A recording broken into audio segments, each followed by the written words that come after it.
Chapter 504. Clunan gladiator Cornge, and knife-wielding insect Mike. Although they weren't famous gladiators on soccer, they still had their own fame. To be precise, it was their fame in the lead-in match. Before the start of every championship match on soccer, there would be a lead-in match to arouse the audience's emotions. Although the danger level of the lead-in match was not as high as the free-for-all or the team free-for-all, it was definitely not a game of house. It wasn't easy to make a certain amount of fame and survive in the lead-in match. Rog vaguely remembered that before his fight with Ronan, the one responsible for the lead-in match was this Clunan gladiator called Cornge. "How did you get out of soccer?" Looking at Cornge and Mike, who were still alive and kicking, Rog asked curiously. "We robbed Gao Tianzuan's spaceship, passed through the Devil's Lair, and then came here. Although the environment here isn't very good, it's still much better than my hometown. After all, my mother and her little boyfriend won't appear here." Cornge gave a simple explanation. "Cornge and Mike's spaceship fell into the lava river, and we rescued them. They told me that you are the fourth Hokage." Abhijit added. "The two of them may explain why you know that I am the fourth Hokage, but you still haven't explained why you were so sure that I would make a deal with you." Although Abhijit's strength wasn't very good, just at the level of an ordinary Asgard gladiator, but for some reason, Rog always felt that he wasn't that simple. Rog didn't doubt Abhijit's experience, but he suspected that he was hiding something else. "You go out first, and close the door on the way." Abhijit didn't directly answer Rog's question, but let Cornge and Mike leave the village hall first. After Cornge and Mike left and closed the door, Abhijit slowly said, "Although I don't know what you want to do in Muspelheim, I think that with your outstanding strength, you won't refuse the opportunity to continue improving your strength." After that, Abhijit took out a small metal box from his arms, and then solemnly handed the box to Rog. "Open it and take a look, you won't be disappointed." Roger glanced at Abhijit, who had a serious expression on his face, and took the metal box from his hand and opened it. Inside the box was a strange jelly that looked like magma, but it wasn't completely solidified. Rog and Doom were both well informed, but they still didn't recognize what this thing was. "Explain it." "On this strange jelly, Rog, Abhijit, jelly, this is plain origin energy, Muspelheim's origin energy." Abhijit suppressed the excitement in his heart and pretended to be calm as he spoke. But as soon as he finished speaking, Doom opened his mouth to deny his statement. "Impossible. This can't be the origin energy of the realm. The origin energy of the realm can only appear in the form of materialization when the realm is about to collapse. The current Muspelheim definitely can't have materialized origin energy of the realm." While Doom was refuting Abhijit, Rog quickly recalled the information about the origin energy of the realm in his mind. The origin energy of the realm was a term used in the field of magic. To put it in simpler terms, it could be understood as the core energy of a planet, or the source of life of a planet. In short, this was one of the most precious existences of a planet or plane. You are all powerful mages, you have enough ability to distinguish whether this is the origin energy of the realm or not. It won't do me any good to lie about something that can be easily exposed. Abhijit didn't care about Doom's refutation, and still firmly believed that the jelly in the box was the origin energy of the realm. "Whether this is the origin energy of the realm or not, I will confirm it later." "If this is true, what do you want to trade it for?" Rog closed the box and asked Abhijit. "A kingdom that belongs to the fire elves. Whether it's in Muspelheim or somewhere else, it's fine." As expected, Abhijit gave an answer that Rog expected. "No problem, as long as this is the origin energy of the realm, I can help you fulfill this wish." For Rog, it wasn't difficult to help Abhijit fulfill this wish. Wasn't it just a kingdom that belonged to the fire elves? It was a piece of cake. If these fire elves didn't like Muspelheim, he could also give them a piece of land on Tatooine and let them build their own kingdom. Furthermore, on Tatooine, no one would come looking for trouble with them. After all, it was Rog's private territory. Mastering a planet of your own, that's how rich you are. After agreeing to Abhijit's conditions, Rog didn't hesitate and directly began to confirm the authenticity of the origin energy of the realm. When he used magic to confirm the authenticity of the origin energy of the realm, Doom stood aside without saying a word, neither speaking nor planning to help. After a dazzling operation, he finally completed the confirmation of the authenticity of the origin energy of the realm. This is indeed the origin energy of the realm, but I want to change the way of the transaction.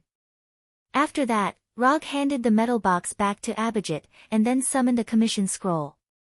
I have obsessive-compulsive disorder, and I like to complete important transactions in the form of commission.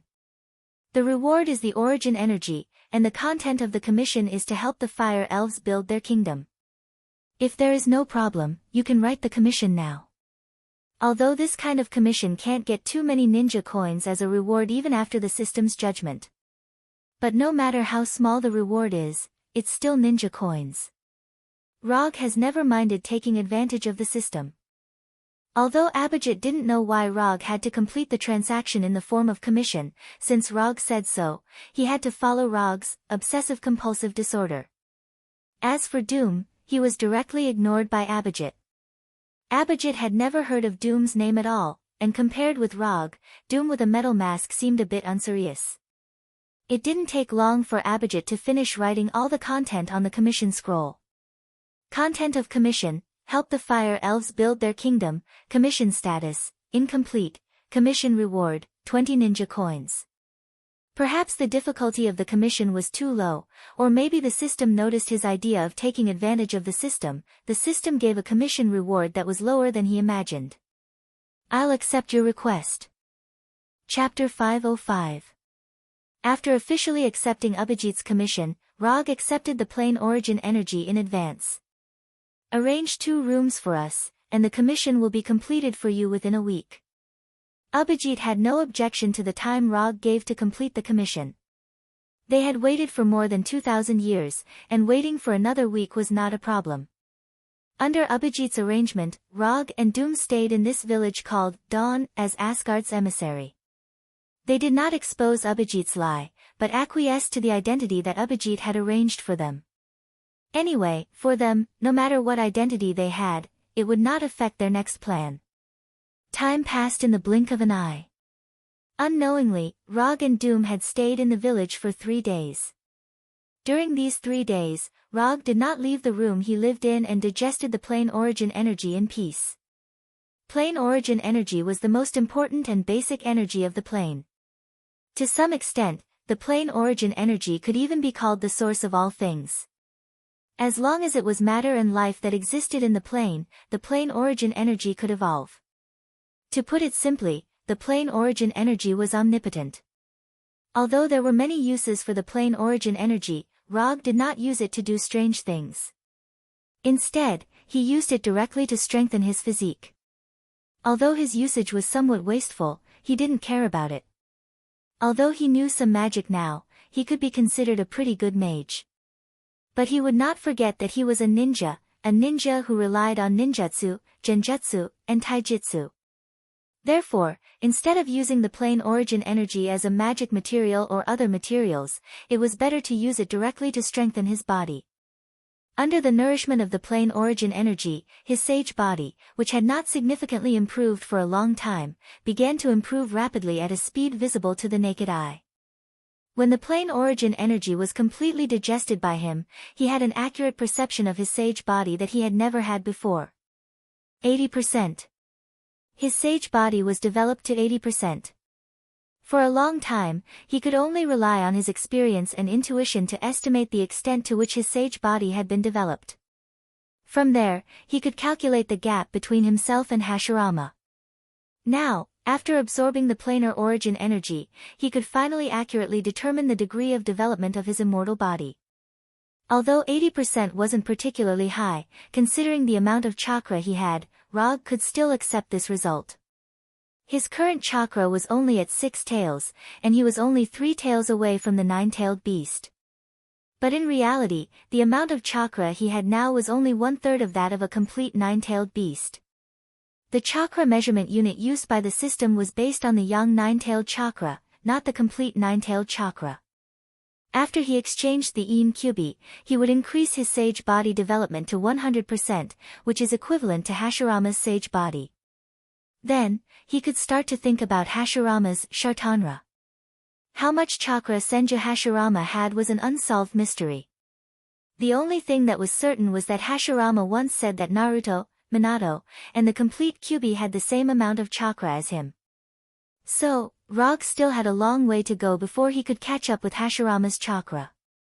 At the very least, he had to develop his sage body to 100% before he could start to think about this problem. After all, Hashirama also had the sage body and practiced for decades before he had the unreasonable chakra. While Rog digested the commission reward given by Abhijit in advance, Doom, the Doctor of Destruction, was not idle and carried out his own research.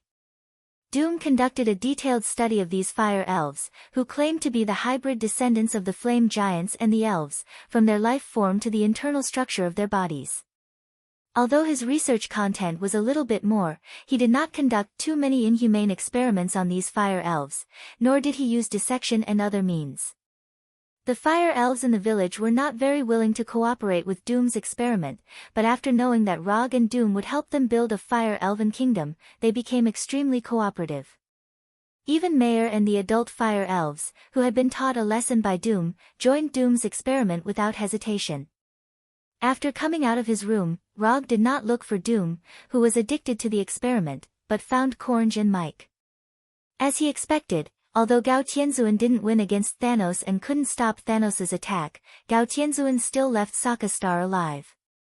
According to Cornge, when they robbed Gao Tianzuan's private spaceships, he saw Gao Tianzuan leaving the hangar with the strong female guard Topaz in another spaceship. Although Cornge didn't know where Gao Tianzuan and Topaz went, he saw something very interesting. He saw Thanos. To be precise, he saw Thanos whose armor was beaten into tatters. Rog clearly remembered that when he fought with Thanos, Thanos' armor was intact. Even when he used the portal magic to take Hulk away, Thanos' armor was still intact. Although Sokka Star advocated gladiators and had many gladiators, none of them could cause damage to Thanos and break his armor. This was something that even Rog couldn't do, let alone those gladiators who were far weaker than him. So there was only one conclusion, that is, the person who broke Thanos' armor was Gao Tianzuan. Apart from Gao Tianzuan, Rog couldn't think of anyone else in Sokka Star who could have such strength. Although Gao Tianzuan looked a little improper, he was a member of the universe's Council of Elders anyway.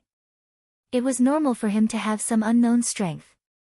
After ending the conversation with Cornge, Rog came to Doom's room, which was not much different from a laboratory. "Do you have anything else to deal with here? If not, I plan to meet with Surtur as soon as possible." According to the original plan, they should not go to the flame giant Surtur for trouble until a few days later. Basically everything that needs to be studied is almost done. Now it's okay to go and see Surtur.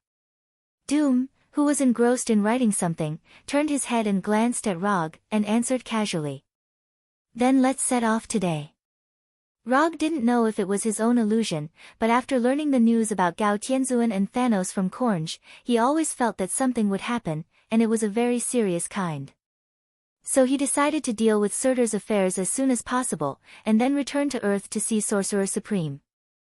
Chapter 506. Are you sure the flame giant Surtur is in this underground cave? Professor Doom, who was wearing a black robe, asked in disbelief. I'm 90% sure.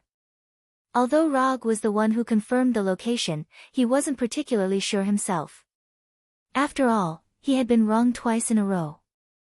You said the same thing the last 2 times.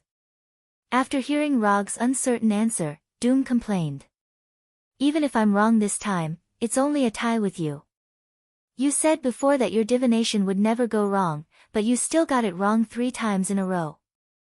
Rog wanted to get Surtur's location from Abhijit, but unfortunately, Abhijit knew nothing about it.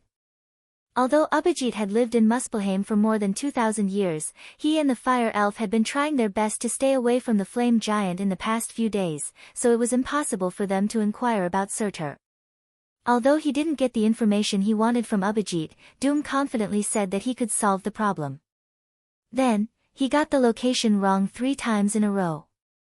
After failing 3 times in a row, Doom refused to continue the divination no matter what, so the task of confirming Surtur's location was handed over to Rog. Because he had never seen Surtur and didn't know what his life signal looked like, Rog could only use the simplest and most crude method to find Surtur. First, he activated Chakra's sensing ability to the extreme and selected the flame giant with the highest life force in the range of his sensing ability. Then, he used quantum teleportation and brought Doom to the flame giant.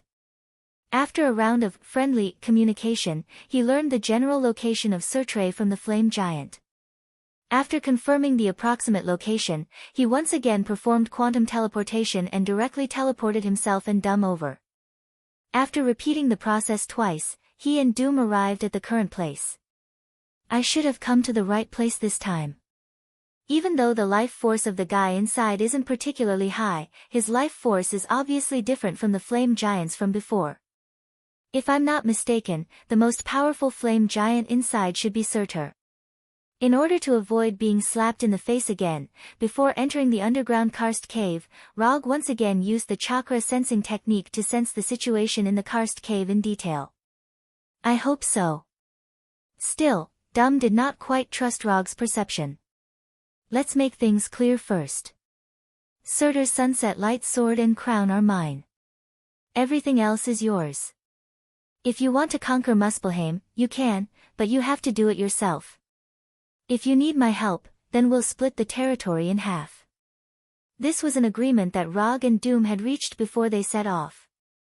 The reason why he repeated the statement was to avoid a dispute over the ownership of the spoils later. Don't worry, I never go back on my promises. I'll never snatch the sunset light sword and Surtur's crown from you. Compared to Rog, who had a clear goal, Doom's trip to Muspelheim this time was much simpler and purer. Simply put, he came with the mentality of increasing his knowledge and expanding his research field. Although Doom had some achievements in the field of magic, he was still unable to further expand his gains in the field of magic because he was on Earth. For example, if he were an Asgard mage, he could definitely improve his research and strength in the field of magic by traveling to different planets and countries. In this regard, Abhijit was a very typical example. Abhijit did not have outstanding talent in forging, but he could find opportunities to improve his forging skills by going to the dwarven country of Nidavellir or the frost giant country of Jotunheim.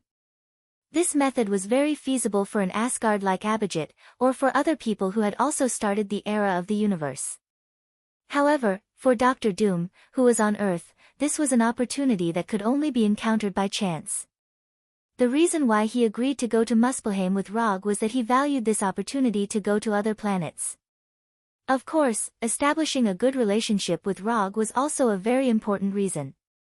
After confirming that Doom would not have any ideas about the sunset light sword and Surtur's crown, Rog summoned the Kusanagi sword from the summon scroll he carried with him, as well as the thunder fan that he had not used for a long time. After Odin's death, the enchantments on the flying Thor kunai and the thunder fan disappeared.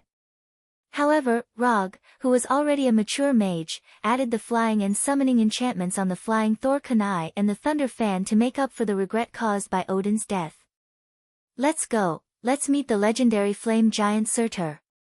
After that, Rog took the lead and walked towards the underground cave. In his memory, Surtur without the eternal fire couldn't even beat the pre-awakened Thor. However, he still didn't dare to underestimate the ruler of Muspelheim. After experiencing so many things that didn't match his memory, he wouldn't continue to use the situation in his memory to infer Surtur's strength. Being careful and cautious was a professional quality that a qualified ninja must have. More importantly, he didn't want to fail in the hands of an enemy like Surtur. The underground cave where Surtur was located was far larger than the previous Dawn village. After walking quickly for more than 10 minutes in this underground cave, Rog and Doom saw the target of their trip, Surtur.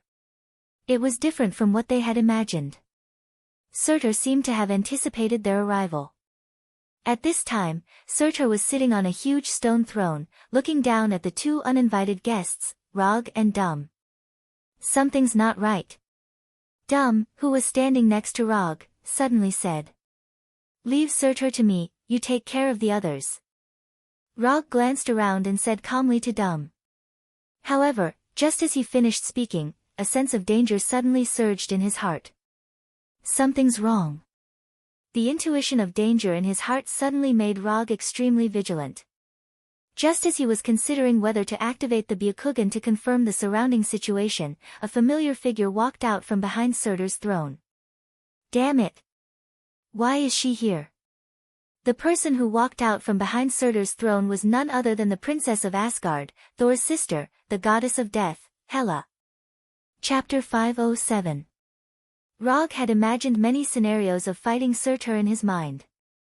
However, he did not expect to meet the goddess of death Hela in Muspelheim. What's wrong with this big sister? Is she planning to stay in the Nine Realms?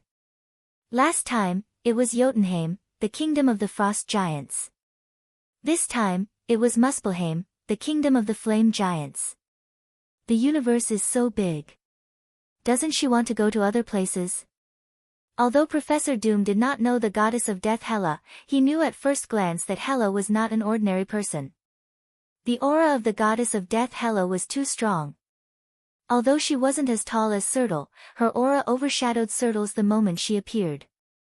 Compared to Surtur, the current Hela was more like the ruler of Muspelheim. However, the following development perfectly proved this point. When Hela walked out from behind the throne, Surtur, who was sitting on the huge stone throne, immediately stood up and gave the throne to Hela. Then, like a guard, he stood beside the throne. Who is she? Seeing Rog's expression become more and more serious, Doom asked. Odin's eldest daughter, Asgard's eldest princess, the goddess of death Hela.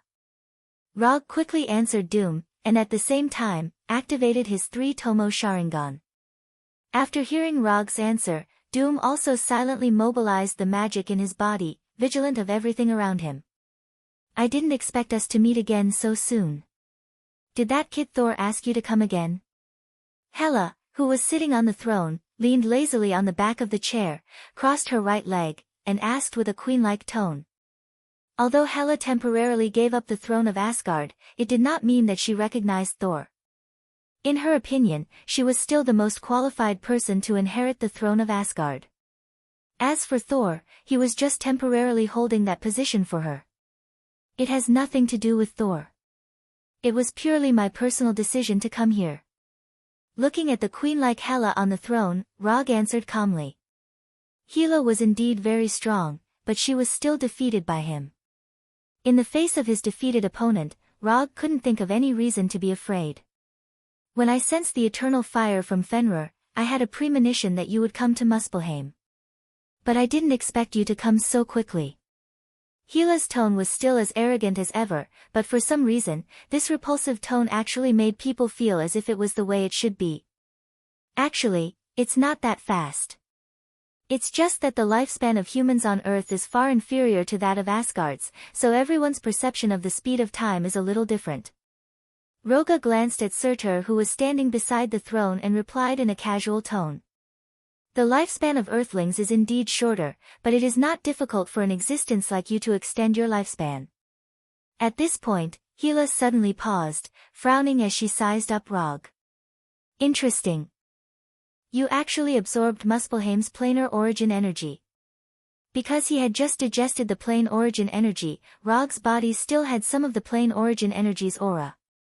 Although these auras were very weak, for Hela, who was extremely good at controlling energy, as long as she looked carefully, she could easily see them. I was lucky, I just happened to find some.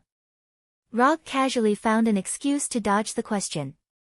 He had asked Abhijit before, wanting to know where Abhijit got the plane origin energy from. As a result, Abhijit gave him a slightly funny answer. It fell from the sky. This was Abhijit's original words at the time. Later, after realizing that the joke did not have the desired effect, Abhijit seriously explained again. That ball of plane origin energy did indeed fall from the sky, but it fell from the sky after it was spewed into the sky from the crater of an erupting volcano. According to Abhijit, at that time, he was planning to go to an active volcano to look for a metal unique to Muspelheim. As a result, before he reached his destination, the volcano erupted. Or rather, the volcano exploded. The erupting volcano sprayed a large amount of magma into the sky. After a fire rain that was like a natural disaster, Abhijit found the plane origin energy near the volcano. After confirming that the jelly he picked up was the plain origin energy, Abhijit went to the volcano a few more times, hoping to find more plain origin energy. But it was a pity that after that eruption, the active volcano became a dormant volcano, and even the magma inside disappeared completely.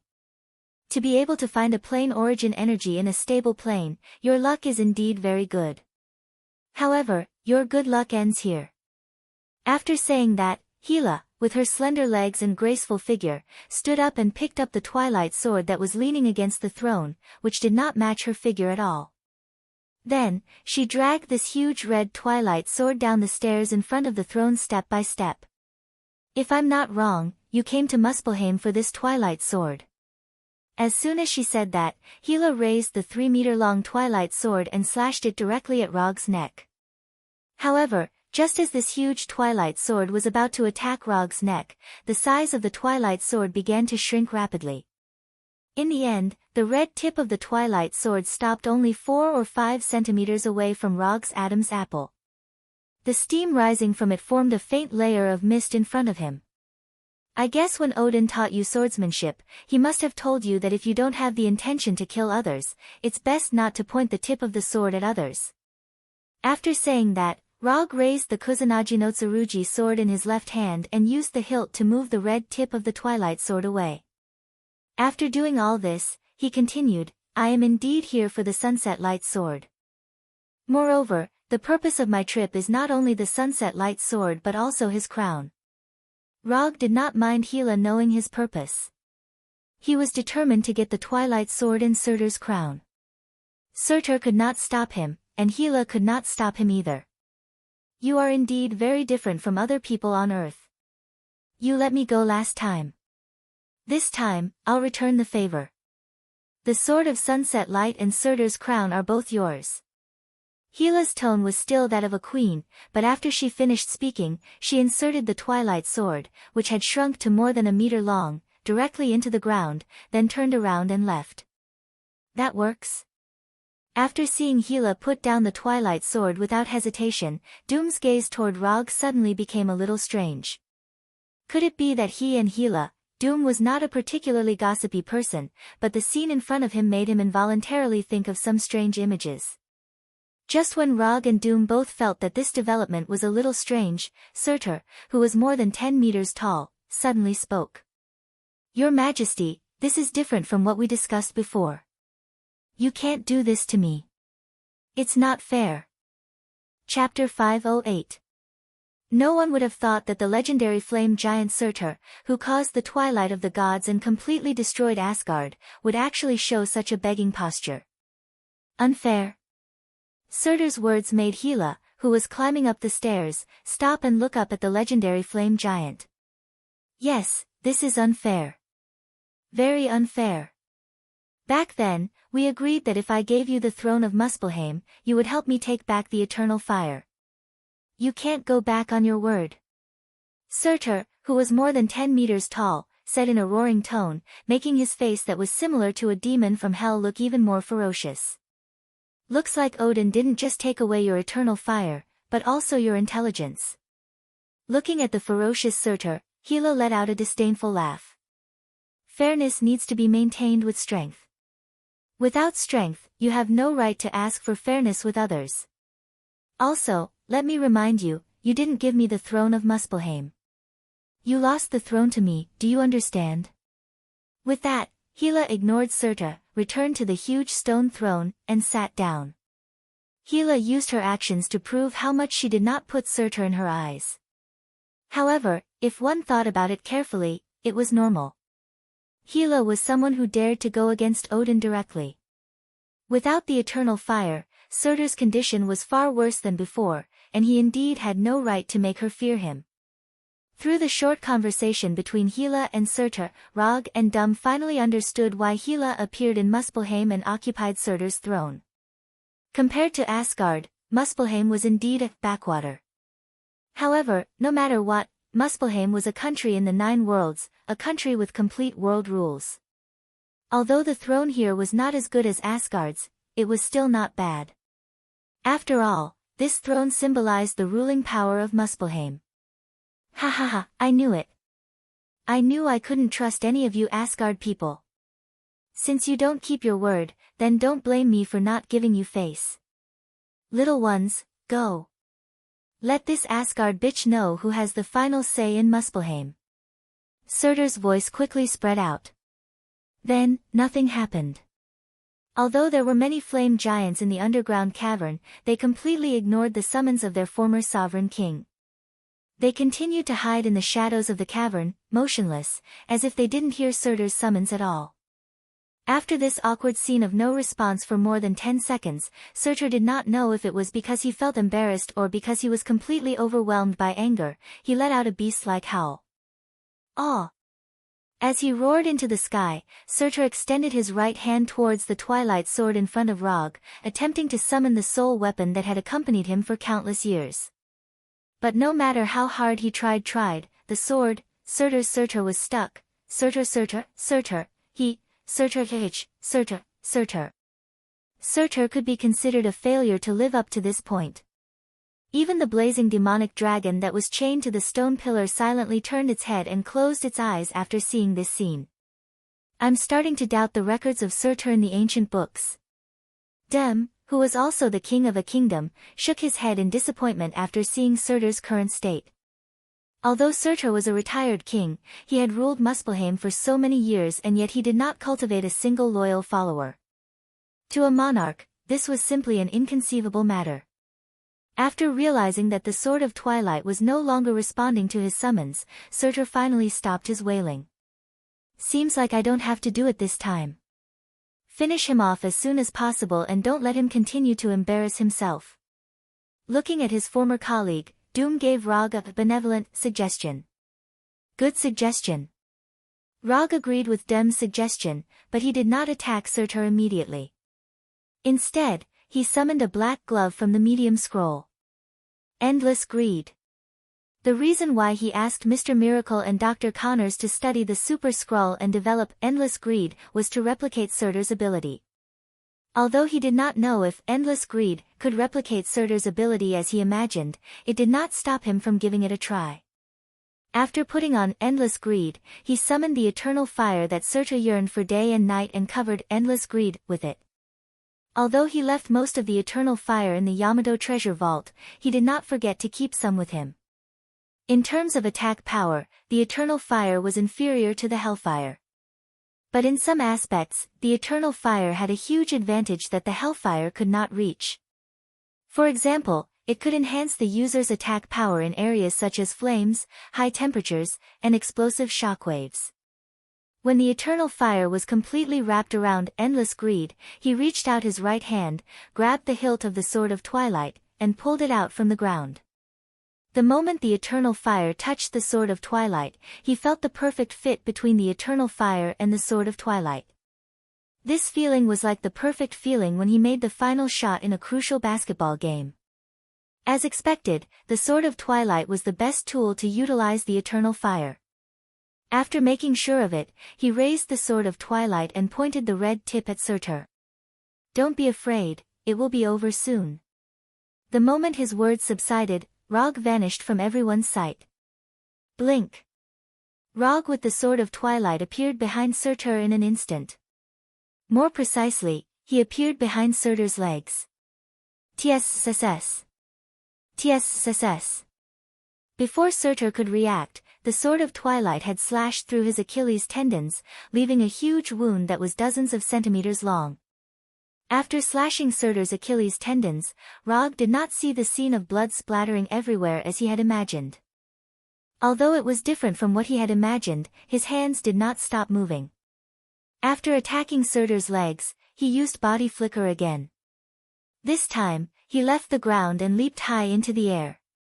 He was at the same level as the back of Surtur's neck. Chi. Chapter 509. Before transmigrating, Rog had seen such a setting in a certain anime. The giant's fatal weakness was located at the back of the neck, which was 1 meter long and 10 centimeters wide. Of course, this was just a setting in that anime. In other worlds, the giant's fatal weakness might not be at the back of the neck. However, this did not stop Rog from viciously attacking the back of Surtur's neck. When he attacked Surtur's Achilles tendons with the Twilight Sword, he realized that the Twilight Sword was not a very sharp sword. To a certain extent, the Twilight Sword was more like a magic sword and not a sharp sword that mainly dealt physical damage. If he had to compare the sharpness of the Twilight Sword, it was not even as sharp as the Kusanagi no Tsurugi sword that he often used. Although the Twilight Sword was not as sharp as he imagined, it was more than enough to attack the back of Surtur's neck. As the Twilight Sword danced in the air, the back of Surtur's neck, which was thicker than his waist, welcomed the rapid fleshgrinder attacks. In just 1 or 2 seconds, more than half of Surtur's neck had been sliced off by the Twilight Sword, causing his huge head to look like it was on the verge of collapsing. However, as soon as the attack of the Twilight Sword stopped, the back of Surtur's neck healed at a speed visible to the naked eye. In just a few seconds, the back of Surtur's neck had completely recovered, as if everything that had happened before was just an illusion. Unlike the rapid regeneration of flesh and blood creatures, the recovery method that Surtur displayed was a kind of energy manipulation technique. By consuming the flame energy in his body, Surtur could not only recover from his injuries at any time, but he could also directly change his body shape. For example, he could become as tall as a mountain. Of course, the premise of all this was that Surtur had enough flame energy. If Surtur still had the eternal fire, he could completely ignore Hela and Rog and even let them attack his body. Unfortunately, the one who had the eternal fire now was not him but Rog. After landing, Rog didn't stay behind Surtur. Instead, he used Blink to appear in front of Surtur. Just as Surtur was about to teach the little guy a lesson with his fists for daring to attack him, Rog did something completely out of his expectations. Rog withdrew the fire of eternity that was wrapped around Endless Greed and threw the severely shrunken Twilight Sword back to Surtur. Under his precise control, the red-tipped Twilight Sword drew a beautiful parabola in the air. Then, it plunged straight into the ground in front of Surtur. The red tip of the sword was buried deep into the ground. "I'll return the Sunset Light Sword to you. Go all out." No one expected Rog to return the Twilight Sword to Surtur. However, after he gave up on the Twilight Sword, not only did Surtur not pull it out from the ground immediately, but he also took a few steps back vigilantly. This didn't make sense. This was a trap. Looking at the Twilight Sword that had accompanied him for countless years on the ground, all kinds of conspiracy theories appeared in Surtur's not-so-bright mind. Not only did Surtur not believe Rog's good intentions, but even the goddess of death, Hel, who had fought with Rog before, also had a doubtful look on her face. Although Hel had only fought with Rog once, she knew that Rog was the kind of person who would think of ways to increase his chances of winning. In simpler words, Rog was the kind of person who would do anything to win. And what he was doing now was obviously inconsistent with his previous style.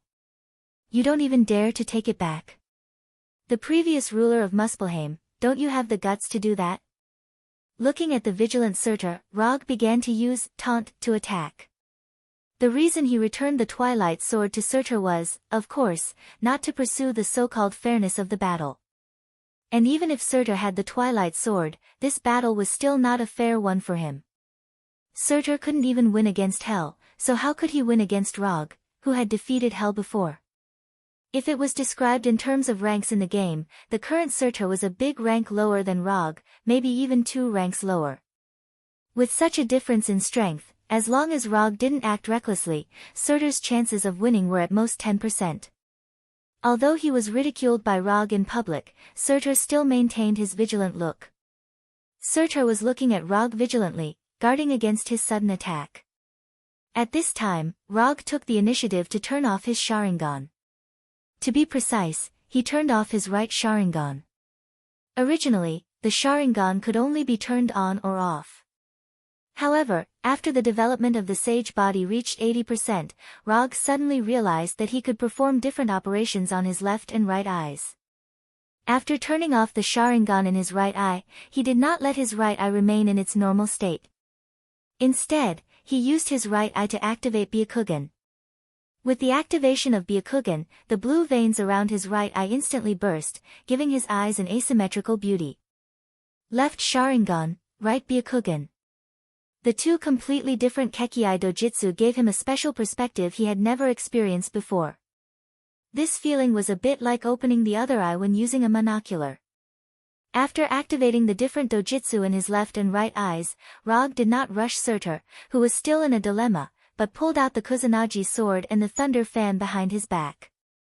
With endless greed in his right hand, he held the Kusanagi sword, and the thunder fan, which was too huge for his size, was held in his left hand. When Rog held the weapons in both hands, Surtur, who was worried about whether he was plotting something, finally pulled out the Twilight sword from the ground. The moment Surtur pulled out the Twilight sword, a flame instantly emerged on the blade of the Twilight sword, and the size of the shrunken sword also expanded rapidly with the surging flame. When the flame completely dissipated, the Twilight sword in Surtur's hand also returned to the size suitable for him, turning into a two-handed sword nearly 10 meters long. So this is how to change the size. I'll accept this method. After witnessing the scene of Surtur restoring the Twilight sword to its original state, a satisfied smile appeared on Rog's face. The reason why he returned the Twilight sword to Surtur was to copy, or to learn the best way to use the Twilight sword from him. In this universe, Surtur was undoubtedly the person who knew how to use the Twilight sword the best. With such a sensei, Rog didn't need to explore the best way to use the Twilight sword by himself. The Sharingan in his left eye was used to copy and observe Surtur's use of the Twilight sword. The Byakugan in his right eye was used to observe the flow of energy in Surtur's body. With this kind of observation without any blind spots, he could master the best way to use the Twilight sword in the shortest time possible, so that the Twilight sword would become a new trump card in his hand. Chapter 510. When the Twilight sword returned to its original size, the flame giant Surtur's confidence also returned.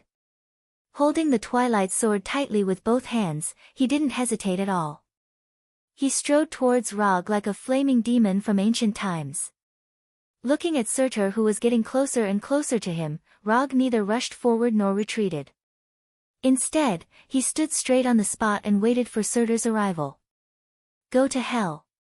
Perhaps to vent the anger in his heart, or perhaps to encourage himself, Surtur raised the Twilight sword high and shouted at Rog. Then, he slashed the Twilight sword down. In terms of swordsmanship, Surtur's slash wasn't considered stunning. It even seemed a little ordinary. However, with his tremendous strength that far exceeded that of ordinary creatures and the terrifying high temperature that the Twilight sword itself carried, his sword displayed an astonishing momentum that was as powerful as a thunderbolt. Under normal circumstances, Rog would never compete head-on with an enemy like Surtur, who was much larger than himself. But now, he intended to experience Surtur's slash with his own eyes. He wanted to see what kind of power the deity body that was 80% developed had. In the blink of an eye, the red tip of the Twilight sword arrived in front of him and collided heavily with the thunder fan made of vibranium. Boom! A loud explosion that wasn't weaker than a large yield C4 bomb boomed. Red flames, accompanied by the shockwave of the explosion, instantly engulfed Rog, who was holding the thunderball fan. The red flames gushing out of the Twilight sword lasted for more than 10 seconds before slowly dissipating, revealing the aftermath of the attack to everyone. Rog, who took Surtur's slash head-on, was still standing in his original position. The thunder fan held in his left hand firmly against the tip of the Twilight sword like a shield. Physical skill, monstrous strength. Monstrous strength was still monstrous strength. However, after the deity body was further enhanced, the strength given by monstrous strength was also more powerful. With the 80% developed deity body and physical skill, monstrous strength, Rog displayed physical strength that wasn't weaker than Surtur's. The legendary flame giant Surtur only has this much power. Rog's disdainful voice was clearly heard by Surtur. Although Surtur couldn't see the expression on Rog's face, he could imagine the mocking expression on Rog's face. Don't be too arrogant, Midgardian. Surtur raised the Twilight sword again, intending to give Rog another vicious slash. However, just as he raised the Twilight sword, Rog suddenly disappeared from his sight. Lightning body flicker. Before Surtur could react, he saw Rog leaping in front of him and the Kusanagi sword wrapped in silver-white lightning. Kusanagi sword, Chidori blade. Under Surtur's gaze, the Kusanagi sword, which was not even as thick as his finger, was slashed fiercely on his head, which was fused with his crown. Clang! The crisp sound of metal colliding rang out. The Kusanagi sword that struck the center of Surtur's head didn't cut in like Rog expected. It's actually that hard? Rog did not expect Surtur's seemingly ordinary head to be able to block the attack of the Kusanagi sword, Chidori blade. Although he wasn't unscathed, it was enough to shock anyone. Iron head. That was the word that popped up in Rog's mind when he saw the scene. Just as Surtur tried to reach out with his left hand to grab Rog, who was suspended in the air, his left cheek suddenly suffered a heavy slap. Slap! The one who slapped Surtur was none other than Rog. Although the Kusanagi sword, Chidori blade didn't cause enough damage, it didn't mean that he would end his attack. Before Surtur's left hand could reach him, he slapped Surtur in the face with the thunderclap ball fan, interrupting his unrealistic fantasy. The slap from the palm of thunder didn't cause much damage to Surtur, but it was extremely humiliating. He was actually slapped by a Midgardian in his own palace in front of his own subordinates. To Surtur, who was once the ruler of Muspelheim, it was an insult worse than being mocked for having no heat in his lower body. Relying on the reaction force of the slap, Rog quickly landed on Surtur's left. Then, he cast a water release ninjutsu. Water release, ripple wave. Surtur had just turned his head and glared at Rog with a face full of rage when he saw a super-pressurized water column that was incomparably tiny to him. Surtur's forehead had fused with his crown, which was why it was astonishingly hard. However, his face wasn't protected by the crown. Although the super-pressurized water column of Ripple Wave was thin, its power and water pressure were extremely terrifying, possessing a terrifying lethality that didn't lose out to metal blades. The second Hokage Tobarama's Ripple Wave could easily sever the roots of divine trees. Although Rog was as proficient in water release as Tobarama, his Ripple Wave did not lose out to Tobarama's power. Poof! The Ripple Wave that Rog spat out of his mouth hit Surtur's left cheek like a bullet. Then, it directly pierced through his entire face and came out from the right side. If there was anything worse than a slap to the face, it would be spitting saliva on the other party's face after slapping them. At the moment, Rog was using his actions to prove what it meant to be slapped in the face repeatedly. Due to their life form, the Flame Giants were a race that was especially easily angered. Their temper was like the flame energy that sustained their life, the slightest provocation would cause them to completely explode. I'll kill you. I'll definitely kill you. After being slapped in the face repeatedly by Rog, Surtur could no longer suppress the rage in his heart and bellowed as if he had lost control. Now, there was no other thought in Surtur's mind at all. His only thought now was to grind the bones and scatter the ashes of this Midgardian that popped out of nowhere, using his blood and life to wash away his humiliation. You'll have to use everything you've got if you want to kill me. Rog didn't take Surtur's threat to heart at all. The reason he provoked Surtur again and again was to thoroughly enrage him. Only then would Surtur use everything he had against him, fully fulfilling his duty as a teacher and showing him all the ways to use the Sunset Light Sword. Chapter 5:11. Just as Rog expected, Surtur's mind was completely occupied by anger. As soon as the wound on his cheek healed, Surtur, who was wielding the Twilight Sword, rushed towards Rog like an enraged beast. The red tip of the Twilight Sword seemed to have sensed Surtur's anger as it emitted an even higher temperature. The front half of the blade had turned into a bright red magma. Looking at Surtur, who was running towards him, Rog didn't stand still and wait for his arrival like before.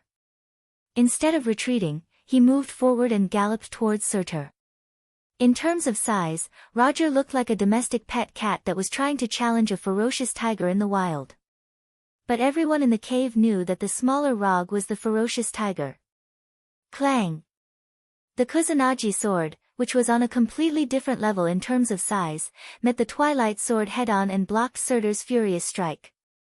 Although Surtur used all his strength, the Twilight Sword still couldn't suppress the Kusanagi sword in Rog's hand.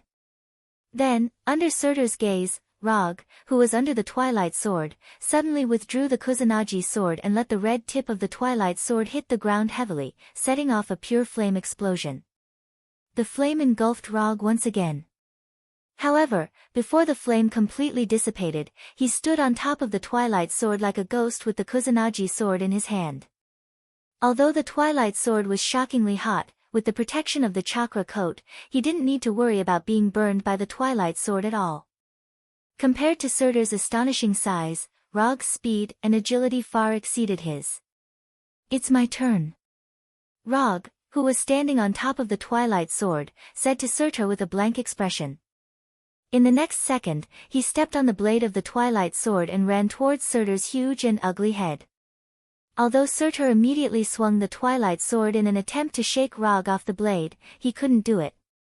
However, all of this was destined to be futile. In the blink of an eye, Rog followed the blade of the Twilight Sword and Surtur's arm and arrived in front of him. Kusanagi Sword, Chidori Blade. Although the Kusanagi Sword, Chidori blade that he used before did not chop off Surtur's head that had fused with the crown, it was still not enough. However, this time, Rog didn't continue to attack Surtur's head. Instead, he aimed the tip of his Kusanagi sword at Surtur's right eye. Chi! The Kusanagi sword with silver lightning around it pierced through Surtur's right eye as if it was piercing through a soft cake. Ah! Although the flame giants were not creatures of flesh and blood in the conventional sense, they also had a sense of pain. When their vitals were hit, they would also feel the extreme pain that penetrated deep into their bones. After piercing Surtur's right eye with his sword, Rog once again did something that was out of everyone's expectations. Under the gazes of Hila, Dum, and the others, he let go of the sword in his right hand. Lightning evasion, 1,000 birds. A thunderous sound that sounded like 1,000 birds chirping at the same time suddenly rang out. Rog's endless greed, right hand was instantly enveloped by silver lightning. His entire right hand seemed to have turned into lightning. Then, he ruthlessly pierced this lightning-like right hand into Surtur's remaining left eye. After the previous exchange, Rog had a general understanding of Surtur's physical strength. Although he could directly pierce Surtur's left eye with his right hand even if he didn't use 1,000 birds. However, in order to make the battle more exciting, and more importantly, to make Surtur more painful, he used 1,000 birds. Without any suspense, Rog's right hand pierced into Surtur's left eye like an indestructible sword, completely destroying it. If he wanted to kill Surtur, he could have completely destroyed Surtur's entire head in one go, turning him into a ball of flame and fusing with the crown. However, he did not do so because he still had a small task to complete before killing Surtur. After using 1,000 birds to blind Surtur's left eye, Rog removed 1,000 birds from his right hand and activated the one-use duplication function of Endless Greed. Duplicating the flame giant Surtur's physique was the second preparation he made to fully utilize the Eternal Fire. If he only had the Twilight Sword, he might not be able to fully utilize the power of the Eternal Fire. Therefore, he did not intend to let go of Surtur's special physique. In addition to the main plan A, preparing a backup plan B could effectively reduce the occurrence of accidents and the failure of the plan. A cautious ninja would never place all their hopes on a plan. The tactical glove Endless Greed, which was created according to the duplication ability of the Super Skrull, quickly completed the duplication of Surtur's physique. From the moment Rog pierced his right hand into Surtur's left eye to the time Endless Greed was completed, it took less than 2 seconds. In such a short time, Surtur couldn't even heal the injury to his eye. After confirming that Endless Greed had completed the duplication, Rog pulled out his right hand and once again held the hilt of the Kusanagi sword. After doing all this, he kicked Surtur's nose fiercely and returned to the ground with the Kusanagi sword. When Rog stepped on the ground again, Surtur finally had time to heal the injury to his eyes and restore his vision. Surtur's vision was restored, but his tragic experience did not end there. After duplicating Surtur's physique, Rog launched a one-sided crushing battle, constantly forcing Surtur to fight with his life on the line. Time passed little by little. After this cat-and-mouse battle lasted for more than 10 minutes, Rog finally had the intention to end the battle. In more than 10 minutes of ravaging, Surtur showed all the ways to use the Twilight Sword. Although he didn't hurt Rog, who jumped up and down as if he wasn't human, his efforts made him a responsible teacher and taught Rog everything he had learned in his life. Raitun, Chidori Egi. Before Surtur could turn around, Rog inserted the Kusanagi sword diagonally into the ground and summoned the Chidori Egi made up entirely of lightning. Chi. Under Rog's control, the Chidori Egi, which was more than 10 meters long, instantly cut off Surtur's sword-wielding right hand, causing the Twilight Sword and the broken arm to fall to the ground with a clang. Then, while Surtur's broken right arm was rapidly recovering, he rushed forward, jumped high, and performed the ultimate skill of this battle. Ninjutsu, Super Large Jade Rasengan. Rog, who jumped above Surtur's head, condensed a super large jade Rasengan with a diameter of 10 meters and smashed the super large jade Rasengan, which was like a small blue sun, hard on Surtur's head. Boom! Surtur's astonishing body was instantly knocked down by the super large jade Rasengan. His body made of flame energy shattered inch by inch under the terrifying distortion of the super large jade Rasengan, returning to the most primitive flame form. When the super large jade Rasengan completely erupted, Surtur's body also disappeared completely, turning into a red flame that rushed into the demon-like crown of more than 1 meter long. Chapter 5:12. The super jade Rasengan, which was 10 meters in diameter, left a huge crater on the charred ground. Along with the shockwave of the explosion, rocks larger than humans began to fall from the walls of the cave. Lava gushed out from the ground and began to fill the cracks on the ground, as well as the crater that had just been formed. When the red lava was about to touch the demonic mask-like crown in the crater, Rog formed a chakra hand, grabbed the left horn of the crown, and took the crown in his hand. If one only looked at its appearance, the crown in Rog's hand at this time was a crude and cheap handicraft, like a demonic mask handmade in the feudal era. However, the true value of the crown was far more than what its appearance showed. To a certain extent, the flame giant Surtur had already died under Rog's super jade Rasengan. However, this did not mean that Surtur was completely dead. As long as this crown was placed in the eternal fire, not only would Surtur be resurrected, but he would also completely recover his strength and have a terrifying mountain-like body. However, Rog wouldn't give Surtur the chance to do so. Surtur, who was sealed in the crown, had only one fate in this life, which was to become a collection in the Taiha treasure vault. After carefully examining the crown with the chakra hand, Rog threw the crown into the psychic scroll. Then, he came to the side of the Twilight Sword that had not completely dissipated. When Surtur was sealed, the Sword of Sunset Light lost its only source of energy and began to crumble. As one of the main spoils of war of this trip, Rog naturally would not let the Twilight Sword disappear. Under the gazes of Hila, Dum, and the others, he summoned the eternal fire again and covered it in his right hand. Relying on the method he learned from Surtur, he held the hilt of the Twilight Sword and let the eternal fire slowly flow into the Twilight Sword. Under Rog's control, the body of the Twilight Sword began to rapidly repair, and its size also began to shrink rapidly. Within a few seconds, the Twilight Sword had become a one-handed sword that was more than 1 meter long. After casually brandishing the Twilight Sword a few times, Rog nodded in satisfaction. With this Twilight Sword alone, his trip to Muspelheim could be considered a fruitful one. With the addition of Surtur's crown and the energy manipulation techniques he had learned from Surtur, he had reaped a bountiful harvest this time.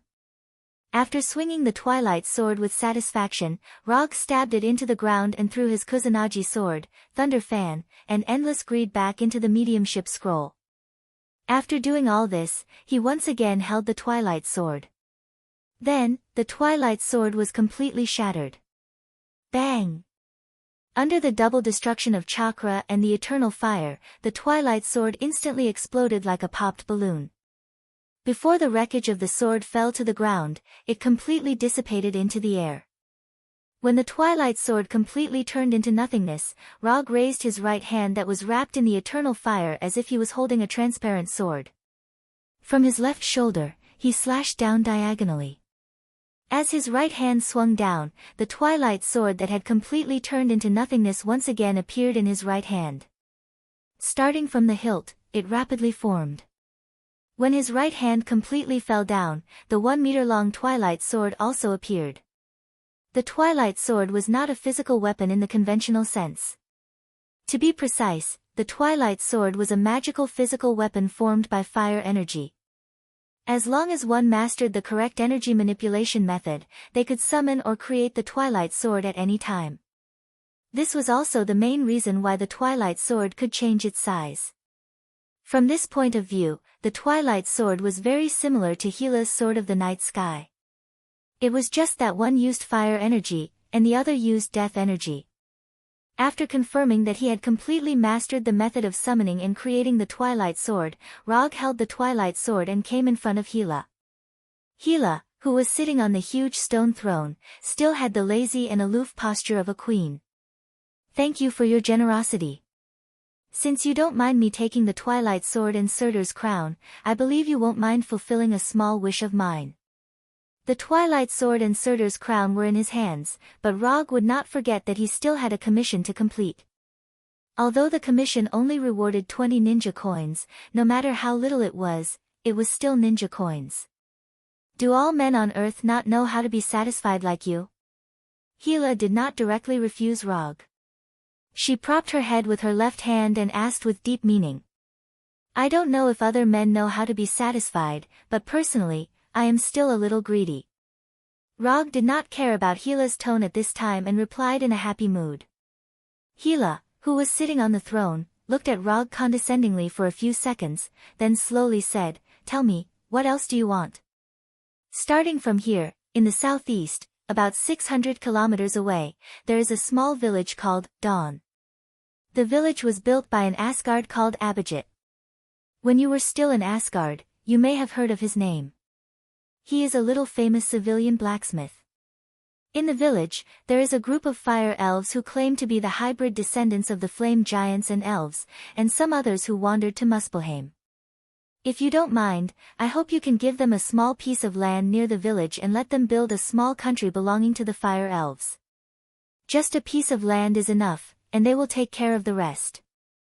Of course, if you can restrain the flame giants and prevent them from entering that area, that would be even better." Rog briefly explained the village. After Surtur's death, Gila was the supreme ruler of Muspelheim. If the fire elves wanted to build a country in Muspelheim, Gila was an existence that could not be avoided. Therefore, instead of hiding the existence of Abhijit and the fire elves, it was better to tell the truth to Gila openly. This could at least avoid many unnecessary problems in the future. For example, the safety of the village and the fact that Abhijit was in Asgard. "Why is it that every time I see you, you are helping someone else? Last time, you were helping that kid Thor, and this time, you are helping these so-called fire elves." Gila could not understand Rog's actions. In her opinion, a person like Rog should not be the kind of person who would work for others. "Because I am a ninja, and ninja is a profession similar to bounty hunters and mercenaries. If someone asks for a job, I will help them complete it. Of course, the commission requires a corresponding reward. If you need it, I can also accept your commission." Because there was no such profession as a ninja in Asgard, Rog simply explained what a ninja was. Of course, things like ninjutsu and chakra were not within the scope of the introduction. "I see. The eternal fire and plain origin energy are the rewards you received. In that case, we will use the form of a commission to solve the fire elves' problem. I will allow them to build a country in Muspelheim, and this is the reward I will give. As the price, I want you to kill Thor." Gila said to Rog with a serious face, and it did not look like she was joking at all. "Is she serious?" Rog did not expect things to develop in such a strange direction. However, he quickly made a decision. "Sorry, I cannot accept this commission. The reward is not equal to the difficulty of the commission, and Thor is my friend. I will not accept a commission to assassinate a friend." Chapter 5:13. Do people like you still care about this? Although Gila and Rog had not been in contact for a long time, including this time, it was only 2 times. However, when Rog introduced her to what a ninja was, she knew that Rog was not the kind of person who would be bound by so-called morality and conscience. The reason was very simple. A person with a Virgin Mary's heart could not become a good bounty hunter or mercenary. So she did not take Rog's refusal seriously at all. You have to pay more. Sure enough, Rog immediately gave an answer that she expected. She didn't know why. When she saw Rog say, "You have to pay more," Hila always felt that he was imitating someone. That look, that tone, it was completely different from his previous style. Ha ha ha ha ha, you have to pay more, interesting. Tell me, what do you want as a reward? Hila was not worried about Rog asking for too much. In her opinion, no matter what Rog wanted, she could pay the corresponding reward. Although Hela was not the king of Asgard, she had to admit that she looked more like the king of Asgard than Thor. The life of Thanos. As long as you can kill Thanos, I will accept the commission to assassinate Thor. Rog didn't hesitate at all as he stated the reward he wanted. Thanos? Who is he? After hearing Rog's answer, Hela frowned slightly and asked puzzledly. Only then did Rog realize a problem. Hela was imprisoned by Odin more than 600 BC and only recently ended her life of imprisonment. Thanos was born 1,000 years ago, so Hela did not know who Thanos was. Note 1, he is a member of the eternal race of Titan Star, with a purple potato-like chin and purple skin. He is quite famous in the universe, with the titles of Mad Titan and Universe Emperor. He is currently one of the most popular, famous, and powerful existences in the universe. Rog briefly explained the identity of Thanos. A long time ago, he had always been curious about a question. That was, who was the strongest villain in the conventional state between the goddess of death Hela and the mad titan Thanos. I will kill Thanos, and you will assassinate Thor. This deal sounds quite fair. However, I refuse. Hela had never seen Thanos and did not know what kind of strength Thanos had.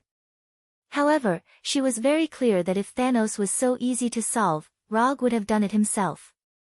Moreover, she heard the hidden loopholes in Rog's words. Using Thanos' life in exchange for Saul's life, this sounded fair. But the problem was that the reward Roger wanted was Thanos' life, and the price he had to pay was to assassinate Saul. As we all know, assassination does not mean killing. A failed assassination is still an assassination. From these two contacts, Hela felt that Rog was likely to deliberately let the assassination fail, and then use the failure of the commission as an excuse to let Thor go. If that's the case, then there's no other way. Rog shrugged and deliberately said in a regretful tone. Okay, don't pretend, your acting is not very good. Hela directly pointed out Rog's slightly rough acting. Well, let's not talk about other things. About the Fire Elf Kingdom, if you agree, I can help you do something of equal value for free. If you don't agree, it doesn't matter. I will take them away from Muspelheim. Rog brought the topic back and waited for Hela's final answer. If Hela agrees, of course, it would be best. Whether it was for him or for the Fire Elves, this was the most effortless way. If Hela did not agree, he could only bring these Fire Elves to Tatooine, and then give them a piece of land and let them build their own Fire Elf kingdom. It's just some Fire Elves, I won't go so far as to make things difficult for them. You can go back and tell them that with their village as the center, the area within 100 miles will belong to them. As long as they don't leave that area, there won't be any flame giants to trouble them. Hela waved her hand and directly gave the land within 100 miles of the village to the Fire Elves without mentioning the reward. For an existence like Hela, she would not care about the reward of a small piece of land. The reason why she mentioned the reward of assassinating Thor was nothing more than to see what Rog, this so-called ninja, could do. Then I thank you for your kindness on behalf of the Fire Elves. After saying that, Log bowed slightly to Hela and said sincerely, thank you. Alright, you two can leave now. The next time we meet, I won't be so easy to talk to. Hela regained the attitude of a high and mighty queen and said to Rog and Abigail condescendingly. Since the host had ordered them to leave, Rog and Abigail of course would not continue to shamelessly stay here. After removing the Twilight Sword, Rog pressed Doom's shoulder with his right hand and directly used quantum teleportation to return to the village called Dawn. After passing on Hela's words to Abigail, Rog did not plan to continue staying in the village. He left the village with Doom and called Heimdall, who was in charge of Bifrost. Within a few seconds, the gorgeous rainbow-like beam of light descended from the sky and completely enveloped the two of them. Asgard, Bifrost Hall. Heimdall, send Doom back to Earth. I have some things to talk to Thor about. I'll go back later. No problem. Heimdall did not hesitate to agree to Rog's small request. When Doom's figure disappeared at the entrance of Bifrost again, Rog used quantum teleportation to come to Thor's meeting hall. Before the brilliant light of quantum teleportation dissipated, Thor's voice came, "Rog, why are you back so soon?" Thor was not surprised by Rog's sudden appearance because Heimdall had already reported this matter. However, he did not expect Rog to return from Muspelheim so soon. The matter is done, so I came back, but that's not the main point. The main point is that I met Hela in Muspelheim. And, she's now the ruler of Muspelheim. With Hela's strength, as long as she did not want to be discovered by Heimdall, Heimdall would definitely not be able to detect her. Hela had already proven this once in Jotunheim. Is that so? So she went to Muspelheim. Thor was not too surprised that Hela had become the ruler of Muspelheim. After officially becoming the king of Asgard, Thor found a lot of information about Hela in the top-secret database that only the king of Asgard could browse, so he had expected this. Or rather, this was what Hela would do. You can seriously consider how to deal with the matter between Hela and Muspelheim. Also, there's one more thing I came here for this time. I hope you can help search for a planet called Igor. I have some things to discuss with this planet. Chapter 5:14. Igo? Are you talking about the self-aware planet? What are you looking for him for? For humans on Earth, a self-conscious planet is an illusory existence that only exists in their imagination. But for those civilizations that have opened the Grand Universe era, the existence of Igo is a long-confirmed fact. Although not many people know the specific location of Igo, there are many people who know of Igo's existence. Yes, it's the self-conscious planet. I want to go and see it, and do something I've been wanting to do for a long time. Rog didn't tell Thor his real plan because it involves some secrets about chakra. Planting the divine tree on Igo is something he has planned for a long time, and it is also the key to whether he can break through to the Heavenly Father level, or the Six Paths level. I will try my best to find out the specific location of Igo, but as a friend, I suggest you don't have any strange ideas. Igo is not an ordinary life, his strength is stronger than you think. After pondering for more than 10 seconds, Thor slowly said. Don't worry, I won't joke with my life. Although in his memory, Igo was defeated by the Milky Way awkward dance troupe. But Rog didn't underestimate Igo's strength because of this. Igo is an out-and-out Heavenly Father level existence, an existence stronger than Thanos. But any existence of the Heavenly Father level is not easy to deal with. Odin, the father of the gods, the Ancient One, and the Lord of Hell, Mephisto, were good examples of this. After asking Thor to look for Igo, Rog did not return to the Bifrost Hall, but directly opened the portal back to Konoha headquarters in front of Thor. By the way, did you break up with Jane? The secret guard I arranged told me that Jane seems to have a new boyfriend recently. Thor didn't expect that Rog would care about his emotional life before leaving. In order to express his gratitude, he replied to Rog with a flash of lightning. But unfortunately, just at the moment he raised his right hand and tried to release the lightning, Rog used the body flicker technique and disappeared on the other side of the portal, and decisively closed the portal. Two people's long-distance relationship, four people's carnival, long-distance relationship is really unreliable. Rog, who returned to his office, said in his heart. Ninja coins not consumed, 960. After putting Surtur's crown in the Yamato Treasure Hall, Rog opened the system page and glanced at the current number of ninja coins. 40 more. For a person who was saving money, the most impatient time was the period when they were about to reach their goal. At this time, Rog is experiencing this pain. Number 2, show me all the recent valuable commissions. Rog, who was sitting on the sofa chair.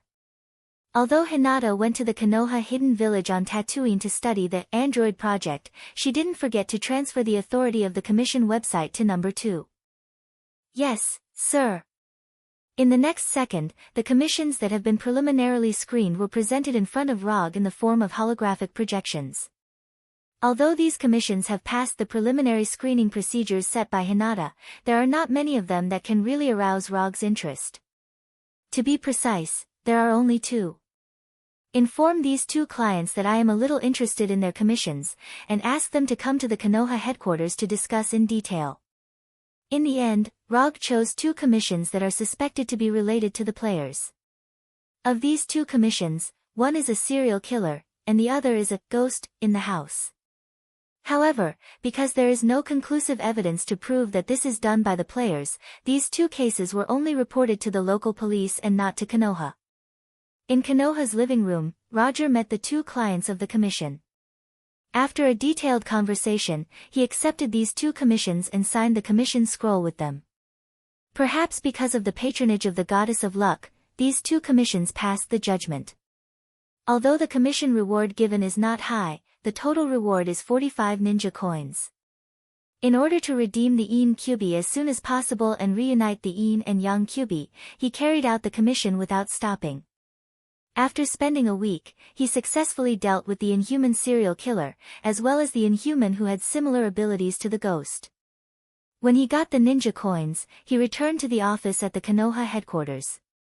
Without even changing his clothes, he directly opened the system's exchange page and found the exchange icon representing the Een Kyubi.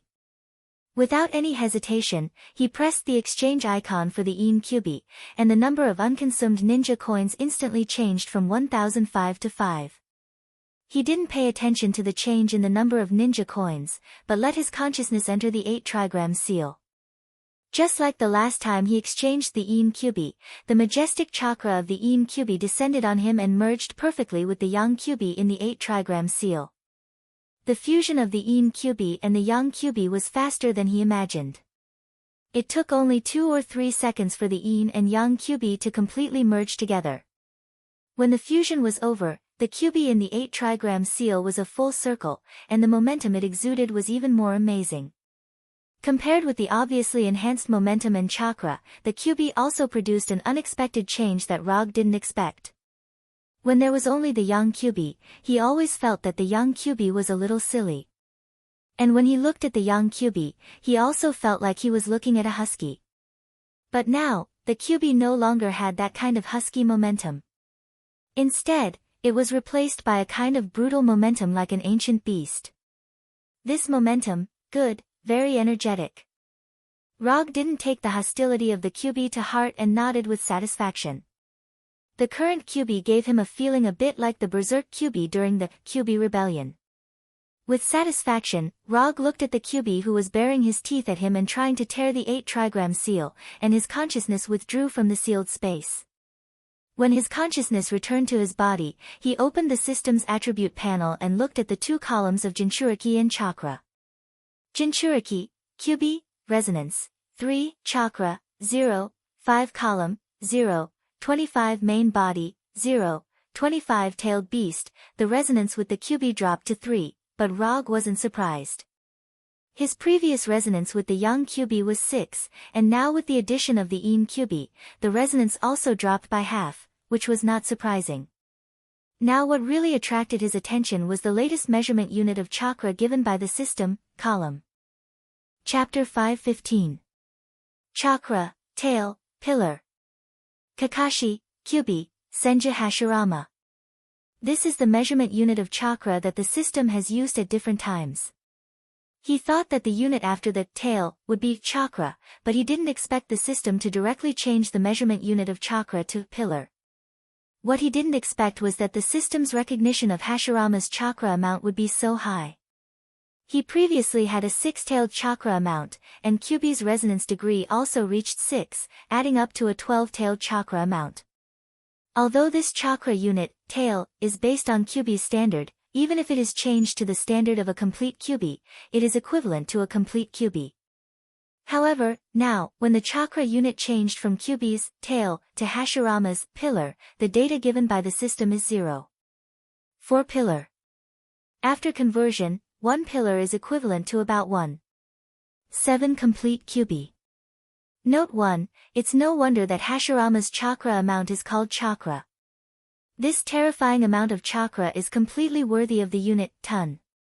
After confirming his current amount of chakra, Rog opened the system's exchange page again and found the exchange icon symbolizing the sacred tree sapling. Regarding the sacred tree sapling, the system gave a different introduction from Rog's memory. In Naruto's world, the Jubi is the sacred tree sapling. The Otsutsuki clan first planted the Jubi on the ground of the alien planet, and then after the Jubi grew to a certain stage, the guardian was used as a living sacrifice for the Jubi to eat. When the Jubi ate the guardian, it could truly transform into the sacred tree, spreading its roots to all corners of the planet, absorbing the chakra of all creatures on the planet and finally bearing the chakra fruit. However, because of the wrong world, the system adjusted some of the settings of the sacred tree sapling. Note 2, because in the world where Rog is now, there is no Otsutsuki clan, and there is no so-called guardian, so the sacred tree can't grow in the original way.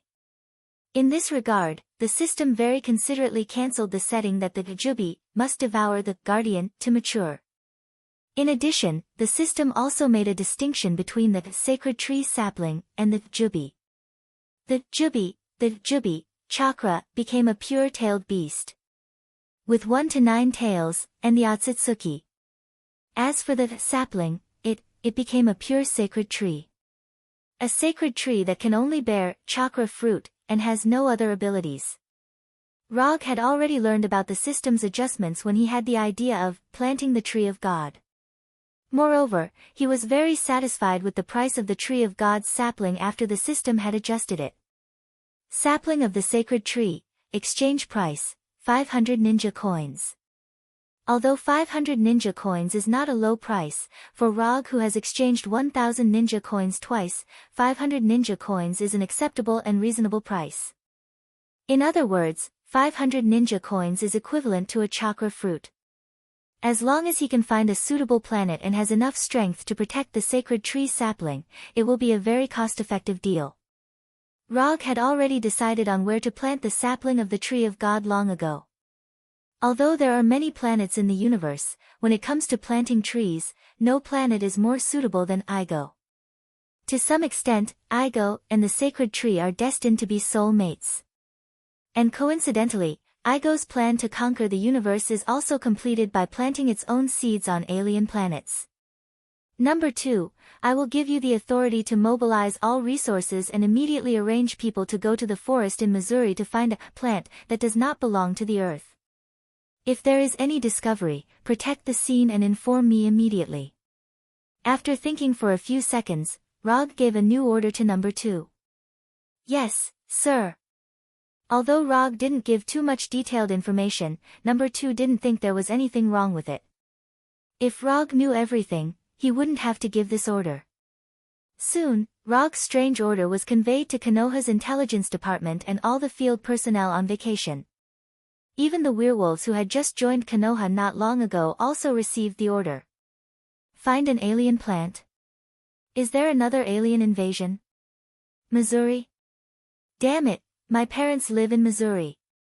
Just when these intelligence personnel and field personnel were guessing what secrets were hidden behind Rog's order, Rog left the office and went to his private practice room. The last time he came here was when he taught Hulk, Hashiman Tanku. That time, the Berserk Hulk had directly destroyed his cultivation room. It wasn't until half a month later that the damaged practice room was repaired and further reinforced.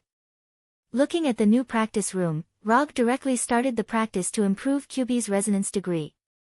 The addition of Een Kyubi made the resonance degree between him and Kyubi drop to 3.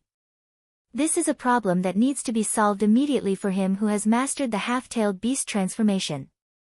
When the resonance degree reaches 1, he can use the first stage of the Bijou transformation, the Bijou chakra coat. And if he wants to enter the half-tailed beast transformation, the resonance degree must reach at least 4 before he can use it. As for the complete Bijou transformation and Kyubi mode, the resonance degree must reach at least 8. Rog doesn't expect himself to be able to restore the resonance degree to the previous 6 in a short time, but no matter what, he must at least raise the resonance degree to 4. Only in this way can QB become another trump card in his battle, instead of a chakra power bank. Because Kuroto already had a resonance level training in Konoha before, so this resonance level training is a walk in the park for him. Time flies. Rog's resonance degree practice plan lasted for a full 4 months before it finally came to an end. Because of his previous experience, his cultivation efficiency this time was much higher than when he was in Konoha's hidden village. In only 4 months, he raised his resonance degree with QB to 5. In addition to this, he has an additional gain. Sage Mode Development Progress, 85%. The increase in the amount of chakra brought by the improvement of the resonance degree also led to the further development of the Sage Mode, making him closer and closer to the complete Sage Mode of Hashirama. After this 4-month practice, he opened the system's property panel again and looked at his current chakra amount. Chakra amount, 0, 6 column, 0. 25 main body, 0. 35 bijou. Chapter 5:16. Planet Tatooine, Konoha Hidden Village, Hinata's Private Laboratory. Android Project, 137th Test, Configuration Version 3. 52, Test begins. Hinata's new projection stood in the middle of the laboratory, looking at the cradle of life, in front of her with an expressionless face. It has been almost half a year since she officially started the Android Project. In the past 6 months, she didn't waste a single day and devoted all her energy to the Android Project. Relying on the Illusion Calculation Matrix data, and the Cradle of Regeneration Project data, obtained by Rog, Hinata designed the most important key instrument in the Android Project, the Cradle of Life. Unlike the traditional cloning project, what she's doing now is simulating the birth process of life through technology. To some extent, she's trying to become her own creator. According to the laws and ethics of Earth, Hinata's Android Project is definitely a taboo evil experiment. However, whether it was Hinata herself or Roger, the supporter behind her, they didn't take this to heart. What's more, Hinata didn't carry out the experiment on Earth, but built the laboratory on Tatooine. The sword of the previous dynasty can't kill the officials of this dynasty. The laws and ethics of Earth can't bind other planets. As time passed slowly, the progress bar on the display screen in front of the Cradle of Life continued to advance towards 100%. Looking at the progress bar, which has reached 83%, Hinata's face still didn't change. In previous experiments, she has pushed the progress of the experiment to more than 90% more than once. The best time was when she pushed the progress to 96%. But she didn't know if it was fate or the problem of the equation, the experiment failed in the end. After experiencing failure again and again, Hinata's state of mind became more and more stable, and no longer changed because of the failure of the experiment or another breakthrough in progress. Under Hinata's patient waiting, the progress bar on the display screen of the Cradle of Life finally broke through to the key 95%. At this time, the Cradle of Life, which was running smoothly, slowly stopped, as if it suddenly entered a standby state. At the same time, Hinata's holographic projection began to gradually disappear, and the warning light on the Cradle of Life changed from a gentle blue to a dazzling red. Laboratory closed, Energy Mobilization Authority raised to the highest level. Main System Control Authority transferred to number 3. Database Backup, Computation Matrix Backup. Konoha Hidden Village's security system has entered Level 1 alert. The second phase of the Android Project, Artificial Intelligence Implantation Phase, has been activated. When Hinata's holographic projection disappeared, an emotionless mechanical voice sounded in the laboratory. The door of the laboratory began to close, and the no. 3 foot under the Konoha Hidden Village was activated, and various data and permissions were transferred one by one.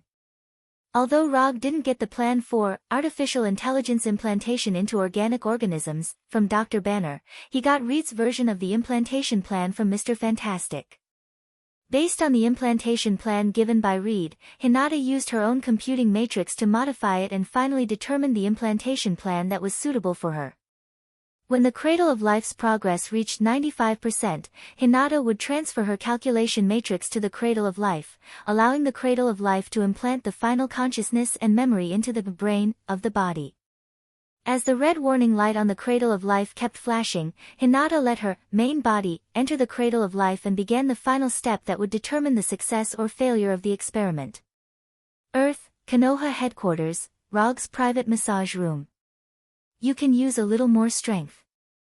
Rog, lying on the massage bed with his eyes closed, said to his life assistant Sharon Carter. Sharon was originally his second assistant, but after he had Hinata, Sharon's position changed from his personal assistant to his life assistant. Letting an agile and experienced former SHIELD agent be a life assistant, this kind of thing can only be done by Rog. Although Sharon is Kuroto's personal assistant, he doesn't have much contact with her because he usually isn't in Konoha HQ, he's either practicing or playing console games in the Kree Empire. If it weren't for the end of the 4-month resonance training and just remembering that he still has a life assistant, he wouldn't be lying here with only a bath towel wrapped around him. Yes, sir. After hearing Rog's instructions, Sharon silently increased the strength of her hands and kept wandering on Rog's muscular back. It has to be said that SHIELD has a good eye for choosing people. When she was an agent, Sharon was an elite agent in SHIELD. When she was an assistant, she was not a good personal assistant. When she became a life assistant, her massage skills were no worse than those of the professionals outside. Under Sharon's massage, Rog, with his eyes closed, began to feel sleepy. However, just when his consciousness was in a half-awake and half-confused state, he suddenly found that the hand on his back had become a little wrong. Although Sharon is not on a field mission now, she used to be a SHIELD agent who had undergone professional shooting training. On her hands, there are some calluses left from shooting practice. But now, the pair of hands that were swimming on his back gave him an unusually delicate feeling, as if they were just born babies. This is definitely not Sharon. After confirming this, Rog, who was still a little sleepy, woke up in an instant. This is his private massage room, and no one can enter here except him. At this time, his privilege was broken. If it were any other matter, he might just turn a blind eye to it and forget about it. But when it comes to his own personal affairs, he is not so easy to talk to. Who are you? Who let you in? Rog's tone was a little cold, and at the same time, he sensed the life energy signal of the uninvited guest behind him. What is this? Ever since he mastered the chakra sensing technique, he has sensed at least 800 lives, if not 1,000, he has sensed at least 800. However, he had never sensed such an incomparably familiar life energy signal from anyone. Chakra. This is the unique energy signal of chakra. After discovering this, he did not wait for the person behind him to reply and directly mobilized chakra. He jumped up in an instant and looked at the uninvited guest with chakra. However, when he saw the uninvited guest who suddenly replaced Sharon, a look of surprise appeared on his face. Waist-length black hair, with some light purple eyes, a gentle appearance with a very oriental style, a sleeveless lavender top with a black belt, black sports shorts, and black boots, this uninvited guest who replaced Sharon is none other than Hinata. To be precise, it's Hinata from the movie, The Last, the 19-year-old Hinata. Hokage-sama, Hinata is back. Hinata showed a pure and charming smile and said softly to Rog, who was only wrapped in a bath towel. Sharon, go out, no one can come in without my permission. Although Rog's eyes have been fixed on Hinata, he quickly said to Sharon, who was standing at the door of the massage room. Chapter 5:17. When Sharon left the massage room and closed the door, Rog didn't hesitate and immediately activated Byakugan. Byakugan, activate. Under the Byakugan's ability to see through things, the secrets of Hinata's body were revealed to his eyes without reservation. Unlike the Genjutsu's metal body made of vibranium, Hinata's body is the flesh and blood of a carbon-based life form. A rhythmic beating heart, slow-flowing blood, cells containing life energy. If you exclude the chakra in Hinata's body, she is no different from an ordinary human being on Earth. After taking a detailed look at the internal situation of Hinata's body, Rog turned off Byakugan, and a dignified look appeared on his face. Although he had a premonition that this day would come when he promised Hinata to carry out the android project. But when the living Hinata really appeared in front of him, he still had some unrealistic feelings. This is not a holographic virtual projection, this is a living human, a real human with the same appearance as Hinata. Under Hinata's gaze, Rog, who was only wrapped in a bath towel, came in front of her and pinched her face with a complicated expression.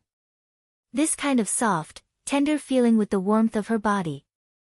After pinching Hinata's cheeks a few times like pinching a baby's round cheeks, Roger retracted his right hand and calmed down his complicated and excited mood.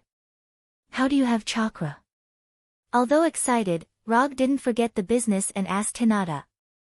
When building this body, I referred to some of your physical data and energy data during cultivation, and then combined with the Hashimoto data you gave to number 2, as well as the post-adjustment plan, I made some adjustments to the body's cells. Then, I have chakra. After saying that, Hinata stretched out her right hand and let the light blue chakra cover her white right hand.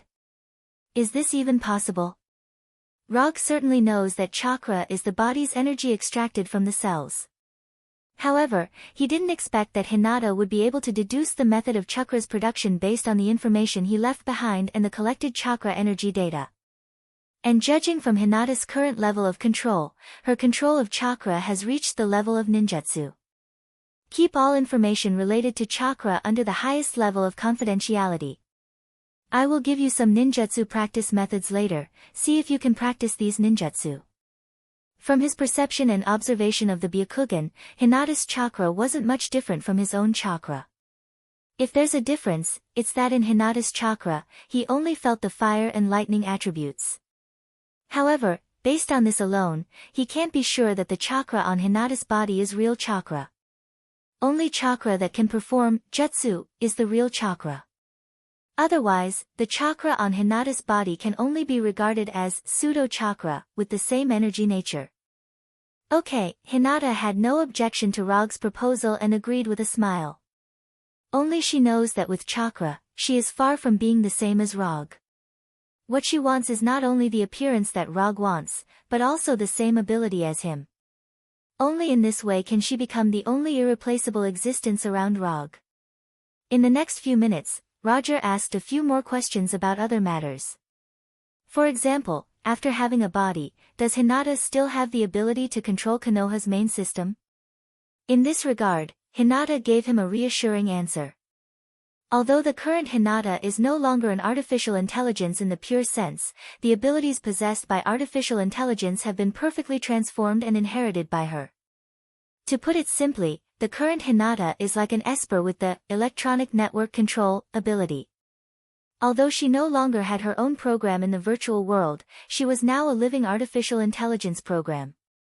It's just that because she is now in a human body, she can't do the terrifying amount of calculations she used to do.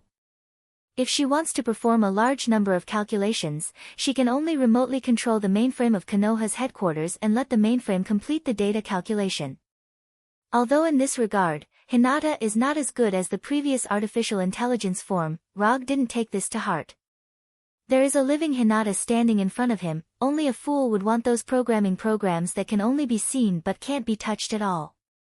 Moreover, although Hinata is no longer an artificial intelligence, Konoha's headquarters still has number 2, with the same structure and ability, and Konoha's hidden village also has number 3. Even if number 2 and number 3 are gone, he can create another number 4, number 5, and number 6. Copying and pasting is the traditional craft of the internet age. Okay, you go out first, I'm going to change clothes. After learning what he wanted to know, Rog issued an eviction order to Hinata. Go out. You can change clothes in front of me, I don't mind. Hinata's face still had that naive smile. However, Rog can be 100% sure that Hinata's real thoughts are not as naive as she shows. Miss, I mind. Don't look at indecent things, understand? Hurry up and go out. After driving Hinata out of the massage room, Rog took off the bath towel wrapped around his body and put on his clothes. At the same time, an inexplicable idea emerged in his mind. How to make a life that was originally an artificial intelligence have the moral emotions of a human, this is a problem worth studying. If Hinata was really just a robot, it would be easier to solve, and he would just ignore this problem. But the problem is that the current Hinata is a living human, a human who created herself. Facing such a Hinata, Rog can't treat her like an artificial intelligence or robot. However, he quickly threw this question to the back of his mind. Androids are also human. Androids can fall in love with humans, so androids are not a problem. After dressing up, Rog left the massage room and returned to his office with Hinata. You are now a human, so you can leave all the daily things to number 2. You are still my personal assistant, and your authority is only under me. As for the rest, you can arrange it for yourself. While talking to Hinata, Rog's fingers were frantically tapping on the keyboard, typing out the Hyuga clan's gentle fist cultivation method, as well as several fire release and lightning release ninjutsu cultivation methods. Of course, there is also the necessary hand seals to perform ninjutsu. Rog has the Muji ninjutsu talent given by the system, so hand seals are just a way for him to show off. But for other ninjas, hand seals are the key to release ninjutsu. The kind of person who claps his hands and gets whatever he wants is not in the scope of reference. This is your work for the next few days.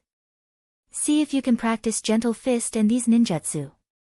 You don't need to be able to release them immediately. Just remember the chakra operation method of these ninjutsu first. After speaking, Rog handed the information that had just been printed to Hinata in front of him. Chapter 518. Hinata's appearance caused a small sensation in Konoha's headquarters. Except for Rog, no one thought that after disappearing for a few months, Hinata would turn from an artificial intelligence into a living human. Although it's a bit unbelievable, with the case of J.R.V.I.S. becoming a genjutsu, it's not particularly difficult to understand that Hinata turned from an artificial intelligence into a human. The Punisher followed Abomination and the others and quickly accepted this. They didn't change their view of Hinata just because she had a real body. However, after seeing Hinata, especially after knowing that Hinata's current body was only 19 years old, the way they looked at Rog became a bit strange. But even so, they quickly accepted Hinata's existence. After all, the friendship between girls sometimes came so quickly. In this regard, the invisible heroine Susan is a good example. After reintroducing Hinata, who already had a body, to the Punisher and the others, Rog began his own short rest time. When Hinata was practicing gentle fist and ninjutsu, Rog didn't disturb her.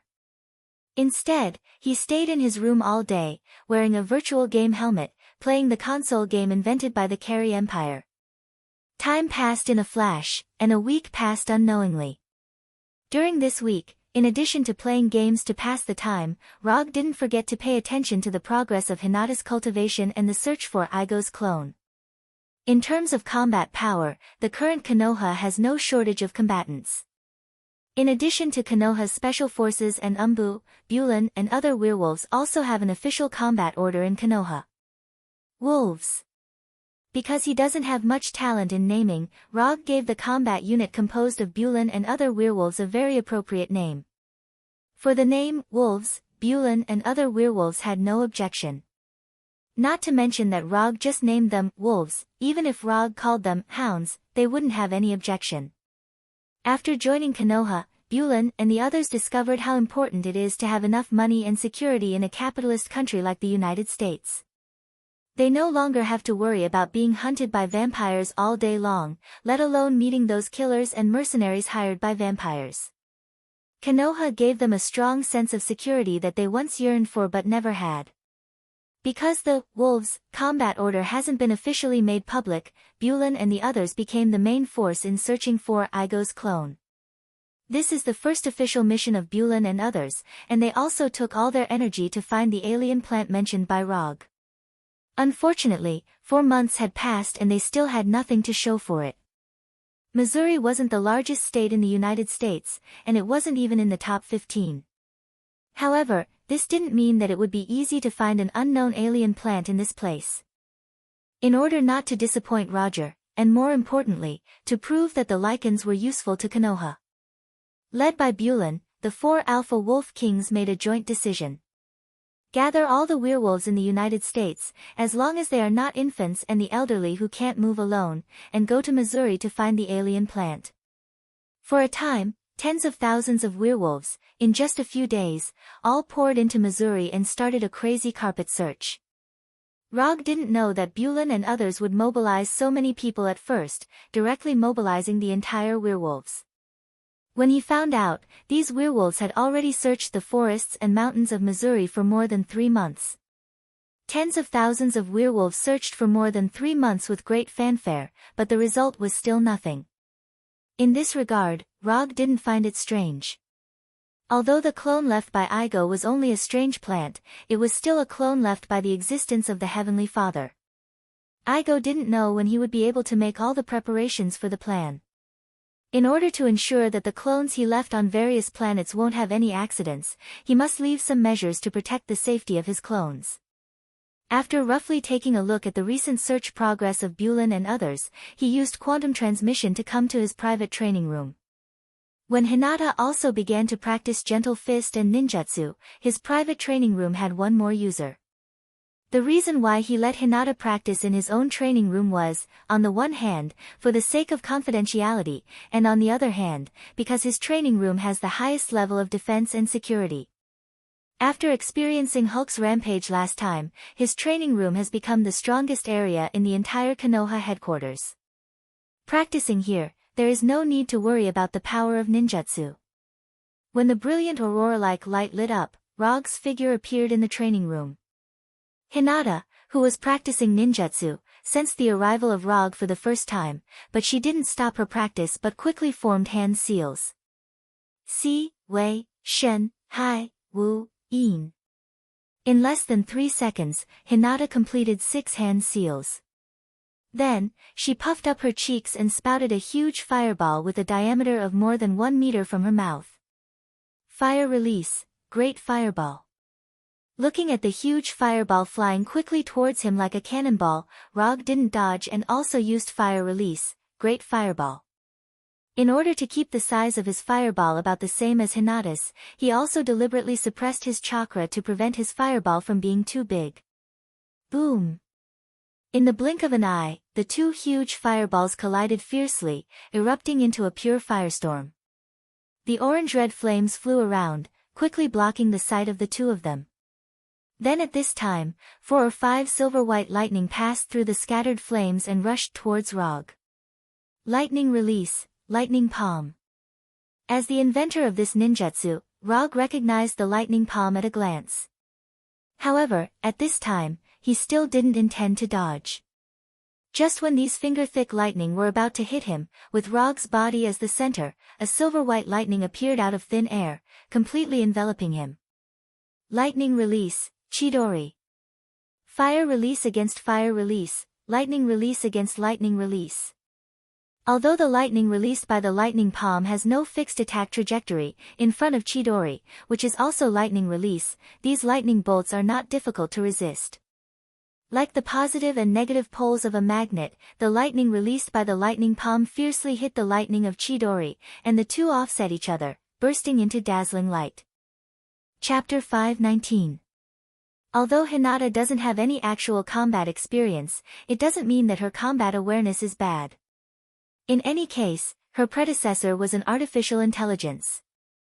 Tani's artificial intelligence, Friday, can analyze the opponent's attack routine in just a few seconds and formulate a corresponding counterattack strategy.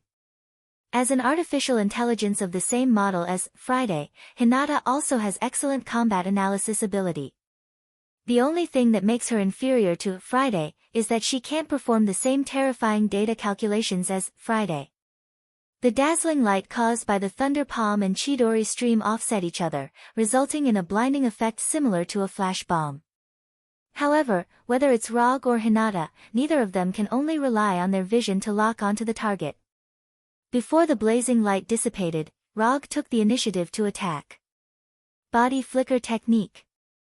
Rog instantly crossed the distance of more than 10 meters between himself and Hinata and appeared behind her like a ghost. However, Just as his right fist was about to hit Hinata's back, Hinata's hands wrapped in light blue chakra blocked his attack first. Hyuga Soft Fist. Although Hinata doesn't have Byakugan like Rog, this doesn't affect her performance of Soft Fist. Turn around, block, attack. At this time, Hinata showed an extremely excellent physical fitness, and she didn't have the slightest intention of giving up the initiative of the battle. She launched a series of rapid attacks against Rog, who is far stronger than her. Hinata's punching speed is fast, but unfortunately, the enemy she is facing now is Rog, who is also good at Soft Fist. Unlike the Steel Fist, which was a passionate confrontation, the confrontation of the Soft Fist gave people a pleasing feeling. Logue and Hinata, who were using Gentle Fist, looked like they were teaching each other moves. They were fighting back and forth, not giving in to each other. Of course, this seemingly equal situation is the result of Rog's plan. If he really wants to defeat Hinata with Soft Fist, Hinata can't exchange so many moves with him, and she can't even keep up with his punching speed. In terms of mastery of Soft Fist, Rog is far better than Hinata. In terms of physical fitness, he is several levels higher than Hinata. Although Hinata has worked hard to exert her current Soft Fist to the limit, in front of Rog, her attacks are still too weak. Just as Hinata's punches were getting slower and slower, revealing more and more flaws, Roger, who had the absolute upper hand, suddenly retreated. Rog's sudden retreat stunned Hinata. However, she soon faced with a new attack. At the same time, Roger pulled out 3 shurikens from his ninja bag. Then, he threw the 3 shuriken. Uchiha's throw. Rock Tites, T's shurikens Urians that's shuriken T shuriken iized. Shuri, T S jutsu. Dang. Dang. Dang. Dang, the 3 shuriken hit the target according to the established attack trajectory. However, at this time, it wasn't Hinata who was hit, but a wooden dummy that was originally located near her. Good. This is a beautiful move. Although all of Hinata's ninjutsu were given by him, seeing Hinata so calmly use jutsu and resolve his shuriken's attack, Rog couldn't help but praise her. It's not easy to stay calm and make the right judgment in a crisis. Especially for those who had never experienced a real battle, this point was even more precious. After using jutsu to resolve Rog's shuriken attack, Hinata didn't hesitate and continued to use her ninjutsu. Body flicker. Hinata's figure suddenly disappeared from Rog's sight. In the next second, Hinata, holding a black kunai, came in front of him and stabbed it into his heart. How is this possible? Hinata didn't expect that hers rapid attack would actually succeed. This result was completely beyond her imagination. But soon, she knew the reason. Boom! Rog, who was stabbed in the heart by the kunai, suddenly turned into a cloud of smoke and disappeared. At the same time, Rog's voice sounded behind her. The combination of jutsu and body flicker is good. But before you attack, you should at least know whether the enemy you are facing is the real one or not. At the same time as Rog's voice sounded, Hinata, who was holding a kunai, quickly turned around. However, the moment she turned around, Rog gently flicked her forehead. You're dead. Hinata wasn't surprised that she would die. After all, the opponent she was facing now was Rog. But what she didn't expect was that she would be defeated so thoroughly that she didn't even recognize that it was a shadow clone who fought with her.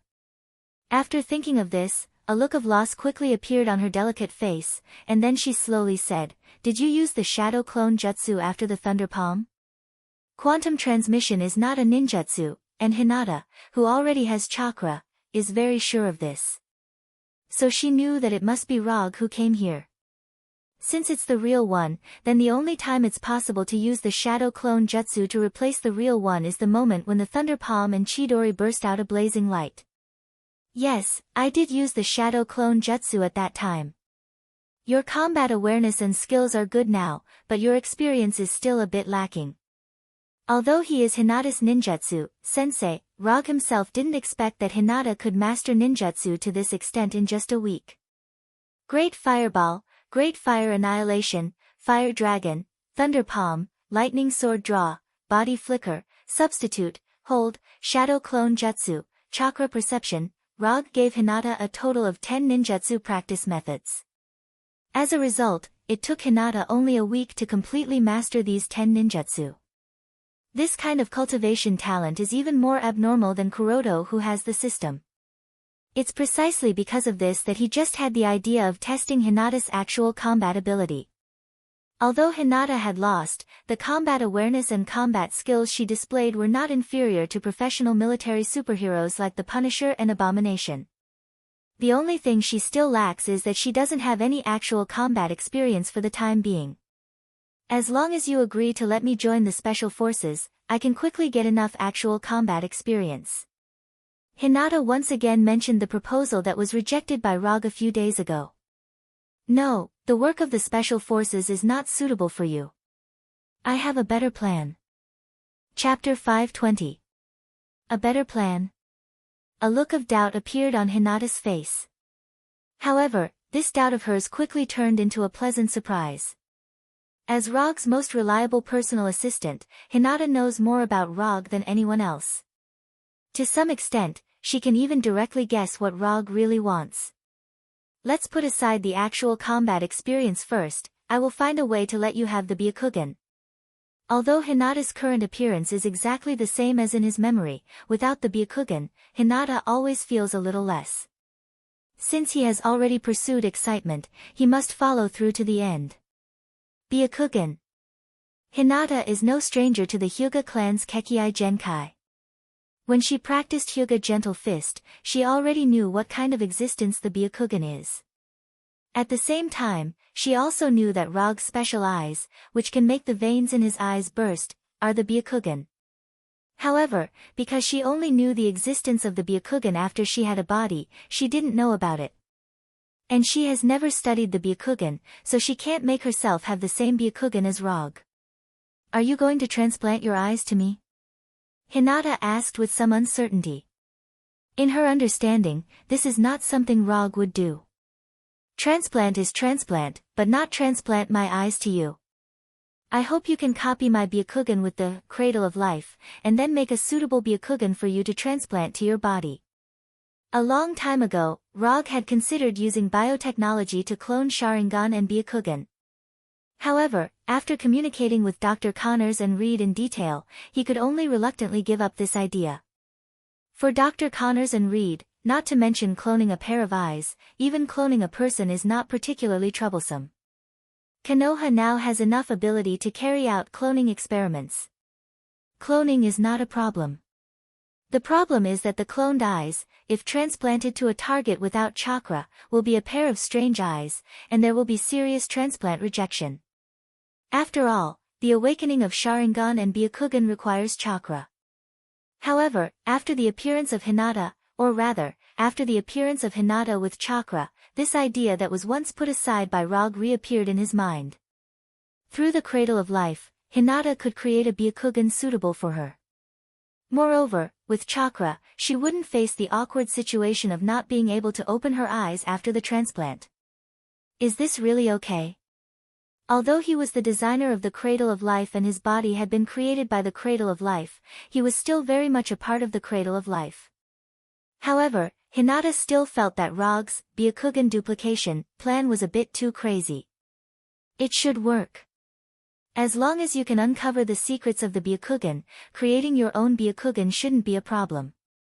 If it weren't for the fact that there is no physical exchange between the Sharingan and the Byakugan in the system, ROG wouldn't have to think about using biotechnology to clone the Byakugan. In the beginning, he planned to use biotechnology to clone a pair of Manjikyu Sharingan, and then by transplanting this pair of Manjikyu Sharingan, he would obtain the eternal Manjikyu Sharingan. However, he quickly rejected this idiotic idea. The cloned Manjikyu Sharingan would still be his Manjikyu Sharingan. Even if he transplanted it, it would be impossible for him to evolve the eternal Manjikyu Sharingan. If he wants to open the eternal Manjikyu Sharingan by transplanting the Manjikyu Sharingan, he must cultivate a new pair of Manjikyu Sharingan, and it must be different from his current Manjikyu Sharingan.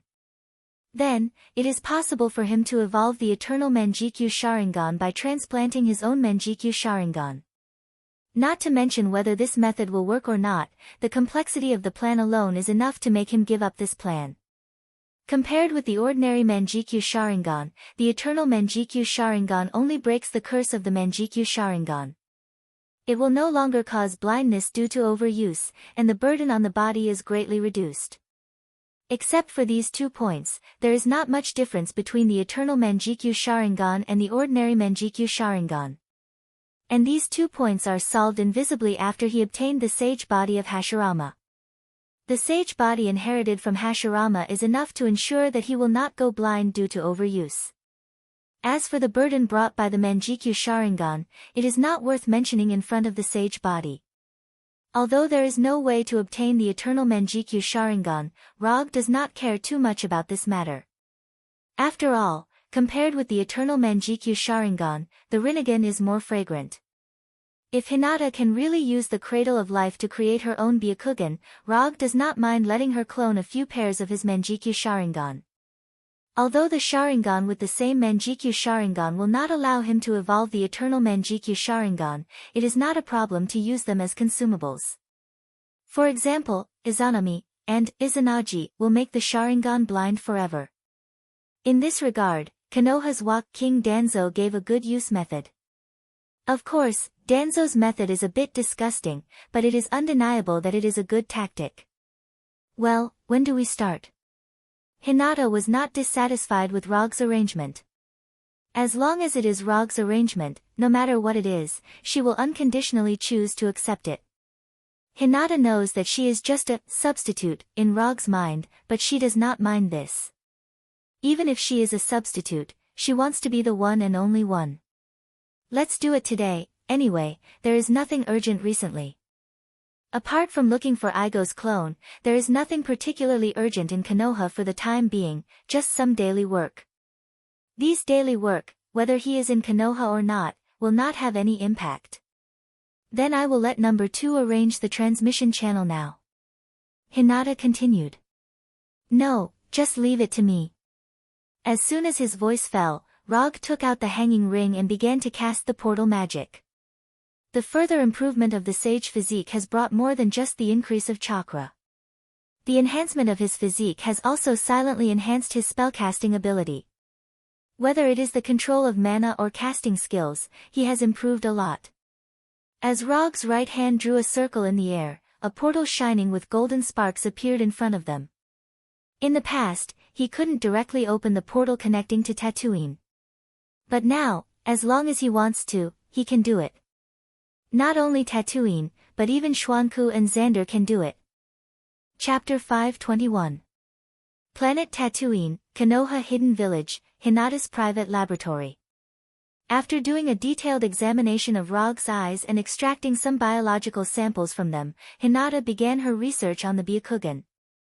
As for Rog, who can only be used as a tool for the time being, he returned to his office in Konoha Hidden Village, took out the magic book he got from Dr. Doom, and studied the magic information about the human body refining. Whether in the field of science or in the field of magic, the content involving human body reconstruction is strictly controlled. However, whether it's Hinata or Roger, neither of them will put these restrictions in their eyes. Although in the field of scientific research, Rog can't provide much help to Hinata. However, he can find other breakthroughs in the field of magic he is better at. Whenever it comes to biological research projects, he can't help but miss Orochimaru. If it weren't for the fact that he only has 5 ninja coins, he would want to exchange some of Orochimaru's research notes from the system and see how the number 1 scientist of the ninja world solves this kind of problem. Time passed in a flash, and unknowingly, Rog and Hinata stayed in Konoha Hidden Village for more than half a month. In this half a month, Hinata completely broke through the cloning and replication of the Byakugan, and can create eyes that are exactly the same as Rog's Byakugan through the Cradle of Life. According to common sense, at this step, Hinata can start to try to transplant the cloned Byakugan. However, they now encountered a problem that they didn't expect at all, so their plan had to be temporarily put on hold. Although Hinata has chakra, she only has 2 attributes of chakra, fire and lightning. Under normal circumstances, with only 2 attributes of chakra, she can also awaken the Byakugan. But the problem is that the Byakugan she created now is Rag's Byakugan, which perfectly matches Rag's 7 attribute chakra. So, a very awkward problem appeared. With only 2 attributes of chakra, there is no way for Hinata to match Rag's Byakugan. In order to solve this version of the bug, Rag returned to Earth and once again began his daily mission of farming missions. For a while, he became the busy person in Konoha. Although these missions are not difficult, there is no way to get too much commission reward, and some of them can't even pass the system's judgment. However, after spending more than a month, Rag successfully increased the number of ninja coins to 125. Research on the transplantation of Byakugan and Sharingan and other Genkai, Orochimaru. Although Orochimaru has never transplanted the Byakugan and the Sharingan, as the #1 scientist in the shinobi world, how can he ignore these 2 Genkai? As for whether or not this research report was written by Orochimaru, Roger wasn't very sure. However, judging from the system's past performance, the credibility of this research report was still very high. If there is no value in it, the system wouldn't give the exchange price of 85 ninja coins. After exchanging the research report, Rag returned to Tatooine and handed the electronic version of the report to Hinata. He knew every word in the research report, but when those strange professional terms were combined together, he couldn't do anything. Professional matters should be left to professionals to solve. Hinata is that professional. Kuroto has to admit that Orochimaru is indeed a genius in the truest sense.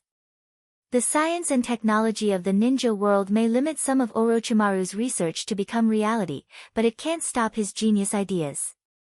Rag didn't know what inspiration Hinata got from Orochimaru's research report, but after reading the report, Hinata didn't say anything and took several tubes of blood from his body, and then drove him out of the laboratory. From that day on, Hinata locked herself in the laboratory. It wasn't until more than half a month later that she came to the Hokage's office and appeared in front of Rag again. Byakugan, open. After Hinata came to the Hokage's office with a small silver-white suitcase, she didn't say anything and opened her Byakugan in front of Rag. She actually succeeded. Looking at Hinata with blue veins popping out of her eyes, Rag froze for a moment, then put down the magic book in his hand and looked at Hinata in disbelief. He didn't know why, but he felt that Hinata seemed to be a little different now.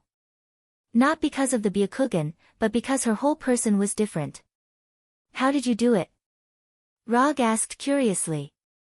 The Byakugan transplant can't be 100% perfect. So I made myself a new body, a body that originally had the Byakugan, completely isolated the problem of the transplant rejection and chakra. At this time, Hinata still had the same pure and gentle appearance, and her tone was as flat as ever. But what came out of her mouth was not ordinary at all. Did he make a new body for himself? Hinata's words made Rag involuntarily think of the S-class forbidden jutsu invented by Orochimaru, living corpse reincarnation. By transferring one's spirit to another's body, one can obtain eternal life and obtain others' Genkai. Although Hinata's approach is not the same as Orochimaru's, the principle is the same. She can perfectly inherit others' Genkai by changing her body. This solution is indeed Orochimaru's style. Looking at Hinata, whose appearance hasn't changed, but she has changed her body, Rag asked a question that he is more concerned about at the moment. What about your previous body? It was destroyed. Hinata said lightly, as if what she was dealing with was not her own body at all, but an ordinary item that can be seen everywhere. Don't tell anyone that you have changed your body again, and don't tell anyone that you can change your body at any time. Except for you and me, I don't want a third person to know about this. After a few seconds of silence, Rag solemnly said to Hinata. Okay, a gentle smile appeared on Hinata's face.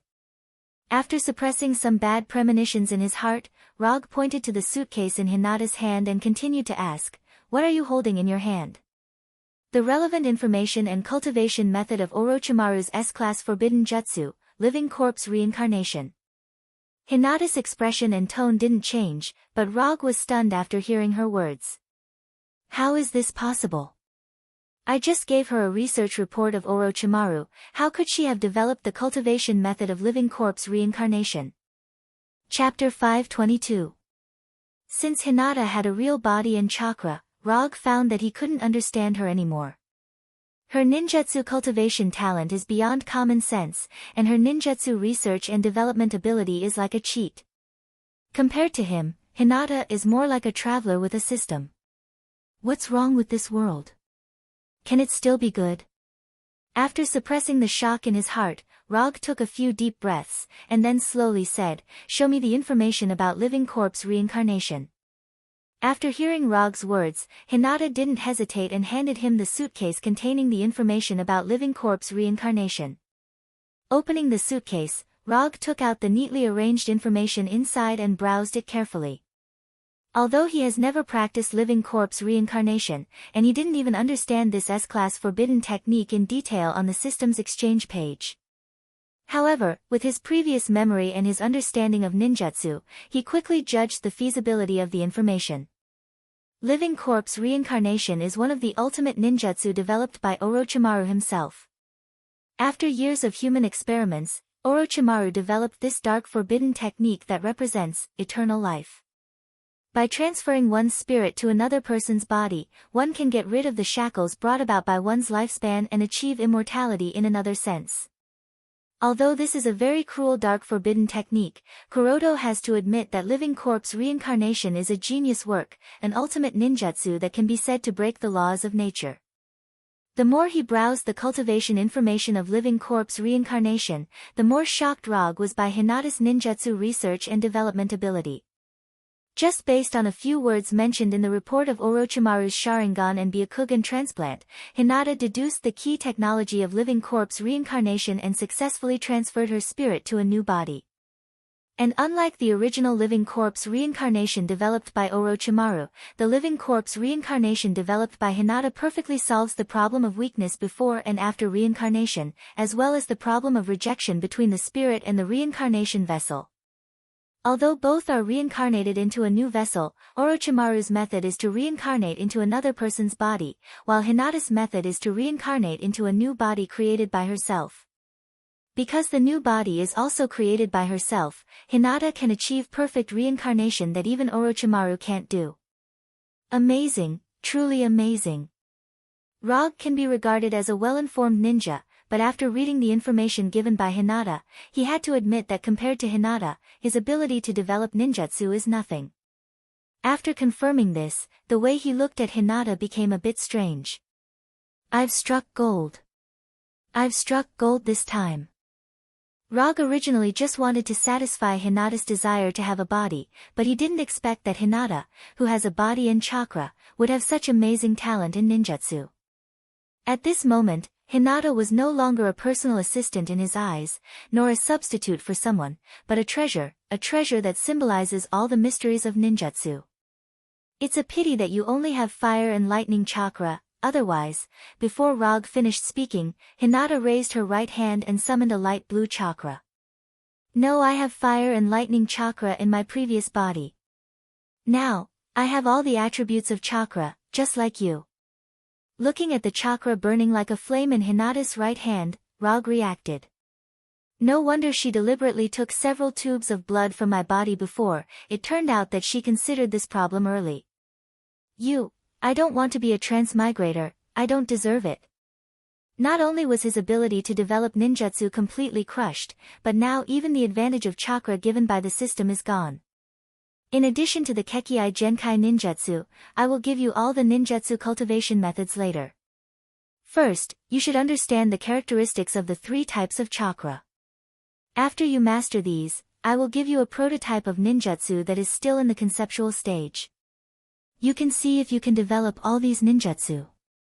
Although he said this, in fact, the so-called prototype of ninjutsu that is still in the conceptual stage in Rog's mouth is the ninjutsu that he hasn't exchanged from the system yet. With a master of ninjutsu like Hinata, he doesn't need to waste ninjutsu at all. Okay, for Rog's arrangement, Hinata didn't have any dissatisfaction. Instead, she showed a happy expression. In the eyes of others, Rog was squeezing Hinata, but Hinata herself didn't think so. In her view, this was Rog's way of showing that he needed her. Rog's original plan was to wait for Hinata to get the Byakugan, then return to Earth and begin to prepare for his tree-planting trip. However, after knowing that Hinata has a cheat-like ability to develop ninjutsu, the tree-planting plan was directly postponed by him. Planting the sacred tree is a long-term task, and it doesn't have much impact whether it starts earlier or later. Time flies, and in a blink of an eye, more than half a year passed. In this half a year, Rog's ninjutsu library was filled at an amazing speed. In addition to practicing the ninjutsu developed by Hinata, he didn't forget to continue to improve his sage body, and from time to time, he would return to Earth to do some commissions to accumulate some ninjutsu. If no one disturbed him, he wouldn't mind continuing to live on Tatooine with Hinata, making himself a ninjutsu professor, like the third Hokage Sarutobi, proficient in all ninjutsu and Konoha. However, the happy days were short-lived. When the Konoha hidden village had just ushered in the first light of a new day, the voice of NR3 suddenly sounded in Rog's bedroom. Hokage-sama, NR2 just sent a message, the alien plant you are looking for has been found. Unlike the previous voice, NR3 is not using Hinata's voice now, but an electronically synthesized female voice. After Hinata had a real body, the voice of NR2 and NR3 were modified by Hinata into a mechanically synthesized voice similar to Friday. Got it, prepare breakfast for me, I'll go back later. As Rog's voice sounded, the lights in the bedroom slowly lit up, and the huge floor-to-ceiling window also returned from the smart screen state to the transparent state, allowing the morning light to shine into the bedroom. Do you want to go back together? Or do you want to stay here? Rog rubbed his eyes that haven't fully opened, and said to Hinata, who was next to him with her smooth shoulders exposed from the quilt. Let's go back together, I haven't been back for a long time. After saying that, Hinata tried to get up from the bed, but as soon as she got up, her brows wrinkled involuntarily. You're pressing my hair again. Chapter 523. Earth, Missouri, in a forest near a small town. Is this the plant clone of the planet called Igo you mentioned before? Looking at the strange plant in front of her, whose outer layer is like a hollow coral, and the bottom is wrapped with a fruit that exudes a faint blue light, Hinata asked Rog in confusion. Yes, this is Igo's plant clone. Although Rog didn't remember what Igo's plant clone looked like before, after seeing this alien plant that is obviously different from the style of the Earth, he can be 100% sure that this is Igo's plant clone left on the Earth. Although some plants on the Earth also look like alien species, in this plant clone, he perceived natural energy that doesn't belong to the Earth at all, a strange natural energy that contains strong vitality. Then do we need to get this plant back to Konoha's headquarters? Wearing a sleeveless lavender shirt and black shorts, Hinata squatted down and tentatively stretched out her right hand towards Igo's plant clone. Don't touch it, leave it here first, it's not time to deal with it yet. Igo left his plant clone on thousands of planets, trying to erode the entire planet through these plant clones, and then integrate himself with thousands of planets, using the great life expansion of thousands of planets to achieve the ultimate eternity. In terms of planning, Igo's plan is feasible, and he has enough lifespan and energy to implement this extremely complicated plan. Except for the fact that he can't complete this plan with his own energy, there is no problem with his life expansion plan. However, he thought of a good solution.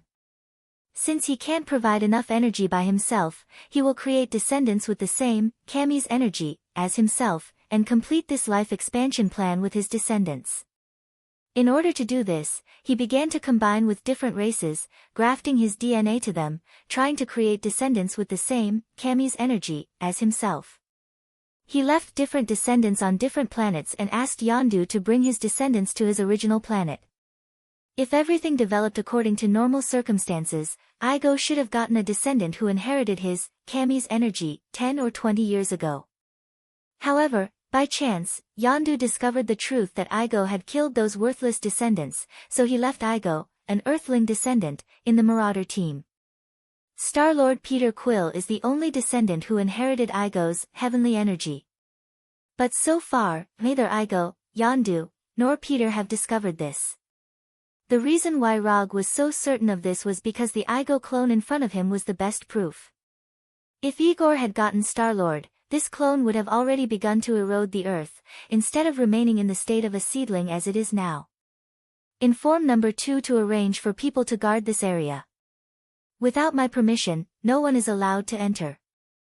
After saying that, Rog mobilized the chakra in his body and used the wood escape technique. As chakra gushed out, a square wooden house that was several square meters in size quickly took shape, completely enveloping Igo's doppelganger. After doing all this, Rog opened the portal and returned to Konoha's headquarters with Hinata. Get ready, I may go to the universe with you in a few days. If you have anything you want to bring, just put it in your channeling scroll.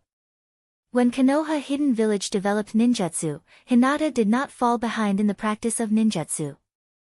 In addition to ninjutsu such as would release ninjutsu, Sharingan Dojutsu, Flying Thor, and King Kong Seal, she basically knows all the other ninjutsu that Rog knows. Summoning technique is one of them. The only difference is that the summon scroll used by Hinata was not exchanged from the system, but she wrote it herself according to the summoning technique. Okay, no problem. After hearing that there were only 2 people acting together with Rog, Hinata's face showed a gentle smile like the warm sun in winter. The reason why she wanted to have her own body was to be able to perform missions with Rog, instead of watching Rog team up with others and leave Konoha. After instructing Hinata, Rog did not hesitate and opened the portal again. A few seconds later, he arrived at Asgard's Golden Palace. To be precise, it was Thor's meeting hall. After a few words with Thor, he successfully got the exact coordinates of the planet Igo from Thor. With Asgard's intelligence ability, it is not a big problem to find the specific location of Igo. What's more, it has been almost a year since Rog last came to Asgard. When he was about to return to Earth, Thor suddenly told him about Hela. Hela is now the queen of Muspelheim and Jotunheim. Now, she is leading the Frost Giants and the Flame Giants to conquer Warnerheim. Thor's words made Rog, who was about to enter the portal, stop. After thinking about it seriously for more than 10 seconds, he slowly said, no matter what you want to do at that time, if you need help, you can let Heimdall contact me at any time. After speaking, he walked into the portal and returned to Konoha's headquarters. The family conflict between Thor and Hela, if nothing unexpected happens, will not be resolved in a short time. Unless one of them takes the initiative to admit defeat, their family conflict will sooner or later manifest in the form of war. On the second day after returning to Konoha's headquarters, Rog took Hinata to the Golden Jack, which had been replaced with the battleship's main system, and began to go to Xander. Before going to the planet Igo, he still has some small preparations to do. For example, finding Igo's descendant, Star-Lord Peter Quill. Although Konoha doesn't have much power in the universe, Rog himself still has some friends in the universe. After setting the destination of the voyage to Xander, he opened the system's exchange page and swiped to the page with the Tree Sapling of God. Tree Sapling of God, exchange price, 500 ninja coins. Although in the past 6 months, he and Hinata lived in the small world of 2 people in Konoha Hidden Village, he is not short of ninja coins now.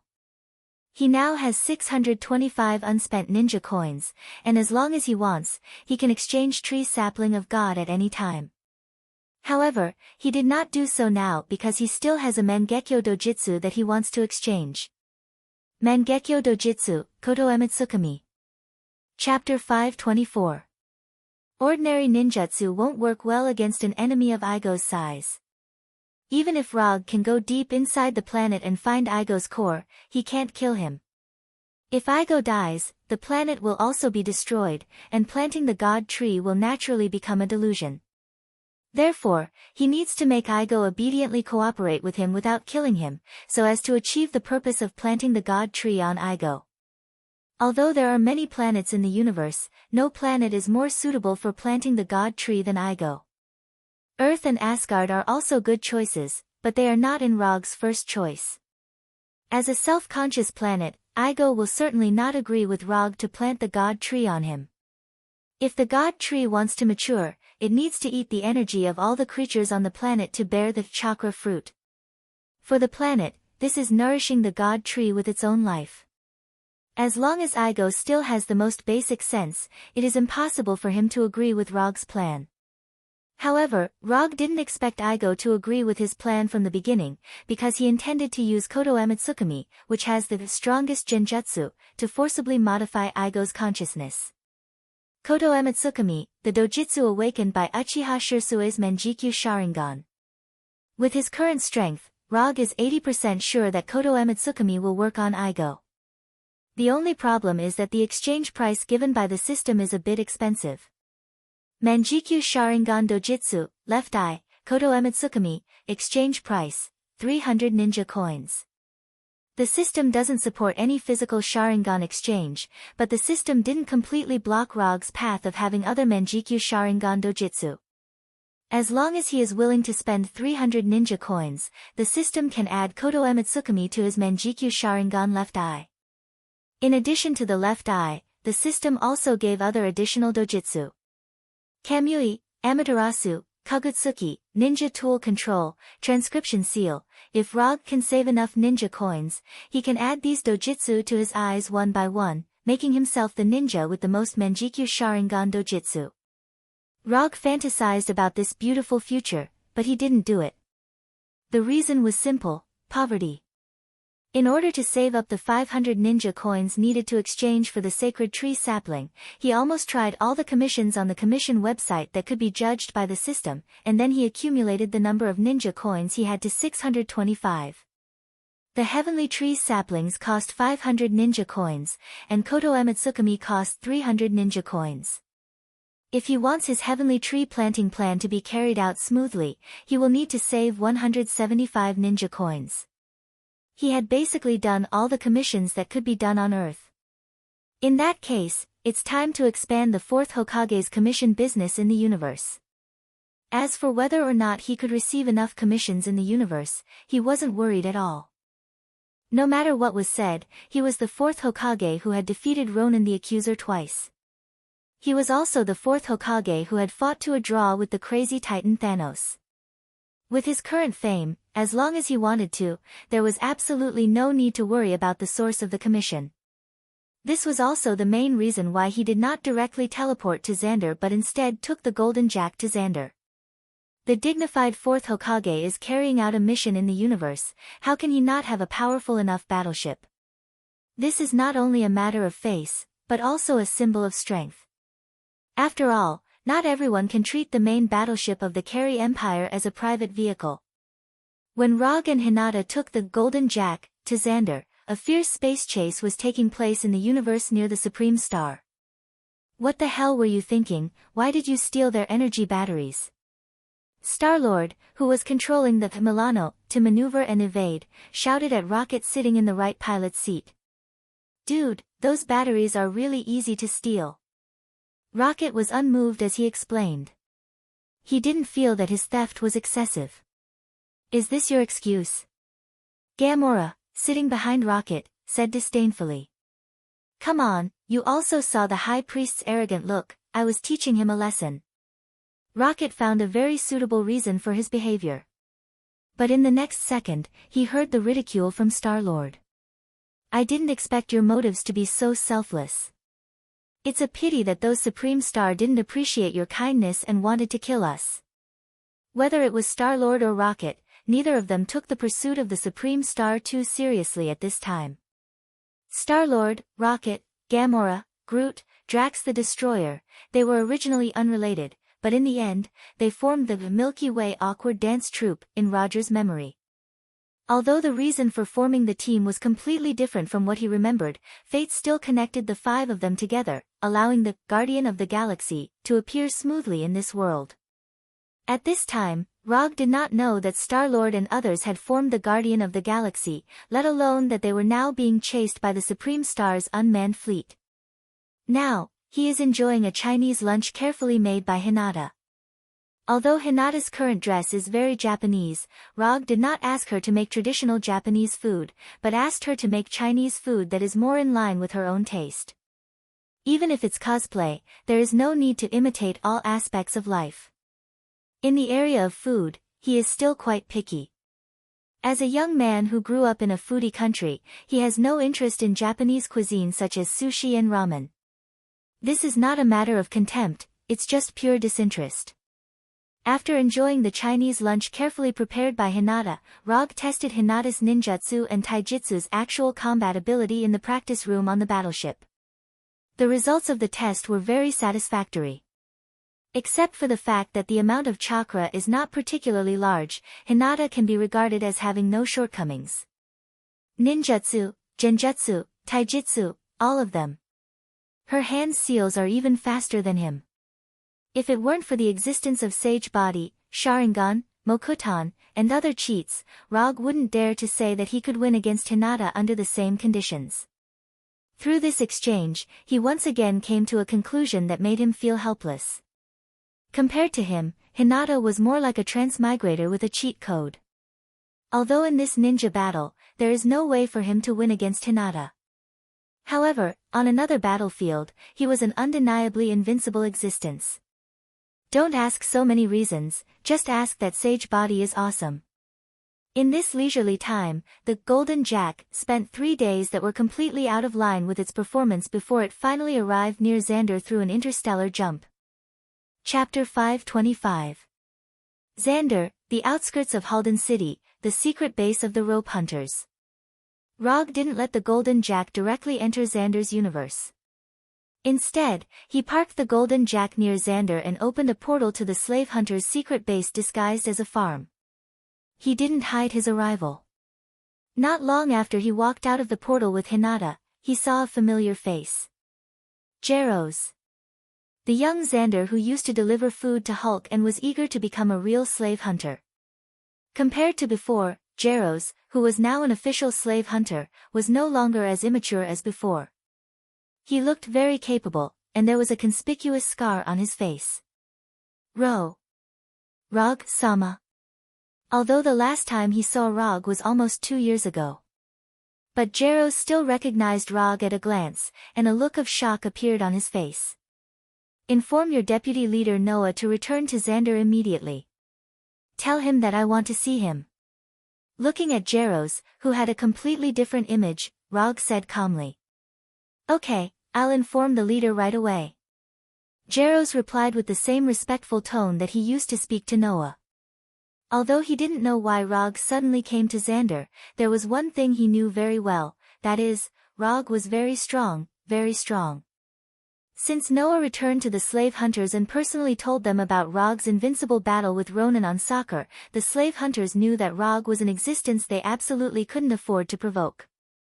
In addition, the slave hunters knew that their current leader, Noah, had a 3-year agreement with Rog. A year ago, after the previous leader of the slave hunters unfortunately died, Noah was able to become the leader among several deputy leaders. This had a lot to do with Rog. Although Noah looked like a burly man, he had a lot of thoughts in his mind. By taking advantage of the situation, he easily won the competition for the position of leader of the rope trappers. Without any effort, he became the current leader of the rope trappers. Prepare a comfortable hover car and a communicator for me, I'm going to Halden City. Although he came to the secret base of the rope hunters, Rog didn't intend to live in the base. From his point of view, Halden City didn't have anything particularly worth visiting. But the problem is that he didn't come here alone.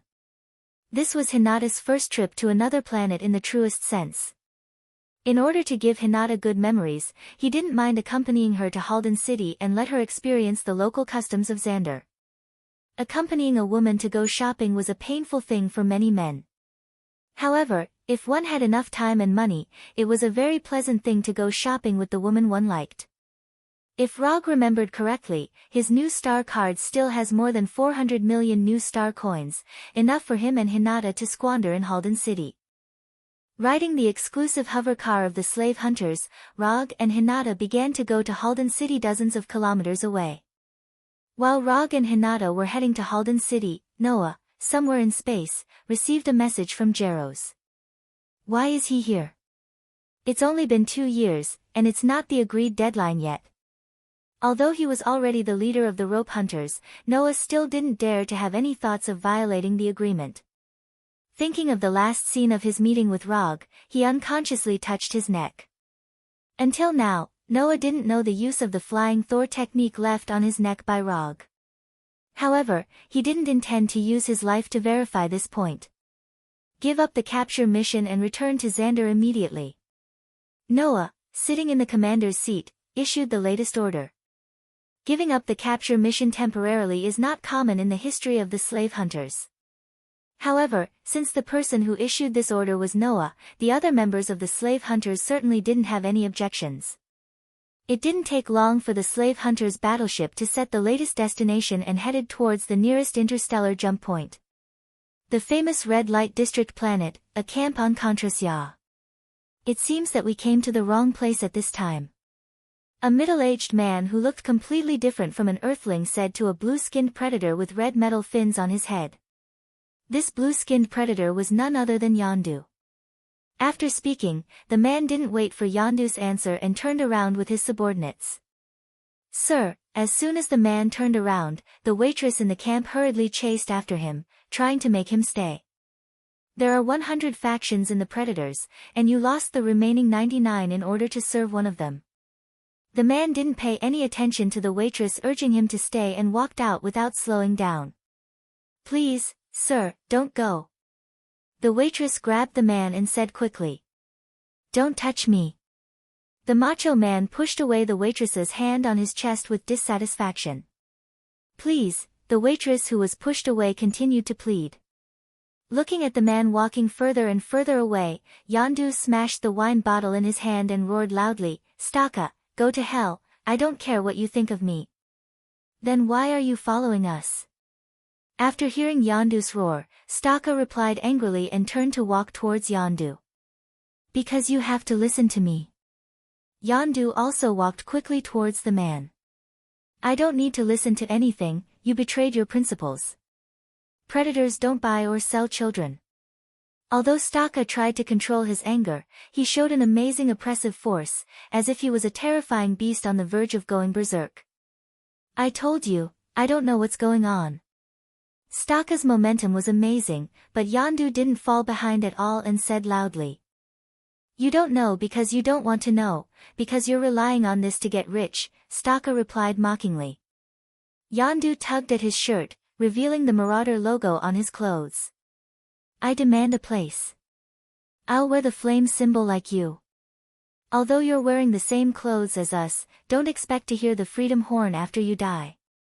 Augur's brilliance will never shine at your funeral. If you think that exiling you will make me happy, then you're wrong, you've hurt all of our hearts.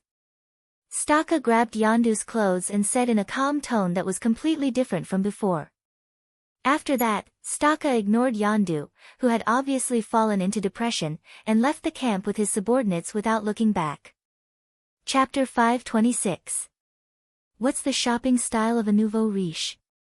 That's to only buy the most expensive things, not the best. After coming to the bustling shopping center of Halton City, Hinata awakened her innate shopping instincts without a teacher. Rog not only didn't express any dissatisfaction with Hinata's sweeping shopping, but he also used practical actions to prove what it means to swipe my card. In less than half an hour, Hinata became the most popular female customer in the shopping center, and waiters of all colors surrounded her like bees. Roger didn't interfere with Hinata's crazy sweep. He just quietly finished the work and swiped his card. The latest beauty products, buy. The most expensive jewelry, buy. The most famous clothes and dresses, buy. At this time, Rog was like a ruthless card-swiping machine, constantly repeating the action of swiping his card and leaving the delivery address to the shop assistant. At first, he didn't pay too much attention to what Hinata bought. But when Hinata's shopping talent was completely awakened, he noticed that something was wrong. Sexy underwear, this is not in line with the style of Earth. But I like it. Baby products, was this thing really useful? Men's healthcare products, this is a bit too much, right? As Hinata's shopping gradually developed into a field that wasn't suitable for children, Roger found that those young and beautiful waitresses with good figures were looking at him strangely. This wasn't the most embarrassing problem. The most embarrassing thing was that as more and more onlookers gathered, some people began to recognize him as the rumored fourth Hokage. Xander and the Kerry Empire were old enemies, especially after the war restarted. The people of Xander liked to hear the news of the Kerry Empire being defeated more and more. When it came to making the Kree Empire suffer, the fourth Hokage, who had defeated Luo Nan, the accuser, twice, was one of them. When the scene began to get out of control, Rog squeezed the waiters around Hinata and whispered to Hinata, "That's it for today, let's continue when we reach Nova City." After saying that, Rog pulled Hinata's right hand, used chakra to isolate the nearby waiters, and used quantum transmission to return to the hotel suite they booked before. Just like the idea of only buying the most expensive shopping, the hotel they are now staying in is also the most expensive hotel in Halton City, the Holy Light Hotel. When they came to Halton City with Natasha, they stayed in this hotel. Because the impression they left last time was quite good, Rog chose this hotel this time. As for the identification required for check-in, an ordinary genjutsu was easily done. Not long after they returned to the hotel suite, Rog's communicator rang. "Rog-san, this is Noah. I'm back in Halton City. I don't know when it's convenient for you to meet." Although Noah tried his best to make his tone sound calm and gentle, his rough voice was indeed not suitable for this kind of thing. This would give people the impression that he was holding his throat as he spoke. "I'll wait for you at the Holy Light Hotel's lounge." After saying that, Rog hung up the communicator and looked at Hinata next to him. "The things you bought will be delivered later. You can experience the feeling of opening a package. I'm going to the hotel's lounge to talk about something, and I'll come back after that." After pinching Hinata's cheeks, Rog left the room with the communicator and went to the hotel's lounge. After coming to the lounge, he found a quiet place by the window, ordered a bottle of the most expensive liquor, and patiently waited for Noah's arrival. As a vigorous warrior, Noah didn't let Rog wait for too long. In less than 10 minutes, Noah, who was wearing a black combat suit, arrived in front of him. "Rog-san," Noah said softly in a respectful tone and bowed slightly to Rog. "Sit." Looking at Noah, who didn't change much, Rog pointed to the opposite seat and said, "Thank you." After saying that, Noah adjusted his combat suit and sat down with his upper body straightened. "How is the search for the giant statue clan?" After taking a sip of the liquor in the crystal glass, Rog asked in a relaxed tone. "I haven't found any other targets besides Groot." Noah doesn't know if it's his illusion, but he always felt that the current Rog is very different from before. If the previous Rog was a majestic mountain towering into the clouds, then the current Rog is a vast ocean that stretches as far as the eye can see. Although the pressure shown is not as amazing as before, it gives people a more unfathomable feeling. If not, then forget it. Rog wasn't surprised by Noah's answer. The Treant Groot was most likely the last member of the Flower God Colossus clan. Regarding this, he has been mentally prepared for a long time. Otherwise, the collector Talia Divan, who is famous for his hobby of collecting, would not have proposed to collect Groot's body. "I'm really sorry that I couldn't fulfill your request." Noah didn't expect that Rog would directly give up the plan to capture the giant statue clan. This development was a bit beyond his expectations. Before he returned to Xander, he had been thinking about how to explain to Rog why they hadn't captured any Flower God Colossus clansmen yet. Everything can't be too forced. Since I can't find them, it means that I have no fate with the giant statue clan for the time being. Rog explained casually, and then continued, "Although you don't have to look for the giant statue clan for the time being, I hope you can help me find 2 people. After hearing Rog's words, Noah swallowed his saliva unconsciously, and asked slowly, "Which 2 people?" "Predator Yondu Udanta, and Star-Lord Peter Quill." "Predator? Star-Lord?" Noah thought that Rog wanted him to look for some weird people again, but he didn't expect that he was looking for predators. As a slave catcher wandering in the gray area, Noah is no stranger to predators, and he even knows them very well. After all, just like the slave catchers, the raiders were members of the gray area. He is no stranger to predators, but he has no impression of Star-Lord Peter Quill. Since he has never heard of him, he can basically rule out that he is a powerful existence. If this Star-Lord is not easy to find, you can inquire about Thanos' adopted daughter Gamora. Maybe find out if there is a bounty hunter team called Guardian of the Galaxy. Rogg saw the puzzlement on Noah's face and provided him with an additional idea. Chapter 527. Thanos' adopted daughter, Gamora. After hearing Rogg's hint, Noah was taken aback. He is no stranger to Gamora. In the arena of soccer, he had seen this top assassin known as the most dangerous woman in the universe. Although Gamora did not really fight with Hulk at that time, Gamora still left a very deep impression on him. After all, to some extent, Thanos led the army to attack Soccer in order to rescue Gamora from Gao Tianzuan's hands. It's just that he couldn't understand how Gamora got involved with the so-called Star-Lord. Although his mind was full of questions, he still quickly gave a reply. Okay, I'll arrange for someone to look for Predator Yondu and Star-Lord right away. After handing over the task of finding Yondu and Star-Lord to Noah, Rogg returned to the hotel suite. Then, he saw Hinata trying on sexy underwear in the bedroom. At noon the next day, after tasting a luxurious Xander lunch with Hinata, Rogg left Halden City with Hinata and opened the portal to Xander's capital, New Star City. Of course, the luxury floating vehicle that belonged to the slaver leader was also taken away by him. Before leaving Halden City, Rogg specifically informed Noah and asked Noah to go to New Star City to find him after he had news. Compared with the cities on Earth, Halden City is already a futuristic city that only appears in science fiction imagination. But compared with the capital, New Star City, Halden City looks a bit ordinary. After arriving at New Star City, Rogg did not immediately accompany Hinata to go shopping, but contacted Military Council Speaker Morgan Gardner, whose right hand had been cut off by him. Although Morgan Gardner's strength is not very good, he is only at the level of an ordinary Centurion in the New Star Corps. But his identity and power can allow Rogg to better carry out his own commission business. Although some bloody things happened when the two of them first met, this will not affect their next cooperation in the slightest. In the face of common interests, there are no eternal enemies. After using the communicator provided by the slave hunters to dial Morgan Gardner's private number, Rogg told him about his plan to start a commission business on Xander. After thinking for only 10 seconds, Morgan Gardner agreed to Rogg's request to use his channels to carry out the commission. After reaching a preliminary cooperation agreement, Rogg soon began his journey of farming ninja coins on Xander. Assassinate the frontline commander of the Kree Empire, escort the important resources of the New Star Army, recapture the key areas occupied by the Kree Empire.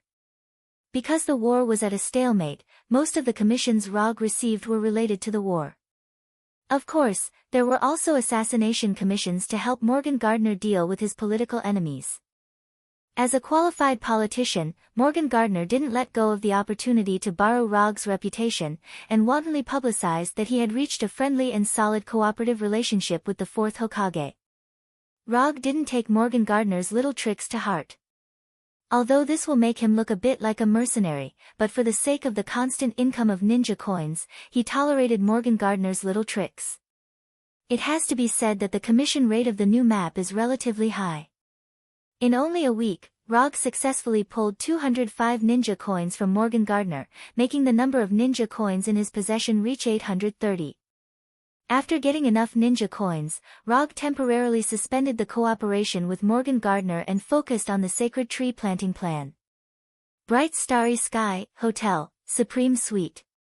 While Hinata was taking a bath, Rogg, who was lying on the bed, opened the system's exchange page and found the exchange icon symbolizing the left eye, Koto Emetsukami. Mangekyo Dojitsu, left eye, Koto Emetsukami, exchange price, 300 ninja coins. Without any hesitation, Rogg directly chose to exchange. When the golden icon on the exchange page disappeared, a unique Mangekyo eye power strangely appeared in his left eye. With the appearance of this eye power, the Mangekyo Sharingan in his left eye was forcibly opened, and the triangular arc dart pattern of the Mangekyo quickly rotated. In a few seconds, the Mangekyo pattern in his left eye changed from the triangular arc dart pattern to the sharper four-cornered dart pattern. Mangekyo Dojitsu, Koto Emetsukami. When the four-cornered dart pattern in his left eye stopped selecting, the relevant information of Koto Ematsukami appeared in his mind. Unknowingly, it can manipulate others at will and permanently change their minds. Like Tsukuyumi, Koto Ematsukami is an ultimate illusion derived from the hypnotic ability of the Sharingan to the extreme. However, Tsukuyumi and Koto Ematsukami chose different evolution directions and presentation methods. Tsukuyumi is to inflict the greatest mental damage to the enemy in a short period of time and completely defeat the enemy by destroying their mental state. Although Koto Ematsukami looked relatively gentle, in fact, Koto Ematsukami was as difficult to resist as Tsukuyumi. The tricky part about Tsukuyumi was that when the enemy sensed Tsukuyumi, they would already be deep in Tsukuyumi's world. And the tricky part about Koto Ematsukami was that the enemy couldn't sense that they had been hit by Koto Ematsukami. The thoughts injected by Koto Ematsukami would silently produce effects in the most secretive manner, making the enemy mistakenly believe that it was his true thoughts and continue to carry them out without any hesitation. After browsing through the information that appeared in his mind in detail, Rog deactivated the Mangekyo Sharingan that had automatically activated. Koto Ematsukami's effects were indeed very powerful, but its flaws were also very obvious. Unlike Tsukuyumi, who could use it as many times as she wanted as long as she had sufficient mental strength, Koto Ematsukami's cooldown time was terrifying. Rog had just done some calculations. With his current immortal body development and strength, he needed an entire week's cooldown time to use Koto Ematsukami once. With a week-long cooldown time, it was destined that Koto Ematsukami couldn't be used as a conventional combat method. It could only be used as a trump card at critical moments. Apart from the fact that Koto Ematsukami's cooldown time exceeded his expectations, he also discovered something particularly helpless.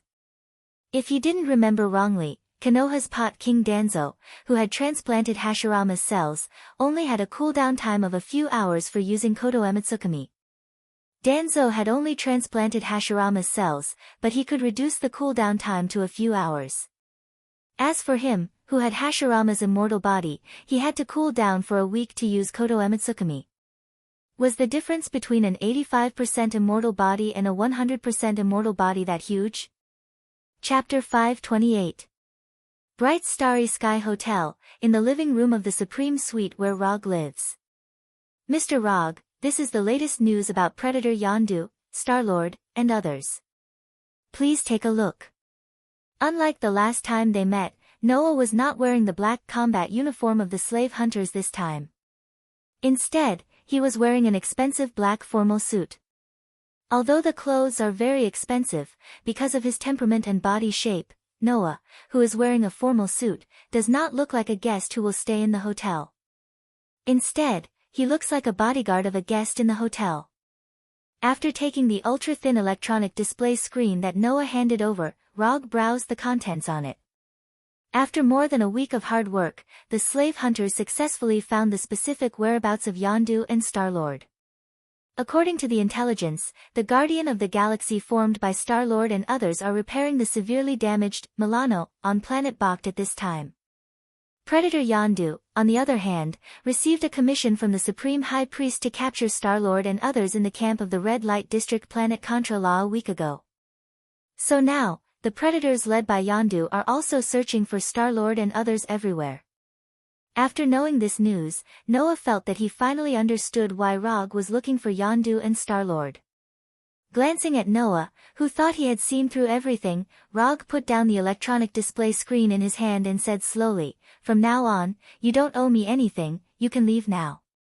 By the way, your hover car is now in the underground parking lot of the hotel. You can drive it away directly later." Noah thought that Rog would continue to arrange some tasks for him, so that the slave hunters could borrow his reputation during this period. As a result, he didn't expect that Rog would directly ask him to leave. This development was completely out of his expectations. "Mr. Roger, if you need to capture Yondu and Star-Lord, the slave hunters can help you capture them directly. You don't need to do it yourself, nor do you need to spend any money." After a few seconds of silence, Noah offered to help for free. "Catch them? Thank you for your kindness, but I don't plan to catch them." Although Noah did not say it explicitly, Rog could tell at a glance what he was up to. The chairman of the military council, Morgan Gardner, had taken the initiative to announce his partnership with Rog last week. After the frontline report was sent back to Xander, Rog had become the most sought-after person on Xander.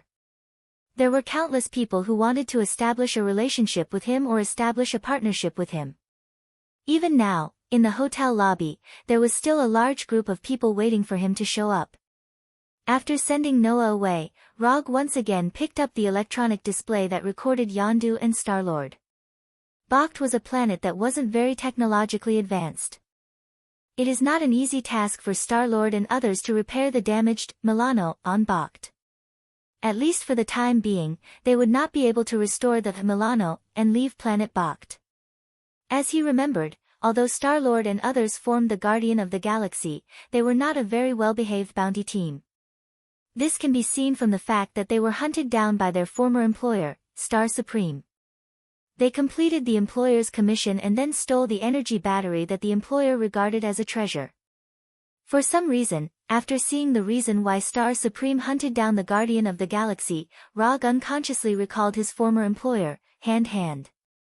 Compared to that, his methods of dealing with his former employer, Hand, were much crueler than Star-Lord and others. Moreover, the method he used wasn't the kind of petty theft that couldn't be seen in public. Instead, he directly wiped out the entire Hand and completely took over their dragon bones. From this point of view, his behavior is worse than that of the Guardian of the Galaxy. In order to prevent Yondu from taking Star-Lord away in advance, or Star-Lord's biological father Igo from contacting Star-Lord in advance, not long after Noah left the hotel, Rog returned to the Golden Jack with Hinata and began to go to Bakht. Bakht, in a forest. Damn it. I told you a long time ago, you should have completely severed your relationship with the raiders.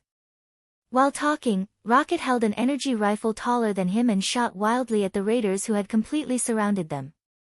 I'm not a raider anymore, they have nothing to do with me. Facing Rocket's complaint, Star-Lord, who was holding an energy pistol in each hand, replied with dissatisfaction. Shut up, both of you. Gamera's voice sounded behind the two of them. Ha ha ha ha, come on, you space rats, ha ha ha ha, Drax the Destroyer's style is always so distinctive. Not only did he not care about the encirclement of the raiders, but he ran directly towards the direction with the most enemies with 2 daggers in his hand. I am Groot. Behind Drax the Destroyer, there is Groot, who is 3 or 4 meters tall. Although Groot is the most conspicuous target, he is also the most difficult one to deal with on the forest's home ground. Unlike Star-Lord and others, Groot at this time is like a forest guardian. The trees growing wildly on his body either entangle, pierce, or whip those raiders who are wearing raider uniforms but are like miscellaneous mercenaries. Although Star-Lord and others only have 5 people, the combat power they broke out is no worse than the raider team led by Yondu, and they even had the upper hand for a while. As more and more raiders died and were injured, Yondu, the leader of the team, finally made his move. Yondu pulled open the leather trench coat on his body, revealing the brainwave-controlled flying arrow with a self-propelled mini high-speed engine and a diamond-shaped arrowhead hanging on his belt, and then he slowly whistled. With the sound of the whistle, the golden flying arrow hanging on Yondu's belt slowly flew up. Then, in the forest shrouded in the night, a flash of red light was drawn. The galloping flying arrow first hit the most conspicuous Groot, and like embroidery, it pierced Groot's hands back and forth. In less than 2 seconds, Groot's hands, which were completely made of wood, shattered and turned into broken pieces of wood that fell to the ground. The flying arrow that pierced Groot's hands did not stop at all and continued to attack Star-Lord and others. Under the terrifying speed of the flying arrow, Star-Lord and others quickly fell into an absolute disadvantage. Just as the golden flying arrow was about to pierce the rocket boots on Star-Lord's leg, a Carry Empire's main battleship appeared over the forest. Along with this battleship, there was also an irresistible voice. Everyone present, please give me face and stop this meaningless battle. Chapter 529. Give me some face. Although Yondu and Star-Lord and others don't know who the speaker is, they don't dare to not give this person face now. The reason is simple, this Carry Empire's main battleship has all its cannons aimed at them at this time. As a member of the universe, it is impossible for them not to recognize the main battleship of the Carry Empire, let alone doubt the firepower of such a main battleship. If this battleship fires, not to mention them, even this large forest will not be able to survive the first round of missiles. Rog, sitting in the main control room of the battleship, looked at Yondu, Star-Lord, and others who were forced to cease fire with satisfaction, and turned to Hinata beside him and said, "You control the Golden Jack. If the people below are not obedient, don't be polite to them, just fire." After speaking, Rog, who was sitting in the battleship commander's seat, stood up and walked towards the hatch on the left side of the battleship. A few minutes later, under the gaze of Yondu, Star-Lord, and others, Rog, who had performed Earth Release, Super Light Heavy Rock Technique, slowly flew down from the air and landed among them. Although Yondu and Star-Lord have heard of the name of the fourth Hokage, they have not really seen Rog, not even his virtual image. However, when he landed, Rocket and Gamora recognized him immediately. "It's you." Gamora frowned and whispered. "Why are you here?" Rocket's voice followed. "I am Groot." Groot, who had regrown his arms, came to Rog's side and said with his head lowered, "Long time no see." Rog first greeted Rocket and Groot, and then turned to look at Gamora. The last time he saw Gamora was in the arena of Sokka Star. "How is your father, Thanos?" Gamora didn't expect that the first sentence Rog said to her would be related to Thanos. After a few seconds of silence, Gamora, who had green skin and wine-red curly hair, slowly said, "You can ask him this question yourself." Obviously, Gamora didn't want to continue this topic with Rog. "Who are you? What are you doing here?" After seeing that Gamora's mood suddenly became a little wrong, Star-Lord immediately came to Rog and blocked Gamora behind him. Although Star-Lord occasionally behaves like a fool, he is still very reliable at certain times. For example, when he was protecting the woman he liked. Star-Lord's tone at this time was not very polite, but Rog didn't care and said calmly, "I am Rog. If you like, you can also call me Yondaime Hokage. As for why I'm here, the reason is very simple. I want to meet your father, Igo, and bring you to meet him." When Rog said Igo's name, Yondu, who was standing not far behind him, quietly controlled the flying arrow and let the flying arrow fly towards the back of Rog's head. However, just as the flying arrow was about to hit the back of Rog's head, a silver-white lightning suddenly gushed out from his body, completely knocking the flying sword away. "Put away your little thoughts, you are not my opponent." Rog did not look back and said unhurriedly. For people of average strength, Yondu's flying arrow is as fast as lightning. But for Rog, Yondu's flying arrow attack is just a passable little trick. If he needs it, he can also use the enchanted flying Thor to do something similar. After warning Yondu, Rog continued to say to Star-Lord, who had not fully reacted, "Looking at you now, you should not know that Igo is your father.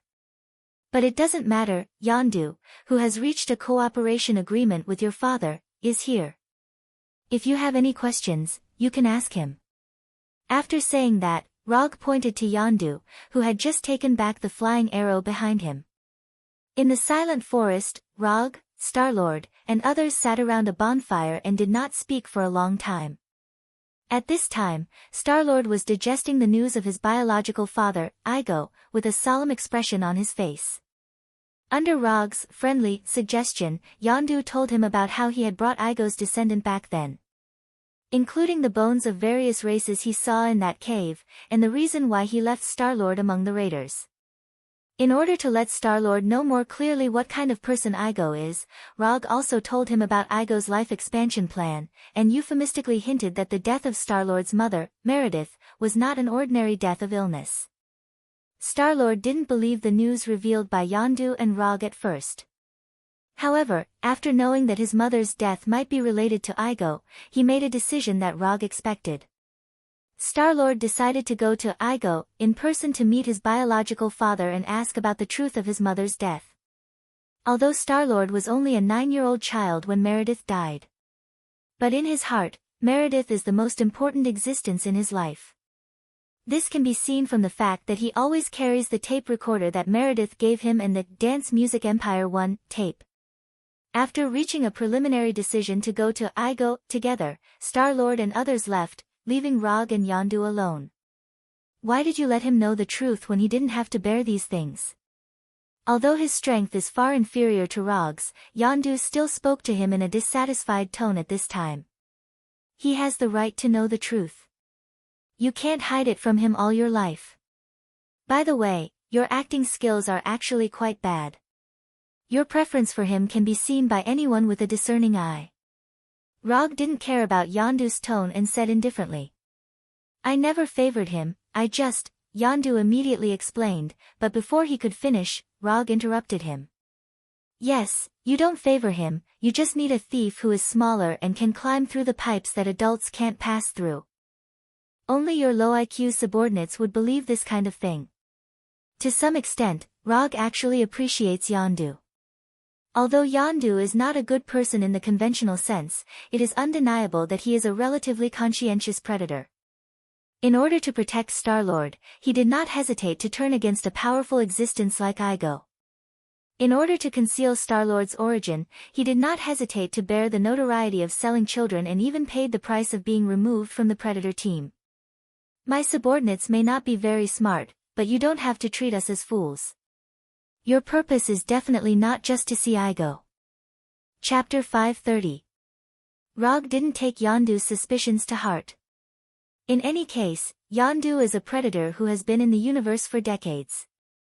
If he couldn't even see such a straightforward bewitchment, Rog would feel that something was wrong.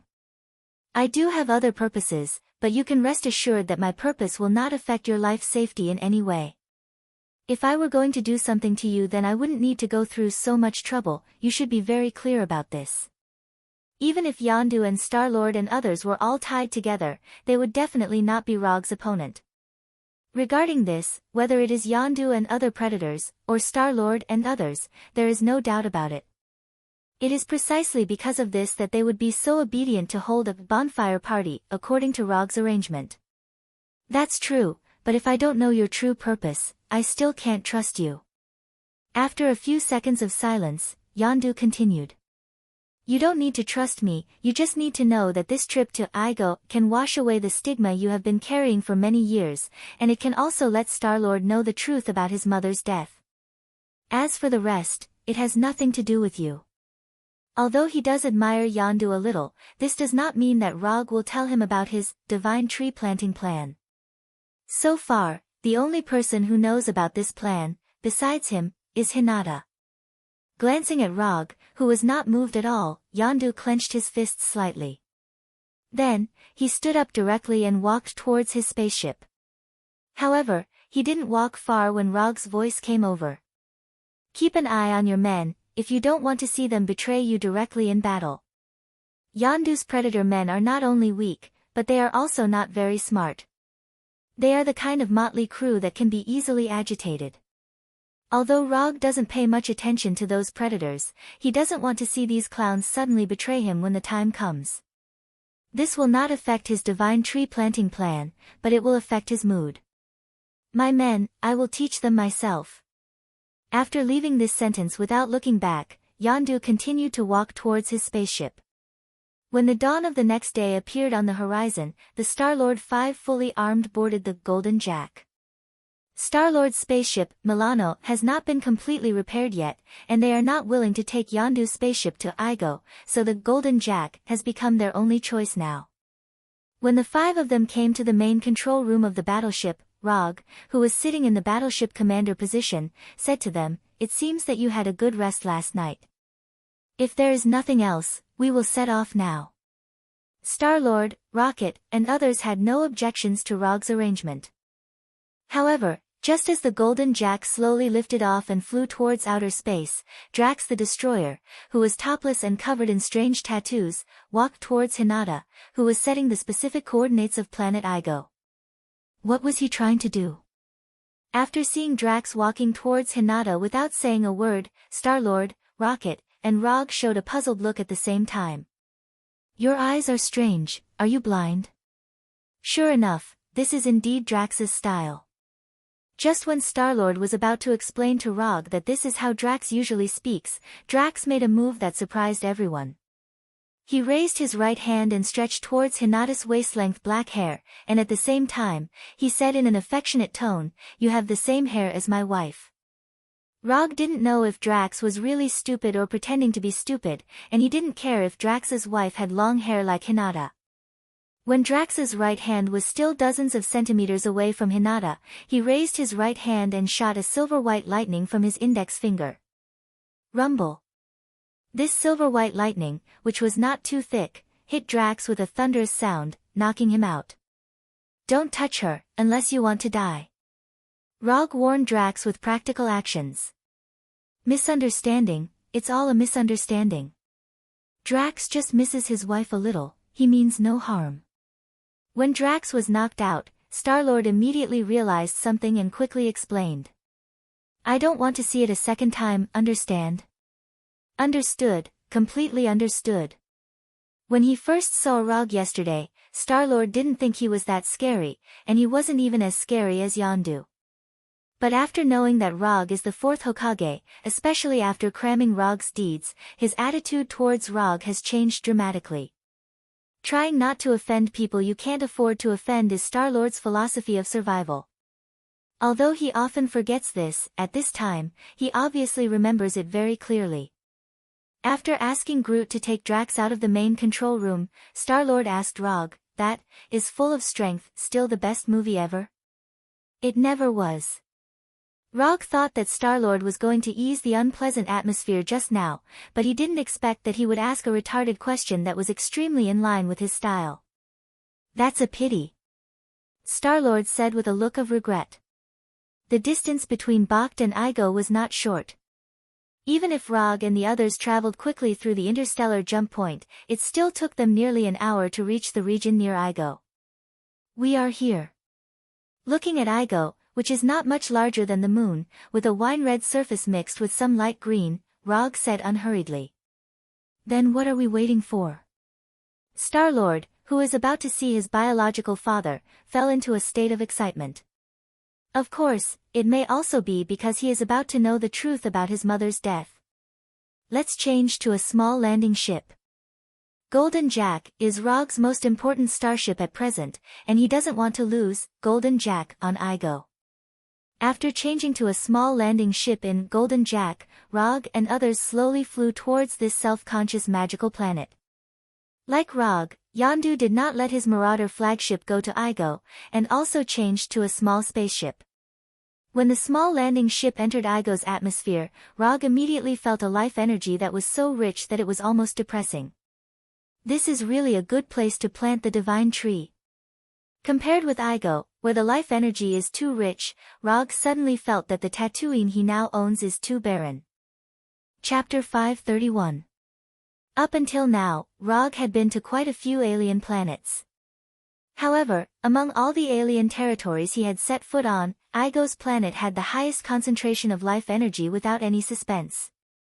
Even Asgard, known as the Divine Realm, is not comparable to Igo in terms of life energy concentration.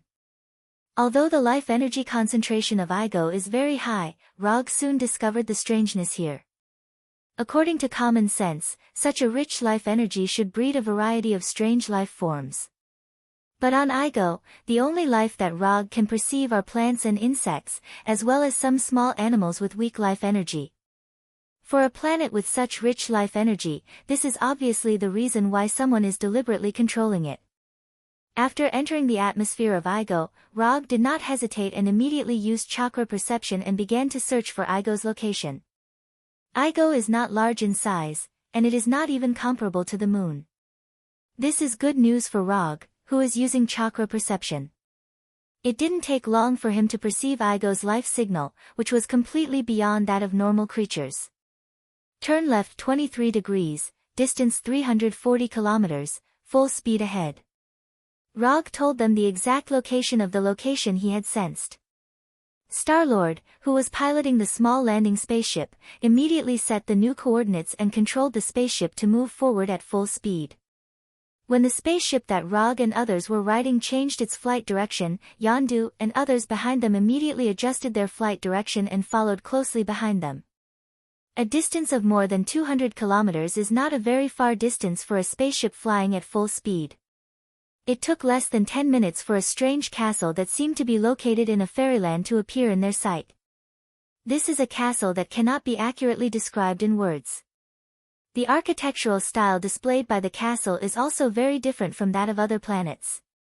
After docking the spaceship on the wide platform in front of the castle, Star-Lord rushed out of the spaceship impatiently and came to the platform to look around.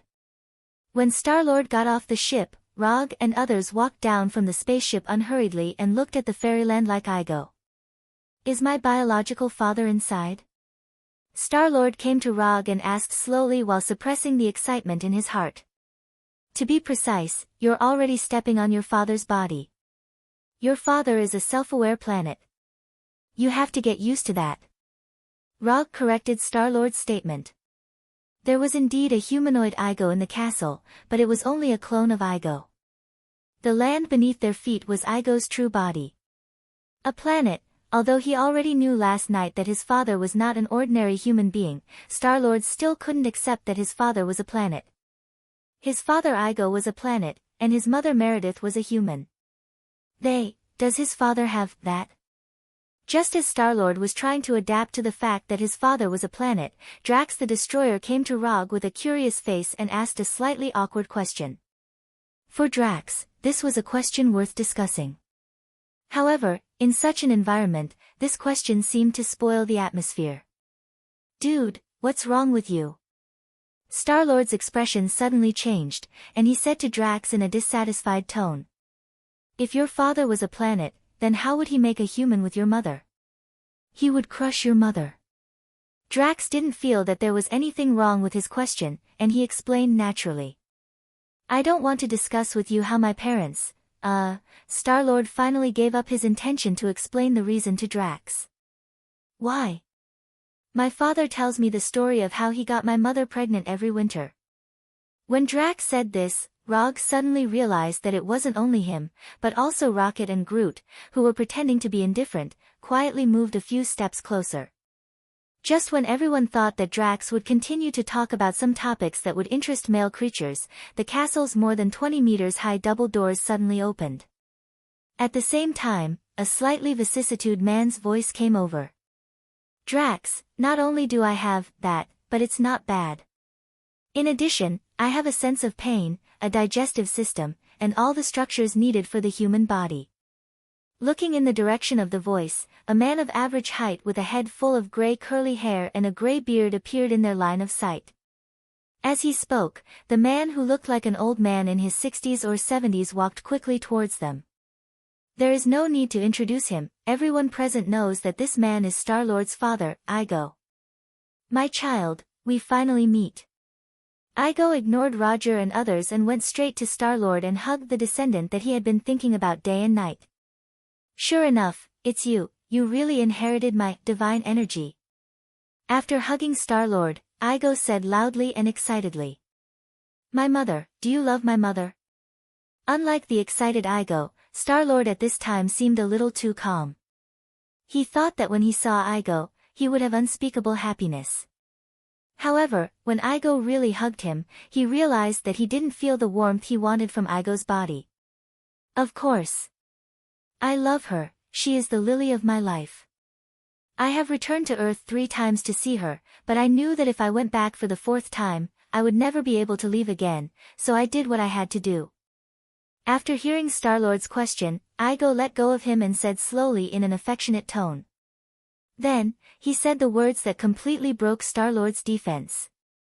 "I am also very sad that she had a brain tumor." Igo used his actual actions to prove what it means to say the cruelest words in the most ordinary tone. "I know it sounds bad," Igo tried to continue to say something, but Star-Lord didn't give him such a chance at all. Star-Lord immediately pulled out the 2 energy pistols at his waist and pulled the trigger without hesitation. Shoo shoo shoo shoo. The orange-red energy bullets hit Igo one after another, making large and small holes in his body. Although his body was shattered by the energy bullets, the light blue energy network on Igo's body still allowed him to maintain his basic human form. "You killed my mother," Star-Lord said loudly and angrily. I spent so much time and energy to find the most suitable form for you, and this is how you thank me? Under the nourishment of the powerful energy, Igo's damaged body was repaired. However, the body he repaired was not the old man's image just now, but the young man who once appeared in front of Star-Lord's mother Meredith and fell in love with Star-Lord's mother. Bastard, this is how I thank you. Before Star-Lord had time to answer Igo, Yondu's voice came over. Along with Yondu's voice, there was also an energy beam as thick as an arm. Boom! Without any suspense, Igo's body shattered. Chapter 532. Star-Lord just fired a few shots at Igo with his energy pistol, while Yondu directly raised his energy cannon and gave Igo a shot. If he didn't know, he would have thought that Yondu was the one whose mother was killed. Although Ige's body had been blasted into pieces, this was nothing to him. It took less than 2 or 3 seconds for Igo, who had been broken into pieces, to return to his original old man appearance. Good, very good. Since you have come to my door together, then don't blame me for being rude. As soon as his voice fell, Igo, with a head of gray curly hair, raised his hands. Blue and white energy tentacles that looked like octopus tentacles surged out of the ground and surrounded Rog and the others. In terms of numbers, Igo was at an absolute disadvantage at this time. But from the perspective of strength, the truth is just the opposite. Although Igo is only one person now, he is an out-and-out Heavenly Father-level existence. More importantly, this is an absolute home ground that is under his control. For Star-Lord and others, this kind of battle in a home ground where the enemy has an absolute advantage is a new experience that they have never had before. But for Rog, this kind of thing is not unfamiliar. After all, he is a ninja who has fought against Hell Lord Mephisto twice in Hell. Although in those 2 battles, he did not win the final victory. But in any case, he has rich experience fighting on the home ground of a Heavenly Father. Take care of yourself, don't force yourself. When Igo erupted with shocking and terrifying energy, Rog also mobilized chakra for the first time and added a light blue chakra coat to himself and Hinata. As for Star-Lord, Yondu, and others, they were directly ignored by him. It was indeed his plan to bring Yondu and Star-Lord to Igo, but this does not mean that he has to protect their safety all the time. To put it bluntly, the person who wants to take revenge on Igo now is not him, but Yondu and Star-Lord. Star-Lord wants to avenge his mother, Meredith. Yondu wants to wash away the stigma of child trafficking for himself. Whether Yondu is willing to admit it or not, he is the one who brought Igo's descendants to Igo's star. To a certain extent, it was because of him that Igo's mixed-blood descendants had become skeletons in the cave. I originally planned to carry out that grand expansion plan with you, but now it seems that you've given up on this glorious mission. The most suitable role for you right now is to be a 1000-year battery and watch me conquer the entire universe. Until now, Igo still only had Star-Lord in his eyes. Whether it was Yondu, who had just shot him, or Rog, who had put on Chakra's coat, they were not in his consideration at this time. However, he soon understood something. That is, in a battle, never ignore a powerful ninja. When Igo spoke harshly to Star-Lord and tried to manipulate the blue-white energy tentacles to attack Star-Lord, the ground under their feet suddenly shook violently. Wood release, World of Trees descends. This is the first time that Rog has used Mokuton after developing his sage body to 85%. Amidst the terrifying tremors that were akin to a magnitude 12 earthquake, towering trees rose from the ground one after another. Their thick and solid branches grew crazily like twisting pythons, completely enveloping the platform and the castle in front of Rog and the others. This is, when Rog just used Mokuton, Igo noticed that something was wrong. The rapidly growing sea of trees is like a black hole that devours life energy, frantically devouring all the life energy around it. The natural energy drifting in the air was crazily devoured by the sea of trees, causing the sea of trees that had already covered the sky and the sun to spread around uncontrollably. This feeling, for Igo, is like a group of parasites that suddenly appeared on his body and devoured his vitality. Hashirama once used Mokuton to calm the troubled world, allowing the ninja world to enter a new era of ninja village from the era of ninja clan killing each other. However, even Hashirama, the creator of Mokuton, would not have thought that in another world, someone would use the Mokuton he created to fight against an entire planet.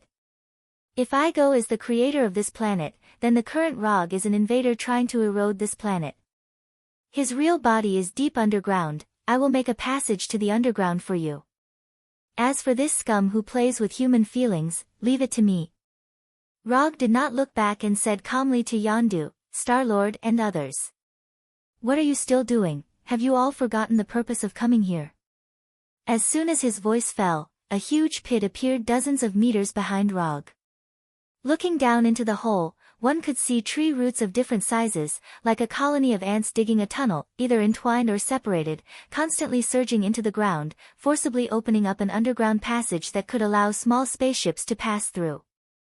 Fourth Hokage Rog is very strong. Everyone who has heard of the title of Fourth Hokage knows this. But even so, Yondu, Star-Lord, and others did not expect that Rog's strength would be more overbearing than they imagined. When describing the power of an attack, many people like to use the phrase, changing terrain, to describe how strong an attack is. However, not everyone has the opportunity to witness these attacks that have the ability to change terrain with their own eyes. At this time, Rog not only proved with facts what a powerful attack that can change terrain is. He had even used his actions to prove how powerful a human from Earth could be. Looking at the underground passage that seemed to be connected to the abyss, Yondu, Star-Lord, and others did not continue to waste time and immediately ran towards the direction of the spaceship. You go with them too. After I solve this scum's clone in front of me, I will also go to the underground to meet this scum's real body.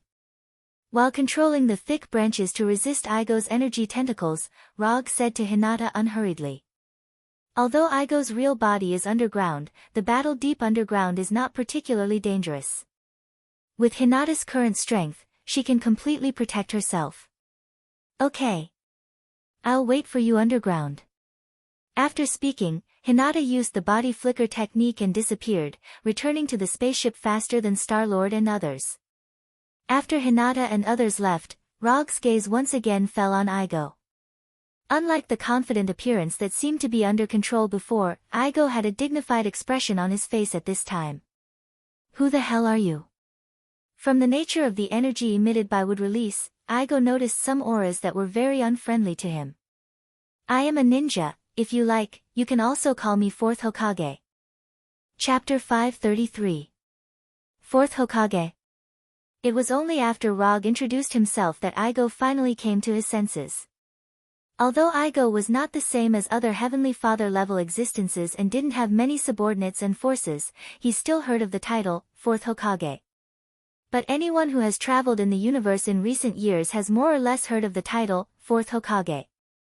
Defeated Ronin the Manipulator and tied with the crazy Titan Thanos. There are not many people in the universe who can do these two things. Not to mention, Rog did it as an Earthling. Compared with other cosmic civilizations, the Earth is undoubtedly a backward civilization.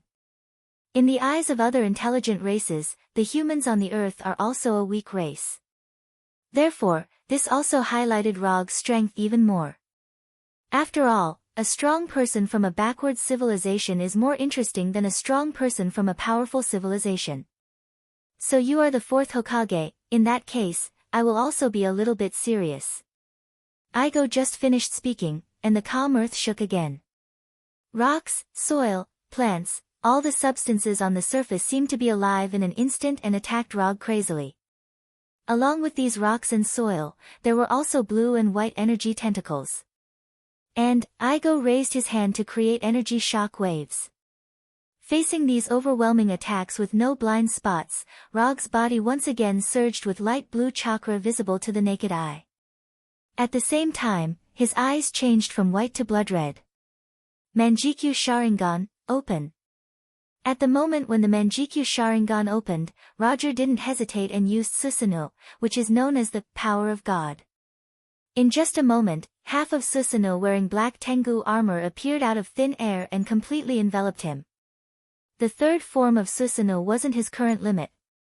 It's just that he didn't need to display Susanoo to the limit now. The energy tentacles, the shockwaves, the flying rocks and mud, without exception, were all blocked by Susanoo without causing any damage to him. Yasaka no Magatama.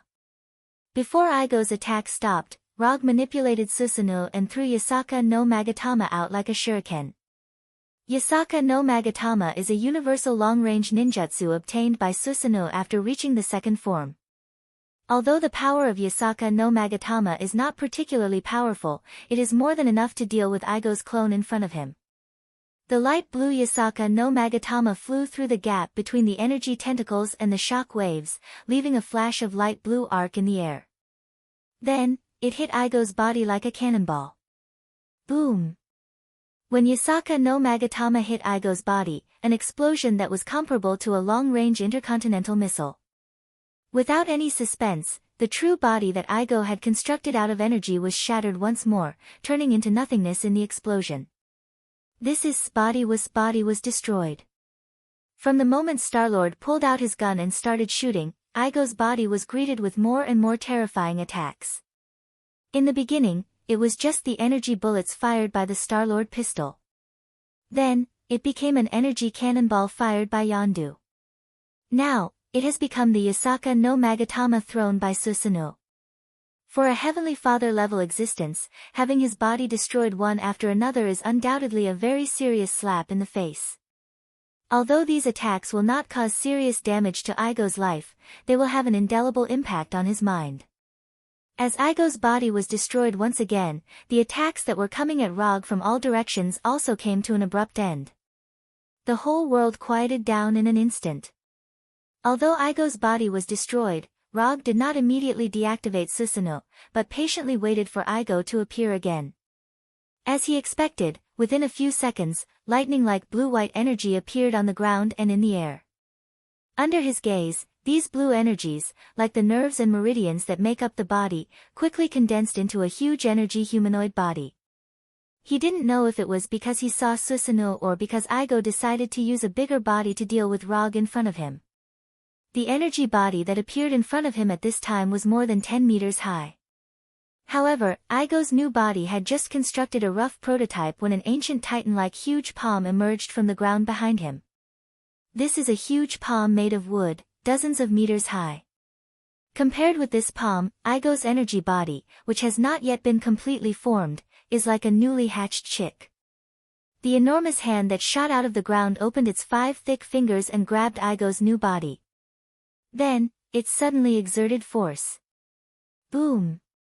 The uncontrolled energy exploded in the wooden palm, causing the earth that had just returned to calm to tremble slightly. Is this what you call being serious? Aren't you looking down on me a little too much? Rog, who was standing in Susanoo, said disdainfully. Igo can use energy to directly generate a real flesh and blood body. For this, Rog still admires Igo. After all, not everyone can use energy to this extent and use energy to create a real body. But apart from this technique of creating a body with energy, Igo's performance in battle seems very ordinary. Igo's fighting style can be described in one sentence, that is, he controls energy to directly attack the opponent. If he is facing enemies whose strength is far inferior to him, he can indeed achieve the true meaning of breaking 10 with one force. But the problem is that the enemy he is facing now is Rog, who is not much weaker than him. Igo is indeed a Heavenly Father level existence, but Rog also has the strength of a sub-Heavenly Father that is infinitely close to the Heavenly Father level. Just looking at energy intensity and life form, he is indeed inferior to Igo. But what determines the outcome of a battle is never the amount of energy. Earthling, don't be too arrogant. I am a unique planetary life form, a planetary life form countless times nobler than carbon-based life forms like you. Igo's voice came from all directions. His new body was directly crushed by the huge wooden palm, but his consciousness did not disappear because of the disappearance of his body. Yes, you are right, you are the noblest planetary life form, I am an insignificant carbon-based life form. Rog didn't care about Igo's anger at all and said casually. Igo heard the sarcasm in Rog's words.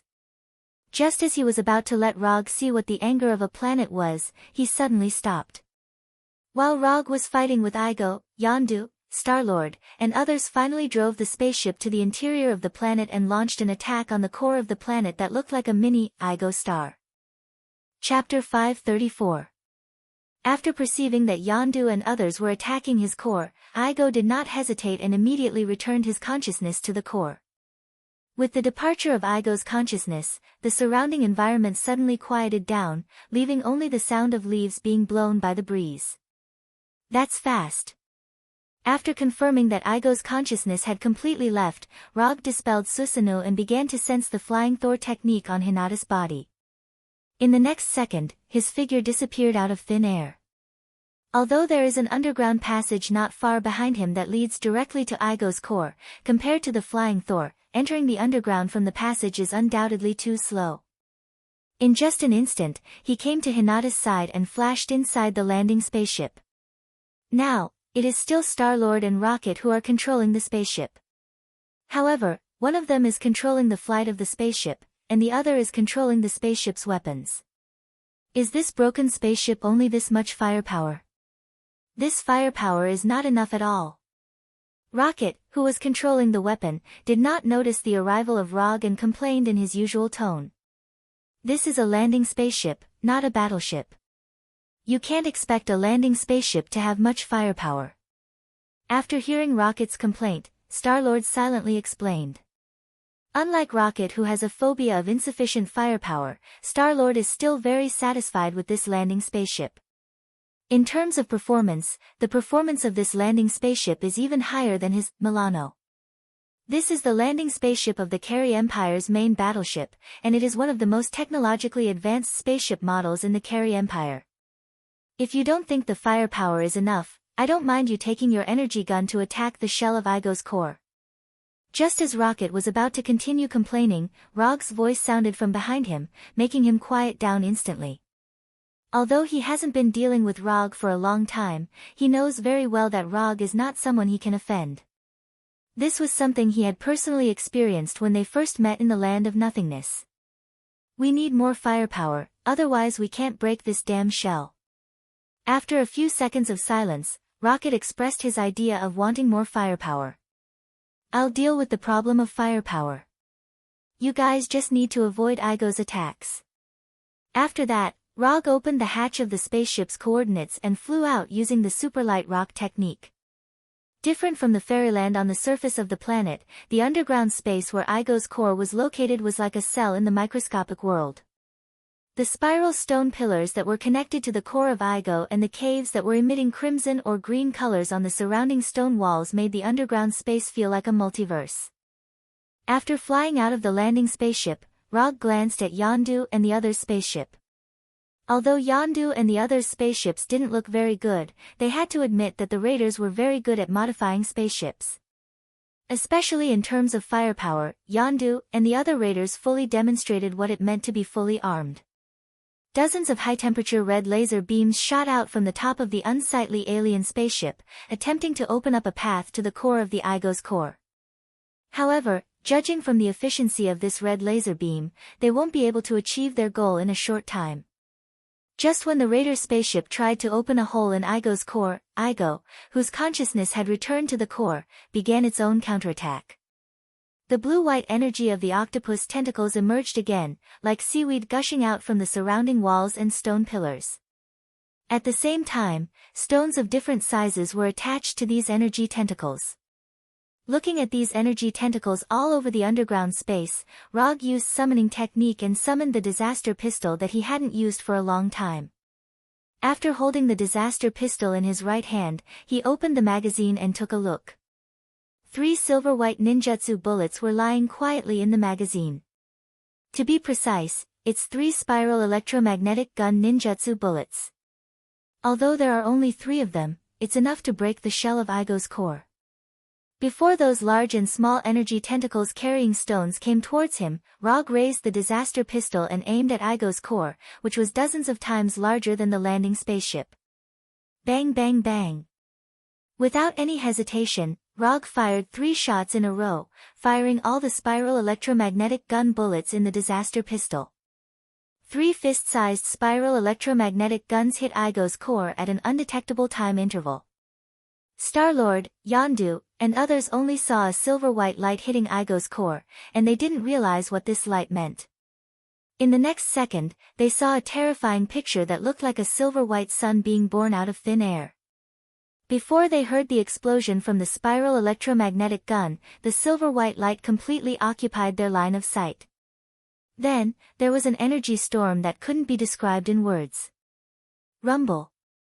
3 spiral electromagnetic guns exploded almost at the same time, and the terrifying chakra storm swept through every corner of the underground space like a tsunami.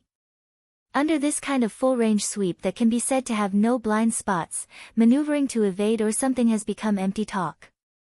There is nowhere to hide. This was originally just a description, but now, it is the most real reality.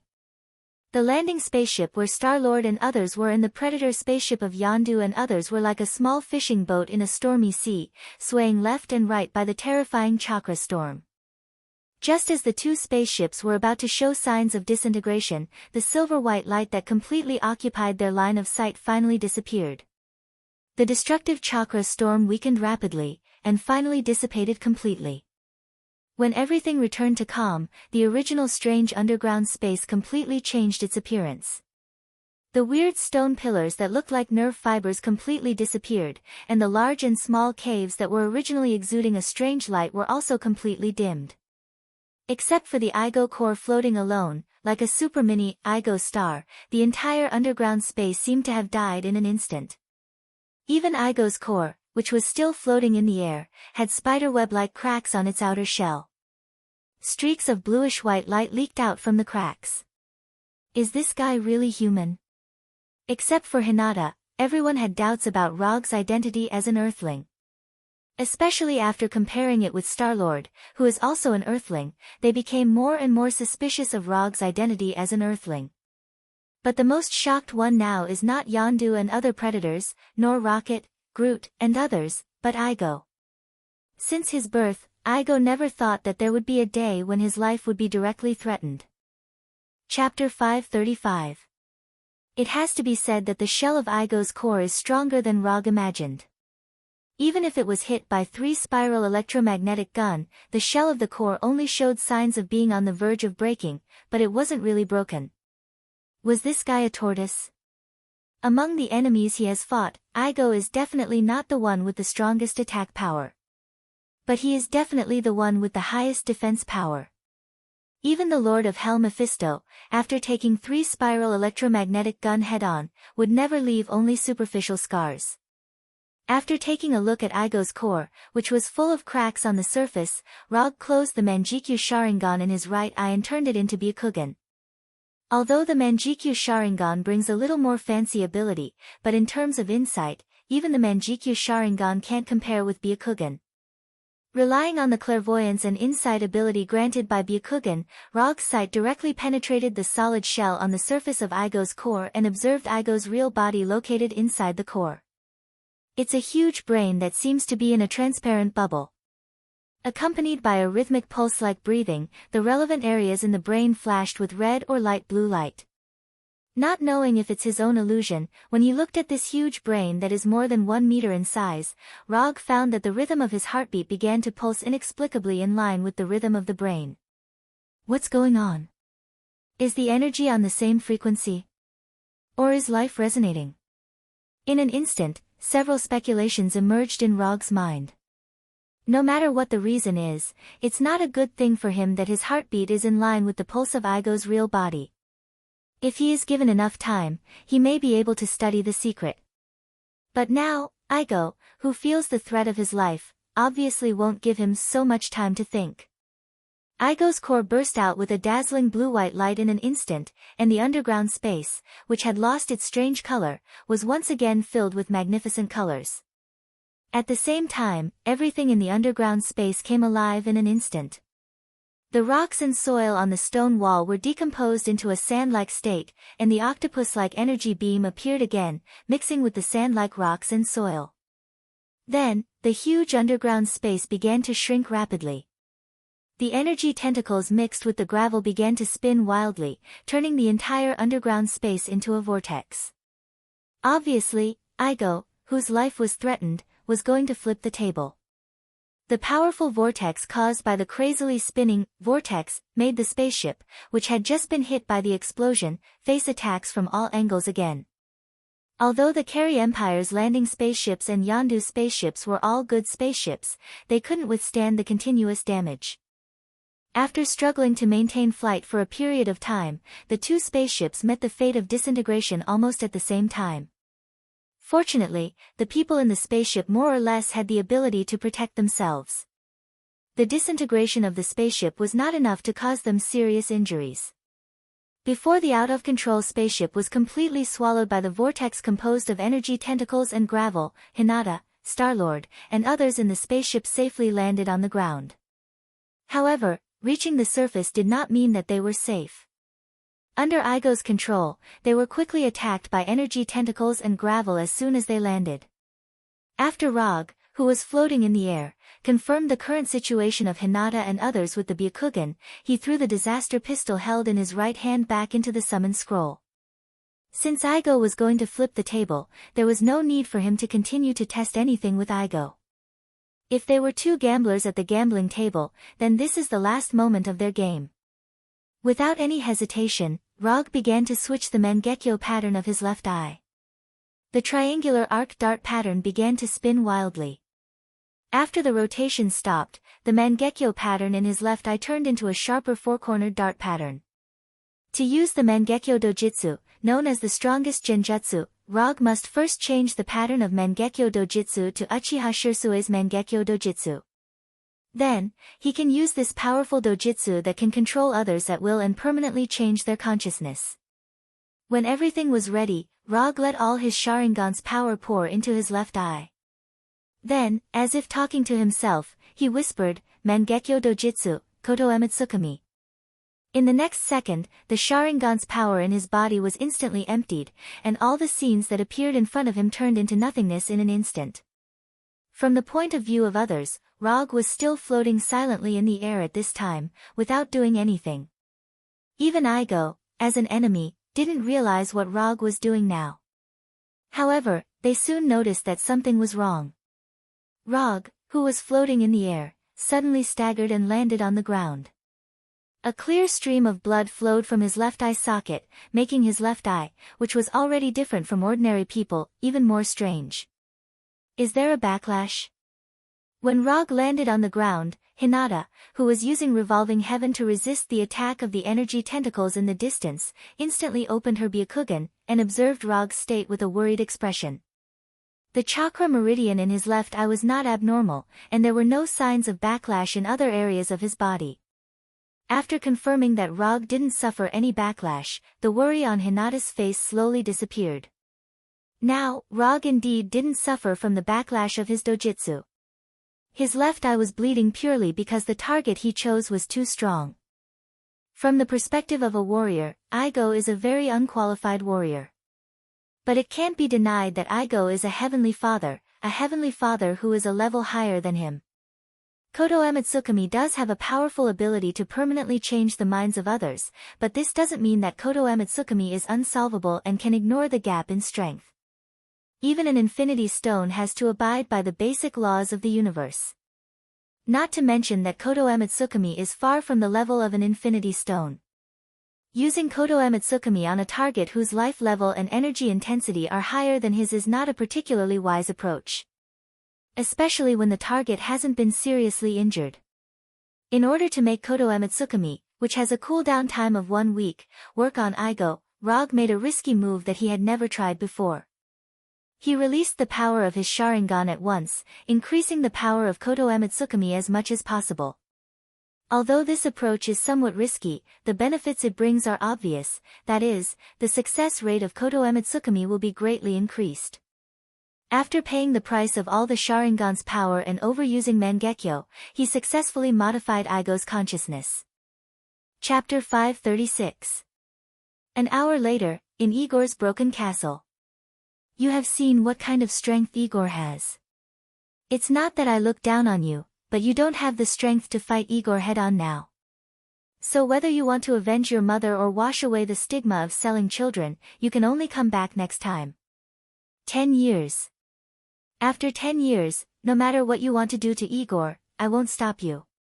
After using Koto Emetsukami to forcibly modify Igor's consciousness, the battle between Rog and Igor came to an end. Although Star-Lord and Yondu were not very willing to accept this result, they had to admit that they did not have the strength to take revenge on Igor at all. So even if they were dissatisfied, they could only do as Rog said. Strength determines the right to speak. Rog has strength far beyond them, so they can only agree to Rog's plan. More than half an hour later, the Predator flagship sent 2 other small spaceships to pick up Star-Lord, Yondu, and others. Before they left, Rog handed over the Kami energy cultivation information that he had just obtained to Star-Lord. Don't waste the other half of your bloodline. When Star-Lord, Yondu, and others all left in the spaceship, Rog sat in the severely damaged castle hall and opened the system's exchange page. Divine Tree Sapling, exchange price, 500 ninja coins. Glancing at this glittering exchange icon, Rog decisively pressed the exchange button. With the disappearance of the exchange icon, the number of his unconsumed ninja coins also dropped from 530 to 30. At the same time, a small green sapling more than 1 meter long, exuding rich life energy, appeared in his hand.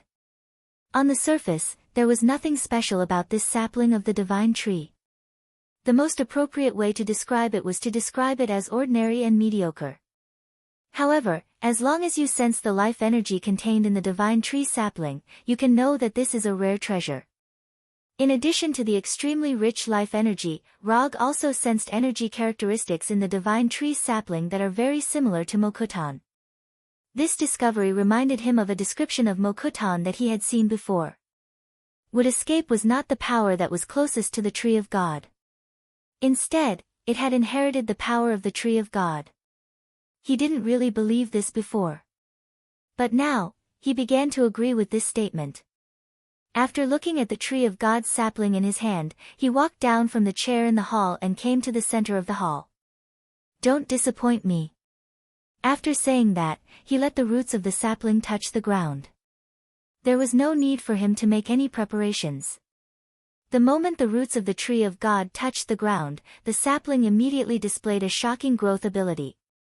Roots of all sizes dug deep into the soil at a speed visible to the naked eye. In less than 10 seconds, the roots of the divine tree's sapling had spread throughout the entire hall. Not only that, but the branches and leaves of the divine tree also displayed a growth rate that far exceeded that of ordinary plants. Under Rog's gaze, the tree of God's sapling rapidly grew from 1 meter to 2 meters tall. As its roots went deeper and deeper into the ground, the divine tree grew faster and faster. At the same time, the natural energy drifting in the air was like a surging river, madly pouring into the interior of the tree of God. Looking at the tree of God frantically absorbing the surrounding energy, Rog silently retreated a distance to avoid becoming the target of the tree of God's absorption. Under normal circumstances, such an abnormal behavior would have immediately attracted Igo's attention. But now, not only did Igo not stop the growth of the tree of God, he even urged his own energy to further nourish the tree of God. The reason why Igo could cooperate with the growth of the tree of God, even at the expense of his own origin energy to promote the growth of the tree of God, was entirely due to Koto Emetsukami. Using Koto Emetsukami on a Heavenly Father level existence was not a particularly easy thing to do. Therefore, Rog did not implant ideas that did not belong to Igo. Instead, he slightly modified his original idea. All along, Igo had hoped that he could evolve from a unique life form on a planet to an eternal life form through the Great Expansion of Life plan. What Rog did was to use Koto Emetsukami to modify Igo's Great Expansion of Life plan into his own Tree of God planting plan. Because these two plans have some keywords such as planting, evolution, and life, the difficulty of modifying them is relatively low, and it's better to hide it from Igo so that he won't have an instinctive rejection. After confirming that the sapling of the Tree of God has entered a normal state of growth, Rog returned to the Golden Jack in outer space with Hinata. To be precise, he returned to the Golden Jack with Hinata and the Mantis Girl. Rog wasn't the one who discovered the mantis. It was Hinata who was wandering around Igo's castle when she was suddenly attacked by the mantis. It was only then that she discovered the mantis with 2 antennae on her head and naive to the point of foolishness. Although the mantis has been in the castle all this time, she didn't know what was going on outside. So when she saw Hinata, she used her special ability to empathize with her and tried to make the intruder fall asleep. However, before she could touch Hinata, she was sent flying by Hinata's gentle fist. After knowing the identity of the mantis girl, Hinata came up with the idea of taking her away. In her words, she needs a personal assistant now. Roger didn't even think about Hinata's decision and directly agreed. It's just a mantis girl, even if he brings her back to Earth, it won't cause any trouble. And instead of leaving the mantis girl to Igo, who is already full of nourishing the tree of God, it's better to bring her back to Konoha. Maybe there will be some recycling effect. After returning to the Golden Jack, with Hinata and the mantis girl, Rog didn't plan to return to Earth immediately. The growing tree of God has Igo's protection, so he doesn't need to worry too much about its safety for the time being. However, just in case, he still left a Shadow Clone Scroll for Igo. This Shadow Clone Scroll isn't used to deal with enemies, it's just a one-sided means of communication. If Igo encounters a powerful enemy that he can't deal with, he can use the scroll to summon a Shadow Clone. Then, the Shadow Clone will report the information back to the main body by dissolving itself. In this way, no matter where Rog is, he can immediately receive Igo's request for help, thus ensuring that the Tree of God won't be taken away by someone. Chapter 537.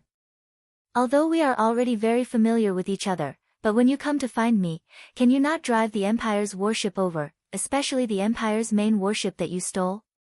In the commander's office of the Dark Star, the accuser Luo Nan said to Rog, who was sitting in front of him with a helpless expression. I only have one spaceship right now, if you don't like it, I don't mind if you give me a new one. Rog didn't take Luo Nan's ridicule to heart at all and replied with an indifferent expression. After planting the sacred tree on Igo's star, Rog took the Golden Jack to the front line of the war between the Carry Empire and the New Star Corps and found Luo Nan, who he hadn't seen for a long time. When the Golden Jack arrived at the front line of the war, it was almost attacked by both the Carry Empire and the New Star Corps. But after recognizing that this was the 4th Hokage Rog's warship, the Carry Empire and the New Star Corps wisely chose to ignore it. The Carry Empire chose to ignore it because their frontline commander Luo Nan gave the order not to attack. The New Star Corps chose to ignore it because Rog had just helped them some time ago. So, when the Golden Jack arrived at the front line of the war, a slightly strange ceasefire occurred. Just say it, why did you come to find me? Luo Nan didn't continue to entangle with Rog about the warship and directly asked about Rog's purpose. I know that you have investigated the whereabouts of the power gem before, I want the information in your hands. It was fine if Rog didn't open his mouth, but as soon as he finished speaking, Luo Nan's expression became incomparably dignified, the atmosphere in the room suddenly became oppressive. After a few seconds of silence, Luo Nan, who was wearing a black-gray armor, slowly said, "Where did you inquire about this information?" Regarding the matter of secretly searching for the power gem, he didn't tell anyone except a few of his confidants.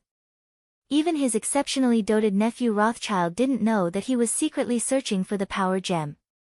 If I said that I guessed it, would you believe me? Of course, Rog couldn't tell Luo Nan how he knew, so he casually found an all-purpose excuse. As for Rog's explanation, Luo Nan of course didn't believe a word of it. But after seriously thinking for a few seconds, he still gave the answer that Rog wanted. I can give you the information about the power gem, but as a price, I hope that you won't interfere in the war between the Carry Empire and the New Star Corps. Although Luo Nan didn't have much contact with Rog, he knew that Rog was the kind of person who wouldn't give up until he reached his goal.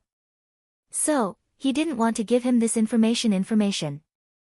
After all, Logue's recent actions had caused quite a bit of trouble for the Carry Empire and caused him, the frontline commander, to suffer a lot of criticism. Roger agreed without hesitation. If it wasn't for the sake of saving ninja coins, he wouldn't have deliberately made things difficult for the Carry Empire. From a certain point of view, he quite liked the Carry Empire, especially the console games designed by the Carry Empire. After getting Rog's guarantee, Luo Nan didn't hesitate and pulled out the information about the power gem from the Dark Stars database. Then he handed over a Carry Empire-style information storage to Rog. The information you want is all inside. But I want to remind you that there are many people looking for the power gem. Collector Talia Divan and Thanos are both looking for the power gem. Receiving the black pillar-like information storage from Luo Nan, Rog smiled and replied, "Thank you for your reminder." After getting what he wanted, Rog didn't plan to continue staying in Luo Nan's office. His body emitted an aurora-like radiance. The next second, he returned from Luo Nan's office to the main control room of the Golden Jack. After letting the Golden Jack read the information about the power gem, Rog set the next destination for the Golden Jack. Planet Bakht, in the unknown forest where the Milano is located. "I say, can you put down the information board in your hand? You look like a perverted uncle watching a pornographic video." Rocket, who was holding a spaceship repair tool, complained to Star-Lord, who was lying in a chair. "What do you know? This is the cultivation method of heavenly energy. It is precious information that can give me the same power as Igo." Star-Lord, who was lying in a chair, did not look back and replied loudly. "You are only half of Igo's bloodline, and you can only get half of Igo's power at most." Rocket's disdainful voice came again. "What's wrong with being an Earthling? Rog is also an Earthling, and the bloodline of an Earthling can also be very powerful." Since they left Igo, Star-Lord has been holding this information screen recording the heavenly energy cultivation method all day long, trying to quickly master the heavenly energy in his body. However, he doesn't know if it's because of his IQ, or because he can only self-study. Star-Lord has never been able to sense the heavenly energy in his body, let alone use it. "You are not Rog, you are an uncle with a belly full of fat." When it comes to complaining, Rocket is definitely the strongest existence in the Guardian of the Galaxy. Just as Rocket and Star-Lord were arguing, Rog's Golden Jack once again came to the sky above the forest. He is not quite sure that Star-Lord and others are still on Bohut, but in terms of time, this possibility is very high. After getting off the Golden Jack, he went directly to Star-Lord and told him what he was here for. In terms of combat power, the current Star-Lord can only be regarded as a little bit of strength at best. But in terms of finding things, he has an amazing talent. This is all the information about the Universal Spirit Ball. I hope you can find it. If you can find the Universal Spirit Ball, these 200 million new star coins will be yours. After speaking, Rog threw a new star card to Star-Lord. 200 million new star coins? Are you serious? Star-Lord doesn't doubt that Rog can come up with 200 million new star coins, but he can't figure out what Rog wants this so-called Universal Spirit Ball for. "I never joke about commissions. After you find it, you can send a message to the Golden Jack, or come directly to Earth to find me." After handing over the search for the Universal Spirit Ball to Star-Lord, Rog did not stay on Bohut and returned to the Golden Jack and began to return to Earth. Although the universe is very good, only Earth can make people feel a sense of belonging. Looking at the Golden Jack, that quickly lifted off and disappeared, Star-Lord, Rocket, and others looked at the new star card and the information screen given by Rog with a confused expression. Chapter 538. Time flew by, and before he knew it, more than a month had passed since Rog planted the divine tree. During this time, in addition to continuing to improve his sage body and the resonance between him and Kyubi, Rog did the most was to open the portal from time to time to return to Igo and check on the growth progress of the divine tree. It had to be said that the rich natural energy on Igo provided a unique growth environment for the divine tree. In just over a month, the divine tree grew from a small sapling more than 1 meter tall to more than 30 meters tall and became a towering tree that required 5 or 6 people to wrap their arms around it. Looking at the amazing growth of the divine tree, Rog felt that the 500 ninja coins were well spent. 500 ninja coins for a chakra fruit, this was a good deal no matter how you looked at it.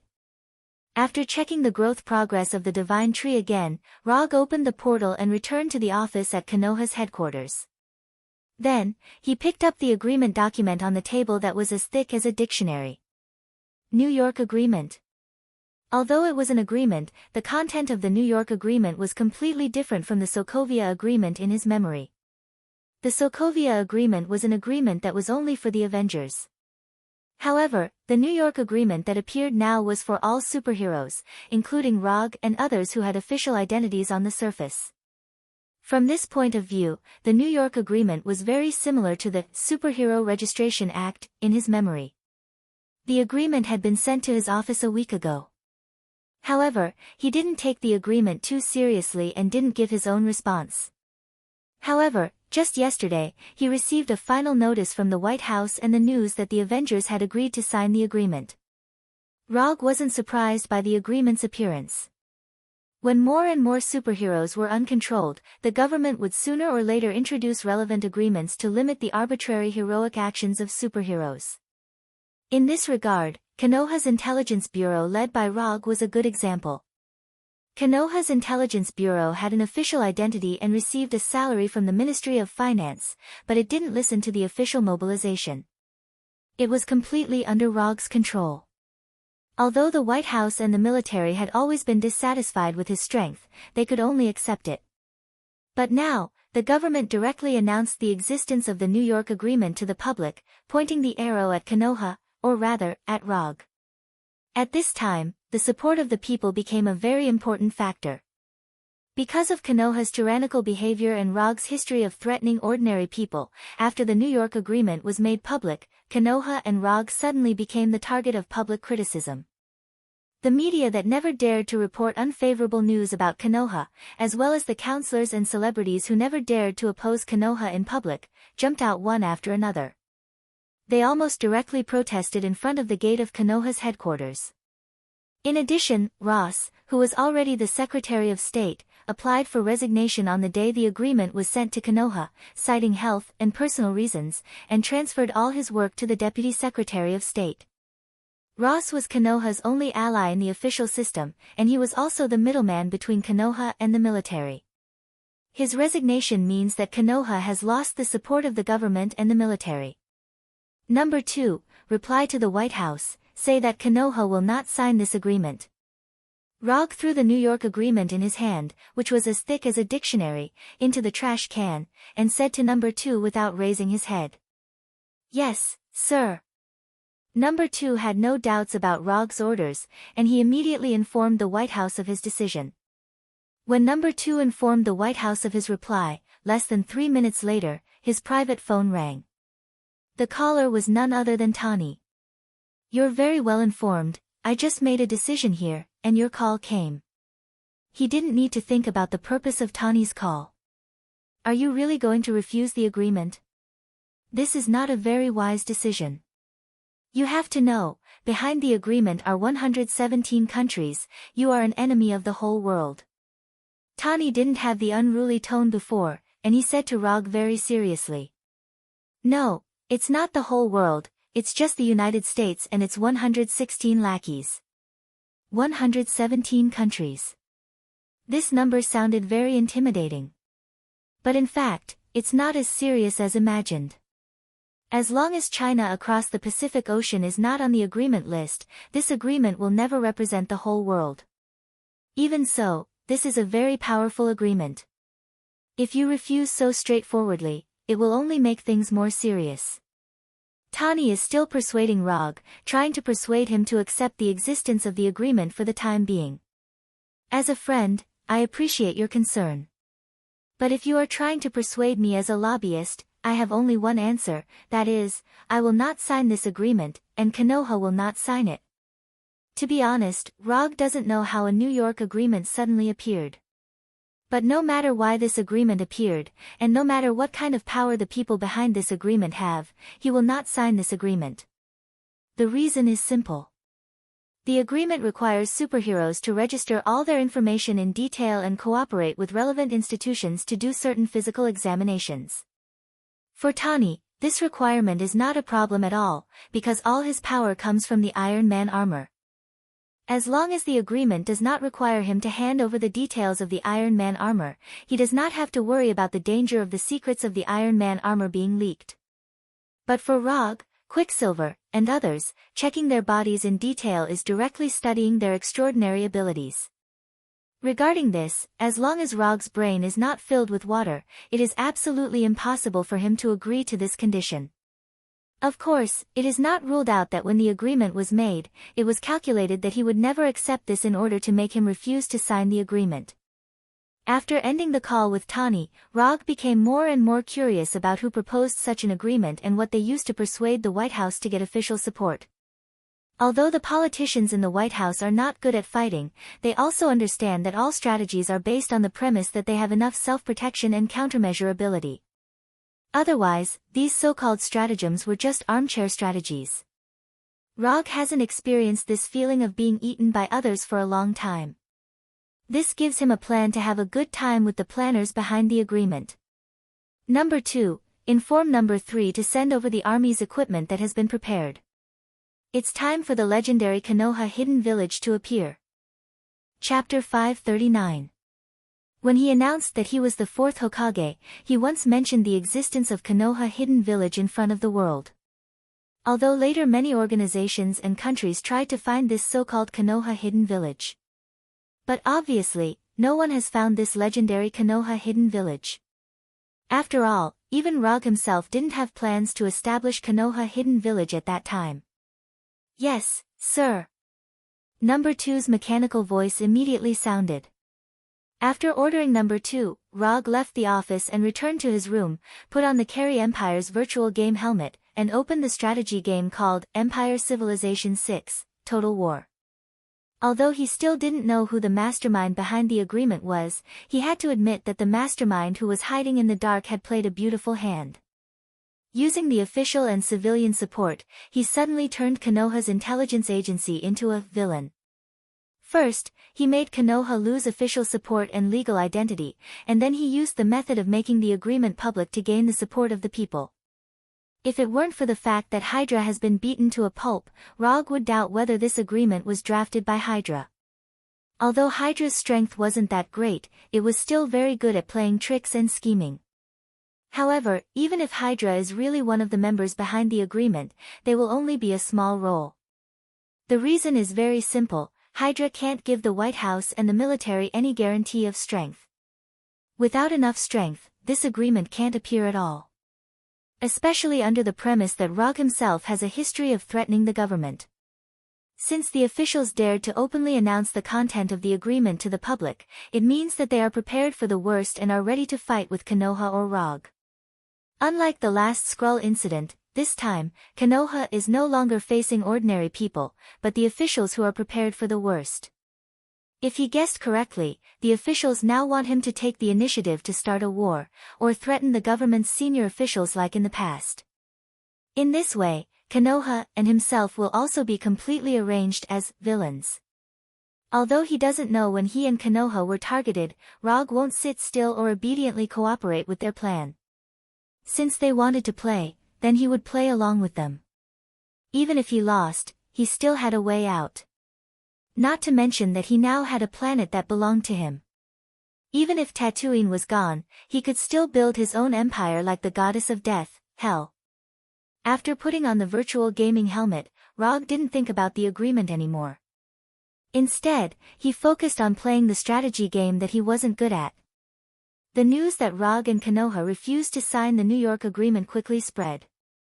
In less than half a day, the countries on the agreement already knew about this news. A storm of public opinion against Rog and Konoha's intelligence agency suddenly formed. Konoha received an official notice from the government that all of Konoha's rights were withdrawn. Apart from that, funds, equipment, intelligence network, and other logistical support were all taken back. Even Konoha's branches in various cities were closed one by one, and the relevant personnel were either investigated or dismissed on the spot. Except for Konoha's headquarters in Washington, D.C., which was still normal, Konoha lost all of its branches. In a conference room in Konoha's headquarters, Rog said to Mr. Miracle and the other three who had been included in Konoha's battle order but didn't disclose their identity to the public, "You have seen the current situation of Konoha. From now on, your cooperation with Konoha is terminated. You can leave Konoha at any time." Although Mr. Miracle and the other three entered Konoha by himself, now, Rog took the initiative to terminate the cooperation. Unlike the Punisher and the others, strictly speaking, Mr. Miracle and the other three were not his subordinates. They were merely his partners. Why? We don't mind going through difficulties with Konoha, we are not the kind of people who only care about themselves. Johnny, who was the most deeply integrated into Konoha, took the lead. The problem is that I mind. Needless to say, the cooperation has been terminated, and you have nothing to do with Konoha. After speaking, Rog left the conference room and walked towards Konoha's intelligence center. Today, there are more than just Reed and the other four who need to be dismissed. Like Reed and the other three, all the staff in the intelligence center have been terminated from their cooperation. However, before leaving Konoha, each of them received a severance payment equivalent to 5 years of their salary in their accounts. After dealing with the staff of the intelligence center, Rog came to the largest combat hall in the headquarters. At this time, in this hall that can seat hundreds of people, more than 200 Konoha Special Forces members were sitting. These Special Forces members are elite warriors selected by Konoha from various armies, and each of them has been transformed by extremists. In the past, these more than 200 Special Forces members were Konoha's sharpest dagger. All the dirty and tiring work was done by these Special Forces members. I don't need to tell you the current situation. You have all been transformed by extremists. To put it bluntly, your current strength is given by Konoha. According to common sense, I shouldn't let you go like this. After all, you all have things that belong to Konoha. However, I am not a devil. I am a very fair person. You have paid for Konoha before, and Konoha has not treated you badly. So now, I will give you a chance to choose again. Those who want to leave Konoha can leave after handing over Konoha's equipment. Looking at your previous contributions, Konoha will not hold you accountable for any of your actions. Of course, if you want to stay, that's fine. But before you stay, I want to remind you solemnly that once you choose to stay, you are likely to bear the charge of traitor. I will give you 10 minutes to think. After 10 minutes, those who are still in the hall will be regarded as continuing to stay in Konoha. After speaking, Rog left the combat hall and returned to his office. In addition to the Special Forces, Konoha also has 2 combat sequences, Umbu and Wolves. However, unlike the Special Forces and intelligence personnel, they do not have the option to withdraw from Konoha. If they have to leave, Rog will let them see how Konoha treats traitors. 10 minutes passed in a flash, and when he returned to the combat hall again, he found that the number of people who stayed was a little more than he thought. Chapter 540. Rog thought that there would be at most 40 or 50 people left. After all, these Special Forces were soldiers who served the country before coming to Konoha. However, now, there were more than 160 Special Forces members still sitting in the war hall. Only about 1/3 of the Special Forces members chose to leave. This proportion was far lower than what he had expected. Although he didn't know why these Special Forces members chose to stay, he still felt a little relieved when he saw that the number of people who stayed was far beyond his expectations. Cold-blooded butchers, emotionless killers, murderous executioners, these were the comments of the outside world about Konoha's Special Forces. If it weren't for Konoha's official identity at the time, these Special Forces members might have carried the title of anti-human terrorists. No matter what purpose you choose to stay, as long as you stay, from now on, you are Konoha's own people. Konoha may not be a good organization, but there is one thing that Konoha will definitely do. That is, Konoha will never mistreat its own people. Everyone go to the number 5 armory, it's time to let you see Konoha's trump card. There were many armory in Konoha's headquarters. But the number 5 armory was an armory that had never been used. Except for a few people including Rog, no one knew what equipment was in the number 5 armory. Before yesterday, this number 5 armory, which had never been used, was an armory without any weapons or equipment. But now, in the number 5 armory, there was a trump card carefully prepared by Rog.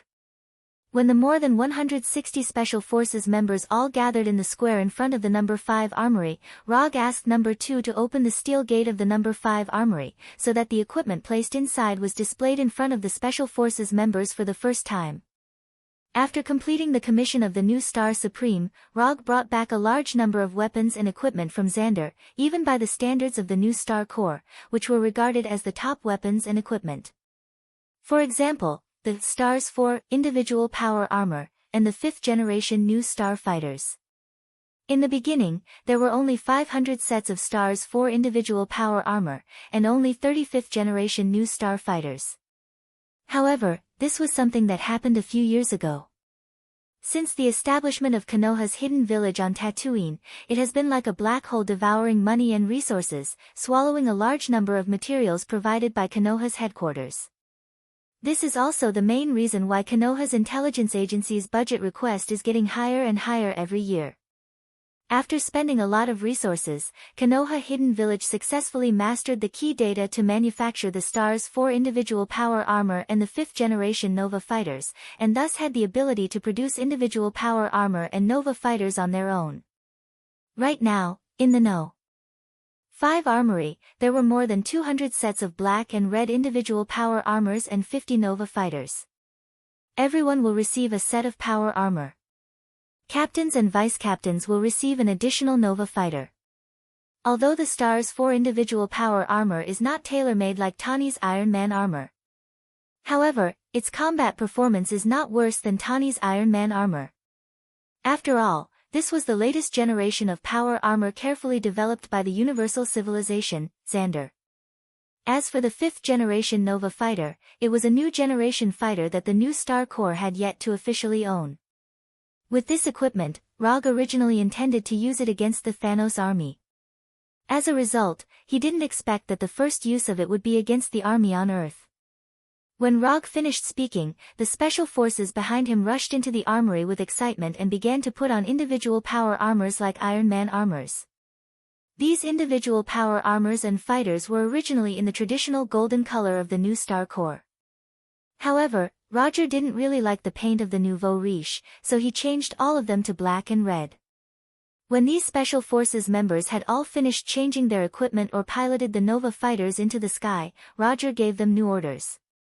From now on, anyone who enters the headquarters and the nearby airspace without permission will be killed on the spot without reporting. Rog doesn't intend to take the initiative to start a war for the time being, but if someone can't help but come to provoke him, he doesn't mind leaving them here forever. After instructing these special forces, Rog directly opened the portal and left Konoha headquarters and came to Kamartaj's reception hall. As before, his magic teacher, Ancient One, was still sitting in his usual position, drinking tea and reading a book. "Teacher, I'm going to do something next, I don't know what you think." Next, Rog told Ancient One about his plans without reservation. Although Kamartaj doesn't care much about these things related to the magic domain and things that don't endanger the overall safety of the Earth, but out of respect for the Ancient One, Rog still felt the need to inform Ancient One in advance. He didn't want to suddenly discover that the Ancient One suddenly stood on the opposite side of himself and had a showdown between master and apprentice with himself. Just pay attention to your limits. As he guessed, Ancient One had no intention of stopping him and still maintained that indifferent posture of reading a book. "Okay, I'll pay attention." After bidding farewell to Sorcerer Supreme Ancient One, Rog opened the portal again and came to Dr. Doom's castle. Doom was not surprised by Rog's sudden visit. Although Ladovinia is far away from the United States, it doesn't mean that he will ignore the intelligence collection of the United States. In particular, he received the news of the recent New York agreement that has been in a mess. After more than half an hour of secret exploration in Doom's study, Rog once again opened the portal and went to the last destination. When the portal with golden sparks disappeared, he appeared in the mansion of former Secretary of State Ross. Although Ross has resigned, in any case, he used to be a middleman between Konoha and the military and is one of Konoha's partners. The conversation with Ross was a little long, but after spending nearly an hour, Rog successfully convinced Rog to join his crazy plan. After doing all this, Rog returned to Konoha headquarters and patiently waited for the next step from the officials, or rather, from the planners behind the New York Agreement. Now he is not particularly worried about what will happen next. The only thing he is worried about is that the planners behind the plan are slow to take the next step. After carefully preparing so much, if the opponent suddenly doesn't make a move, it would be too disappointing. Chapter 541. While waiting for the government's next move, Rog practiced according to the established plan. At the same time, he began to arrange the transfer plan of Konoha's headquarters. Although the unrelated personnel in Konoha's headquarters have been dismissed, he doesn't intend to give up the relevant research and equipment in the headquarters. In any case, those research results are one of Konoha's painstaking efforts. A long time ago, the Punisher and other core members of Konoha knew that Rog had his own planet in the distant outer space. And not only did they know, but Tani and others in the Avengers also knew about it.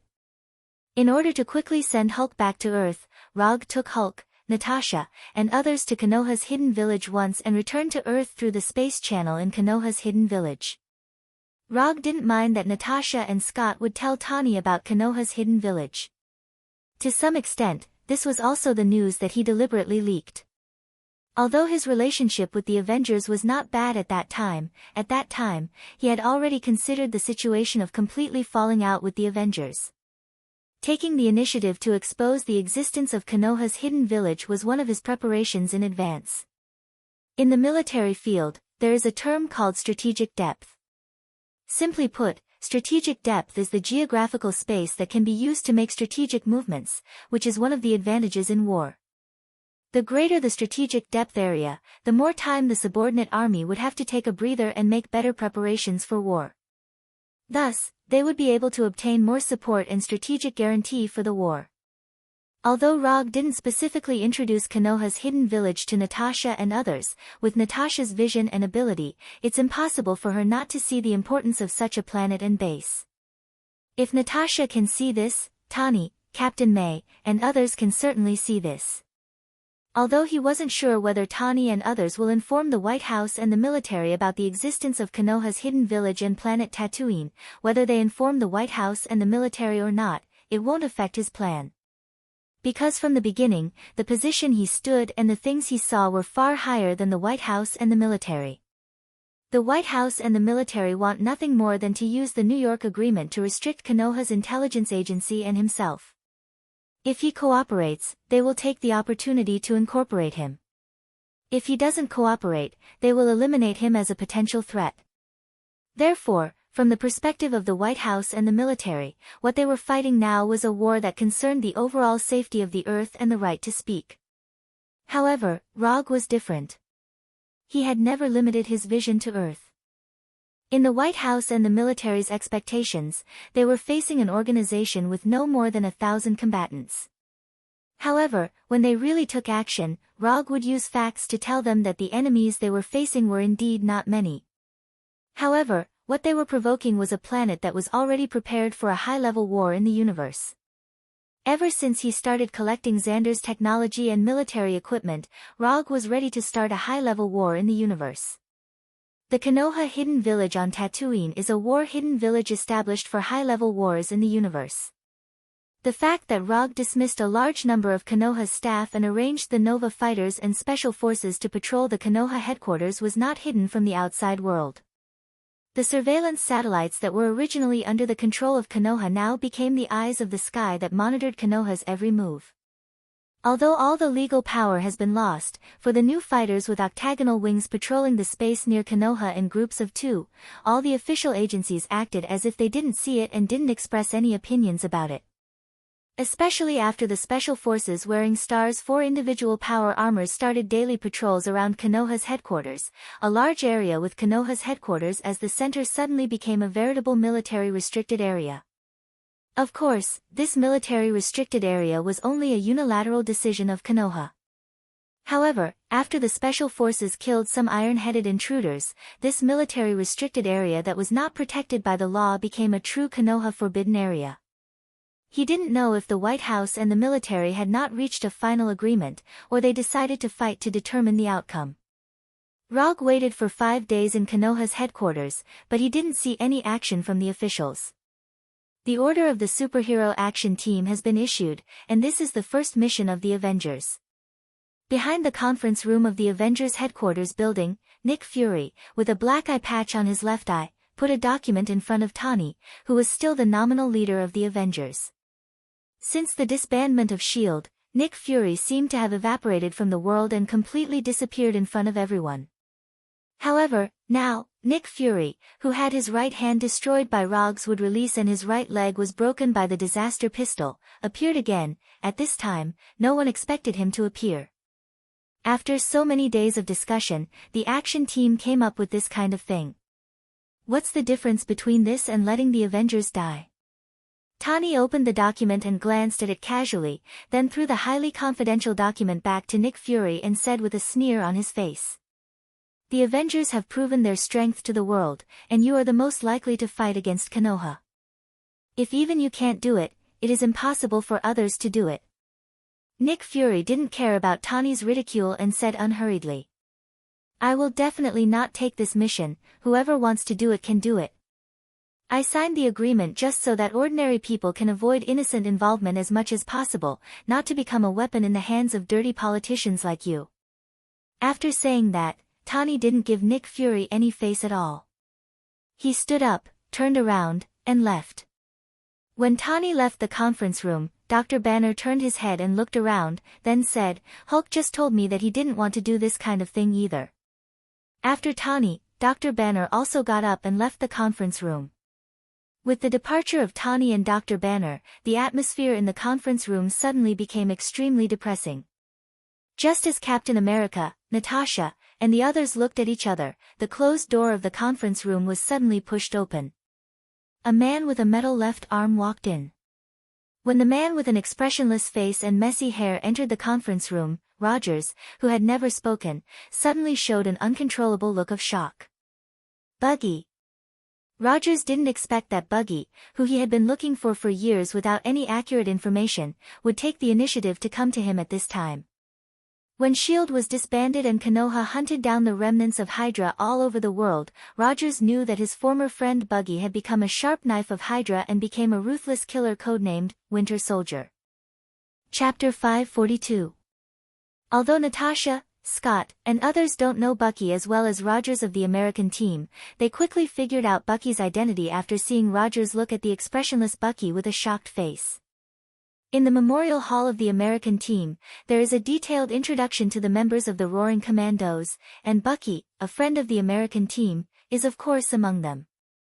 Moreover, it was no secret in the Avengers that Rogers had been trying to find Bucky all this time. Bucky. You, looking at his once very familiar friend, Rogers wanted to say something, but in the end, he swallowed his words and looked at Nick Fury with vigilance. Nick Fury, who had been missing for several years, suddenly returned at this time, and Bucky, who was chased by Konoha and did not dare to show up, also appeared at this time. It doesn't look like there is no connection between them. After entering the conference room without saying a word, Bucky didn't even look at Rogers. He went straight to Nick Fury and stood behind him like a guard. In addition to Bucky, there is also a thin man who Natasha and others have no impression of entering the reception room at this time. This is a man with black curly hair. From the outside, the thin man who followed Bucky into the conference room looks like an overindulged rich second generation. If Rog was present, he would recognize the identity of this man at a glance.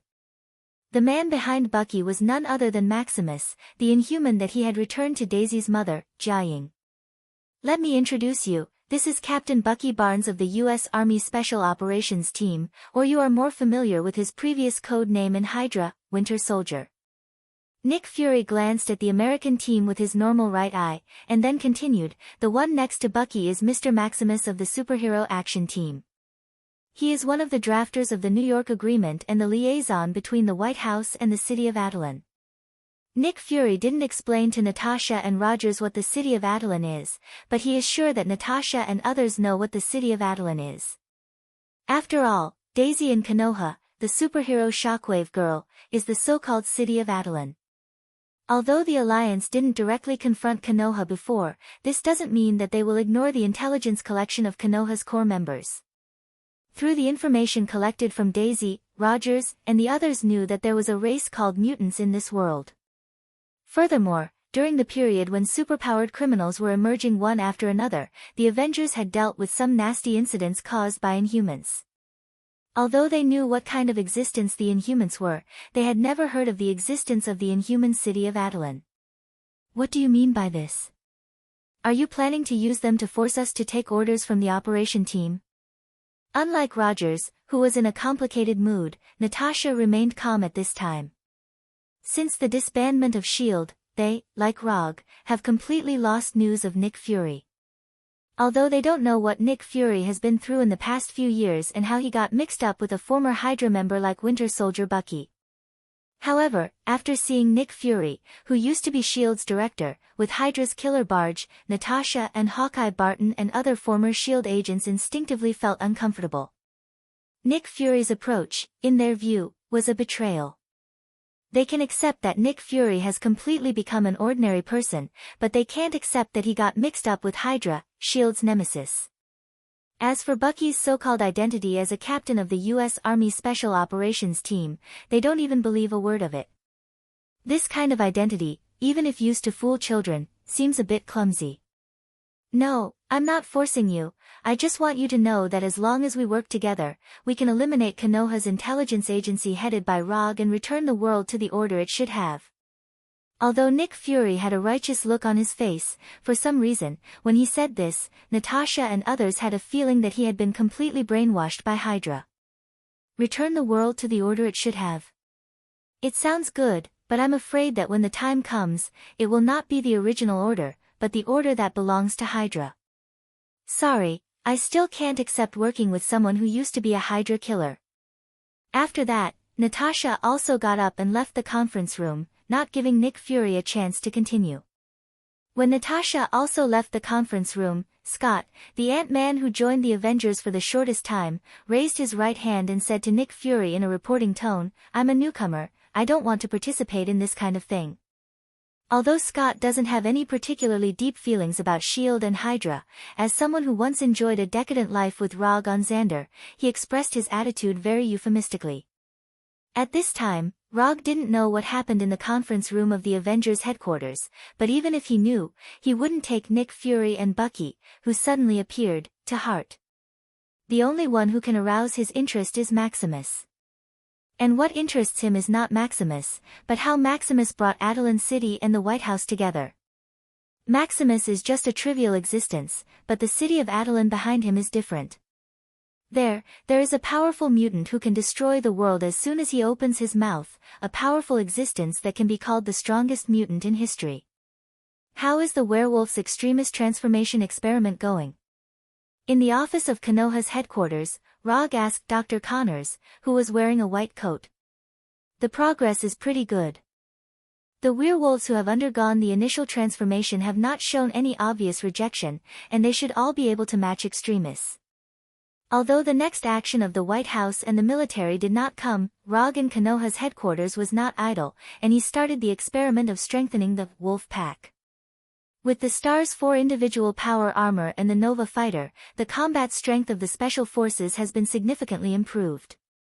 In such a contrast, the werewolves, who can only rely on transformation for hand-to-hand combat, seem to be a little unable to keep up with the pace. After discussing with Alpha Wolf Kings such as Bran, Rog asked Dr. Connors to start the extremist transformation for the werewolves, hoping to further improve the combat strength of the Wolf Pack. It has to be said that the werewolves, whose physique is far superior to that of ordinary humans, are more suitable for extremist transformation than normal humans. The transformation experiment, which carries a certain risk for ordinary people, went unexpectedly smoothly after it was put on the werewolves. In just 5 days, the first batch of werewolves who received extremists almost completed the final transformation. Chapter 543. After listening to Dr. Connor's report, Rog was planning to go to his private training room for daily self-improvement training. However, just as he was about to use quantum transmission to go to the training room, his cell phone suddenly rang. What was displayed on the screen of the phone was an unfamiliar number that he had never seen before. After pressing the connect button, he heard a familiar voice. "Are you free to meet recently? I think we need to have a good chat." The person who called was none other than Tani. "Is it official or private?" Although his personal relationship with Tani was not bad before, in this sensitive period, he needed to determine what identity Tani was going to meet him with. If Tani was using the identity of a member of the Avengers, then sorry, he didn't want to meet any potential enemies who signed the New York Agreement. Of course, if Tani was just asking to meet as a friend, then he didn't mind having a good chat with Tani. Because if he didn't know, this might be the last time they met as friends. "Of course it's private. I'm not so low as to be a dog for those dirty bitch politicians." Although Tani tried very hard to control his tone, Rog could hear that Tani was very upset. "I'm free at any time. You can set the time and place. Then now, in my wine cellar, you can come directly." After that, Tani hung up the phone, not giving Rog time to speak. Although he didn't know what Tani wanted to talk to him about, his tone and the place he arranged were enough for Rog to guess some things. After recalling the appearance of the wine cellar in Tani's New York mansion, Rog put on the ring and began to draw circles out of thin air. Not long after, a golden portal with a diameter of nearly 2 meters appeared in front of him. After arriving at Tani's wine cellar, Rog saw Tani's unhappy face and the bottle in his hand. Rog couldn't identify the year, but he knew at a glance that it was a top-grade whiskey that had been collected for many years. "A piece of ice, thank you." A long time ago, Rog had the idea of stealing Tani's hidden wine. Unfortunately, he never found a suitable opportunity.